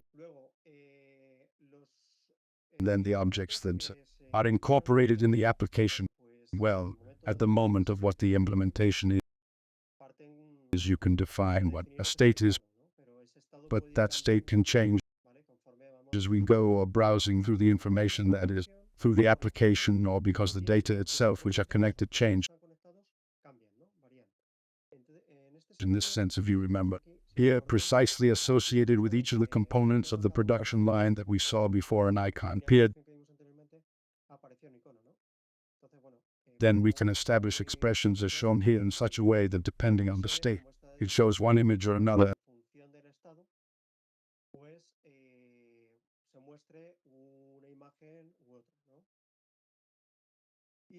And then if you remember also, PowerBI report was embedded within the application. And for this, well, there is a type of element within the applications, which is this to be able to integrate PowerBI. And here, basically, what we would do would be to select which is the workspace in which the report would be located.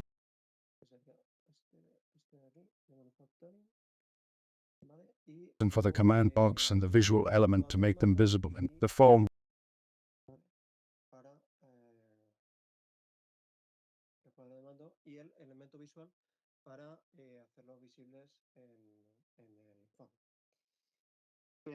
Well, this as far as PowerApps.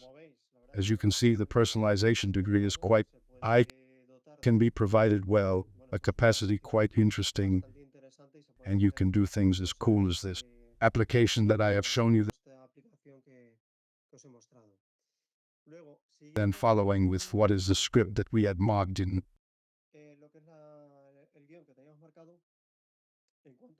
terms of Power Automate, then following with the example that before we commented, and to understand it better. What are the budgets? Then logically we could think that they could be, yes, the same could be established. What is an approval circuit in such a way that, well, those budgets could be in a state of creation pending approval or approved, right? Well, that's flow. Okay, we could represent it, or we could implement it through Power Automate.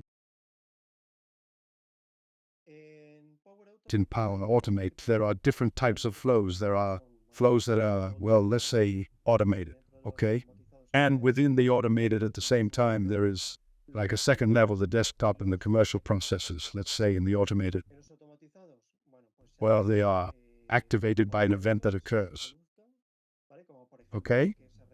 Like, for example, that a certain mail is received in a certain mail account, okay? In the organization account, okay. Then the instantaneous ones that are executed under demand, okay? Well, send to a group of employees a certain email or a reminder, or then, for example, the program flows that are executed with a certain frequency, okay? Well, associated, for example, to what is a data load or when. Well, it is left off, for example, because a file is left in SharePoint, then, well, let's say that a certain hour is left and leaving a margin period, okay? Well, in launching an automated flow and at the desktop level, okay? Well, this is one of the latest news that was associated with Power Automate for a while now, but not much. It is the possibility of automating processes through the desktop Power Automate tool, okay?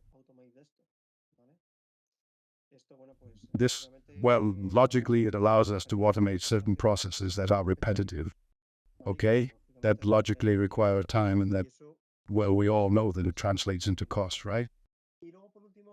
And then, finally, another type of flows that are, let's say, more commercial processes, right? That, well, it allows us to mark the same procedure and interactions that we have with the customers, okay? Well, some examples of pre-designed templates that are also in Power Automate. Well, there are many more, okay? But a couple of them, for example, to quote some of them, the possibility of saving joint email files in OneDrive. Collecting the features that come to us, okay? Then, for example, sending an email with a list of upcoming events in the calendar, okay? To make our requests. But, well, that possibility also exists. Well, let's see an example now that is perhaps more illustrative, and the truth is that, well, quite interesting.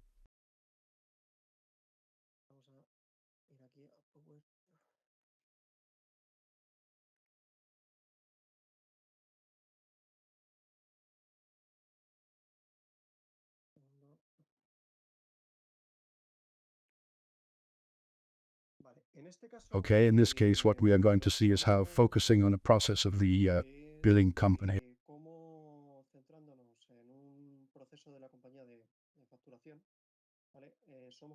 We are able to see what represents its bottleneck.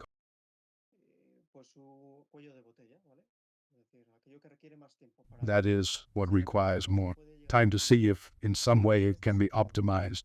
In this sense, well, here what we see is the tone of Power Automate with all the available options. What is? Well, the action elements that can be included within the flows. The flows that one has generated, the possibility of using templates, all the relative data part. Then what are? Well, it has a builder for artificial intelligence, okay? And then what is the advisor? for a little bit an advisor regarding some process that we want a little, well, try to automate in a greater way. Well, once we have selected the option to create, we see that here what is the situation to create a process appears. We establish what is the name of the process. And, well, in this case, we can create this process either through gradations, that is, a gradation made with Power Automate, or through data. In this case, we select the data. In this case, we are going to think that we have done an extraction of the data from the system to an Excel file to a volcano. And, well, we establish what the file is.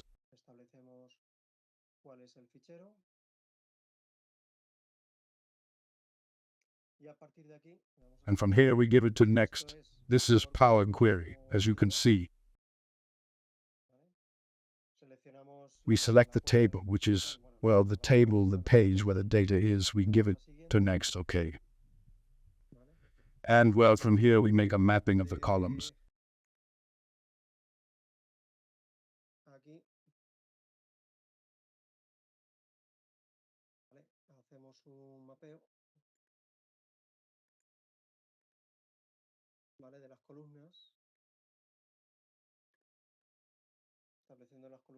We establish the columns that we want to use in our process. We click OK.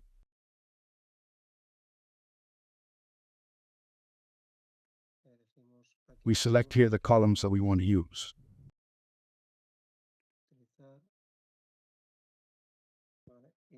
Okay, and we click here to see. Okay, so with this information we can analyze those data, okay?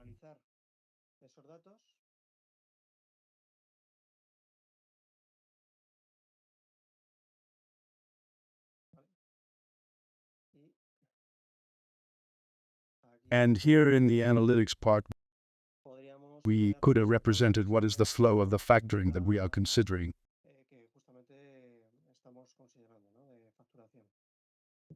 So, well, here we see exactly shaded in a darker color those parts that could logically somehow be automated. Okay, let's do a little of this one here. Okay, maybe you can't see it all, but, well, this is the time. There are 16 days average. Time to review what are the invoices that have been incorporated in the organization. So, well, this is something that can be automated. 1 second. Which is similar, I'm going to go forward. Okay, yeah, well, this other example, what it's doing is using Power Automate Desktop to record that process of, for example, creating the invoices in the system. Okay, through this component it could be automated, which, well, is quite interesting. But, okay.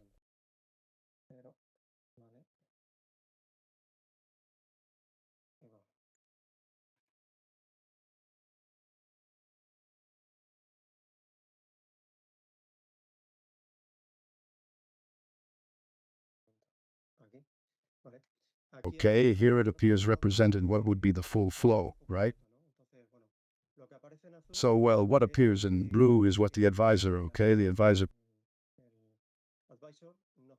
proposes to us as a process to improve the system, okay? So, well, a process to improve within what is the process? For example, downloading what are the documents from an email account and store it to then be able to, well, the high end, that could be automated.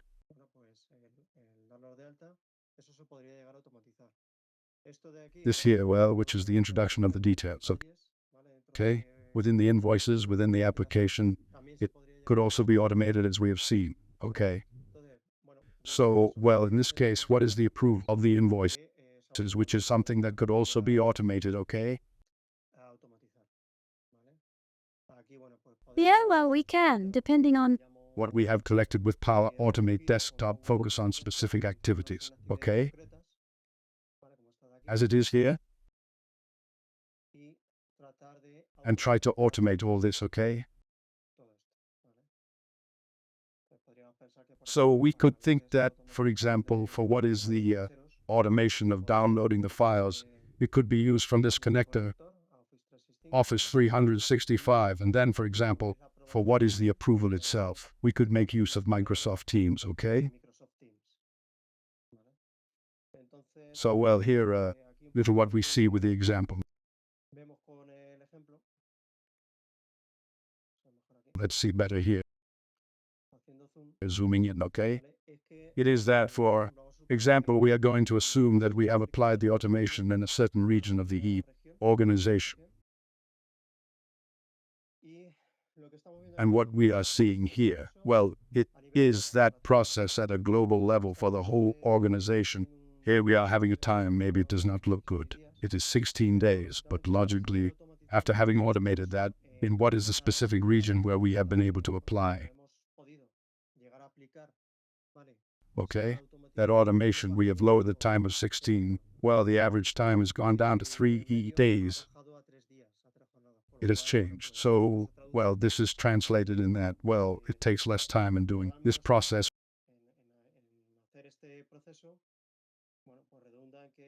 Well, it is because the satisfaction of the client logically is less, and also, obviously, the cost that it implies to automate. To do this in an automated way instead of manually. In some way, okay? And up to here, well, a little of what is the examples, okay? And a little of the information related to Power Automate. I'm going to stop sharing the screen and see if we can enable here. I don't know if you want to ask a question.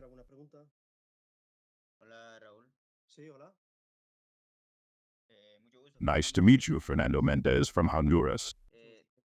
I have a question. The application that you presented in PowerApps, do you have a course where you explain the development of Zero, integrating it always with Power Virtual Ions, PowerBI? And if I remember correctly, I think they also integrate with Power Automate. Do you have a course where you explain the development of Zero of that application? Currently, we don't have it published, okay? We are generating a little of what is in material, okay? Well, let's see if we can release it in a short time and with the intention to present it in a modular way. Okay? Power up, power, automate, in case someone is interested in something specific or in a joint way. Yes, because I would be interested in taking that course where they explain the development of Zero of that application or something similar, because I see it very complete and very integrated with the functionality of Power Platform.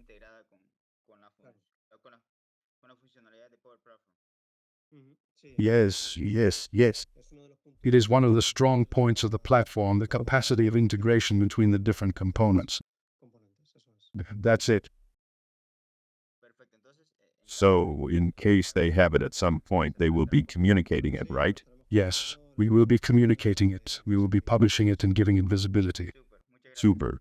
Thank you very much. Okay, thank you. So, any more questions? Yes. Hello, good morning. I am Javier from Spain. A simple question. What are the differences between the cloud that we have seen from Azure with respect to Amazon or Google?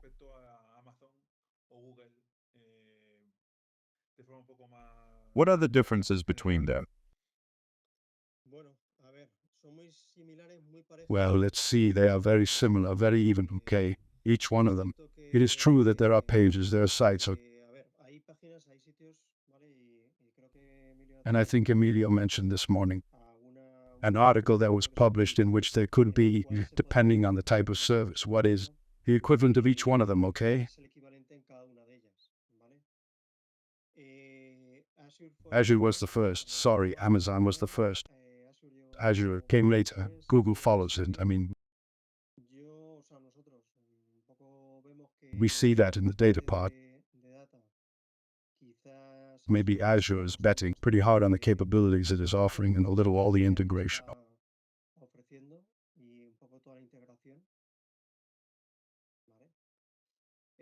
Okay, so let's see. In general, it would be difficult to tell you which is better or worse, okay? Because let's see, it is also true that there are organizations that seem to be already working with Microsoft or with Azure and a little with Amazon or with Azure and a little condition them, right? And mark them. Okay, but well, for example, in terms of data governance, peer review, although it still lacks some features based on what I showed this morning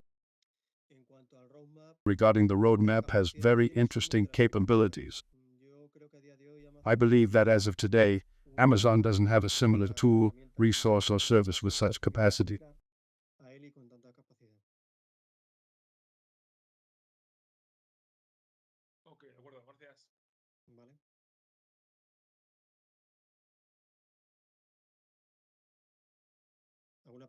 Any other questions?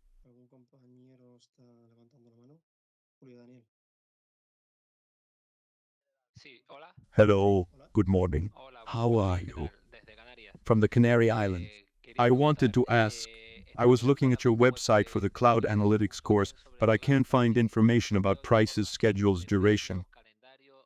Because I see that they play a lot of platforms. As we have seen today, a bit of Snowflake, Microsoft's, both and others. But the mode of the course would be, would the student play those tools? Or would it simply be to visualize how the teacher does all the actions as we have seen today? They are practical. The training we offer are practical. And you understand then that they would provide all the tools, licenses, and other environments? Or how would it be? Well, let's see, this depends. It depends on the organization. There are companies that want it to be done with their subscription, for example, from Azure, and on other occasions we put the subscription in there. You can create the necessary resources to then carry out the training, the practical exercises. Sure, from what you are commenting, I understand that the training is more focused on companies and groups, and not so much on individuals as it may be in my case, for example.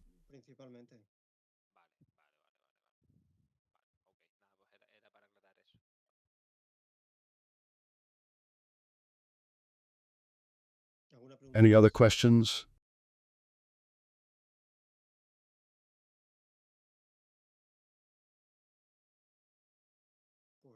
Well, we have finished the workshop.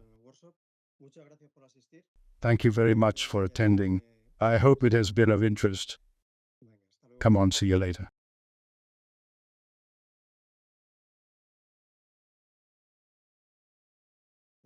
Thank you.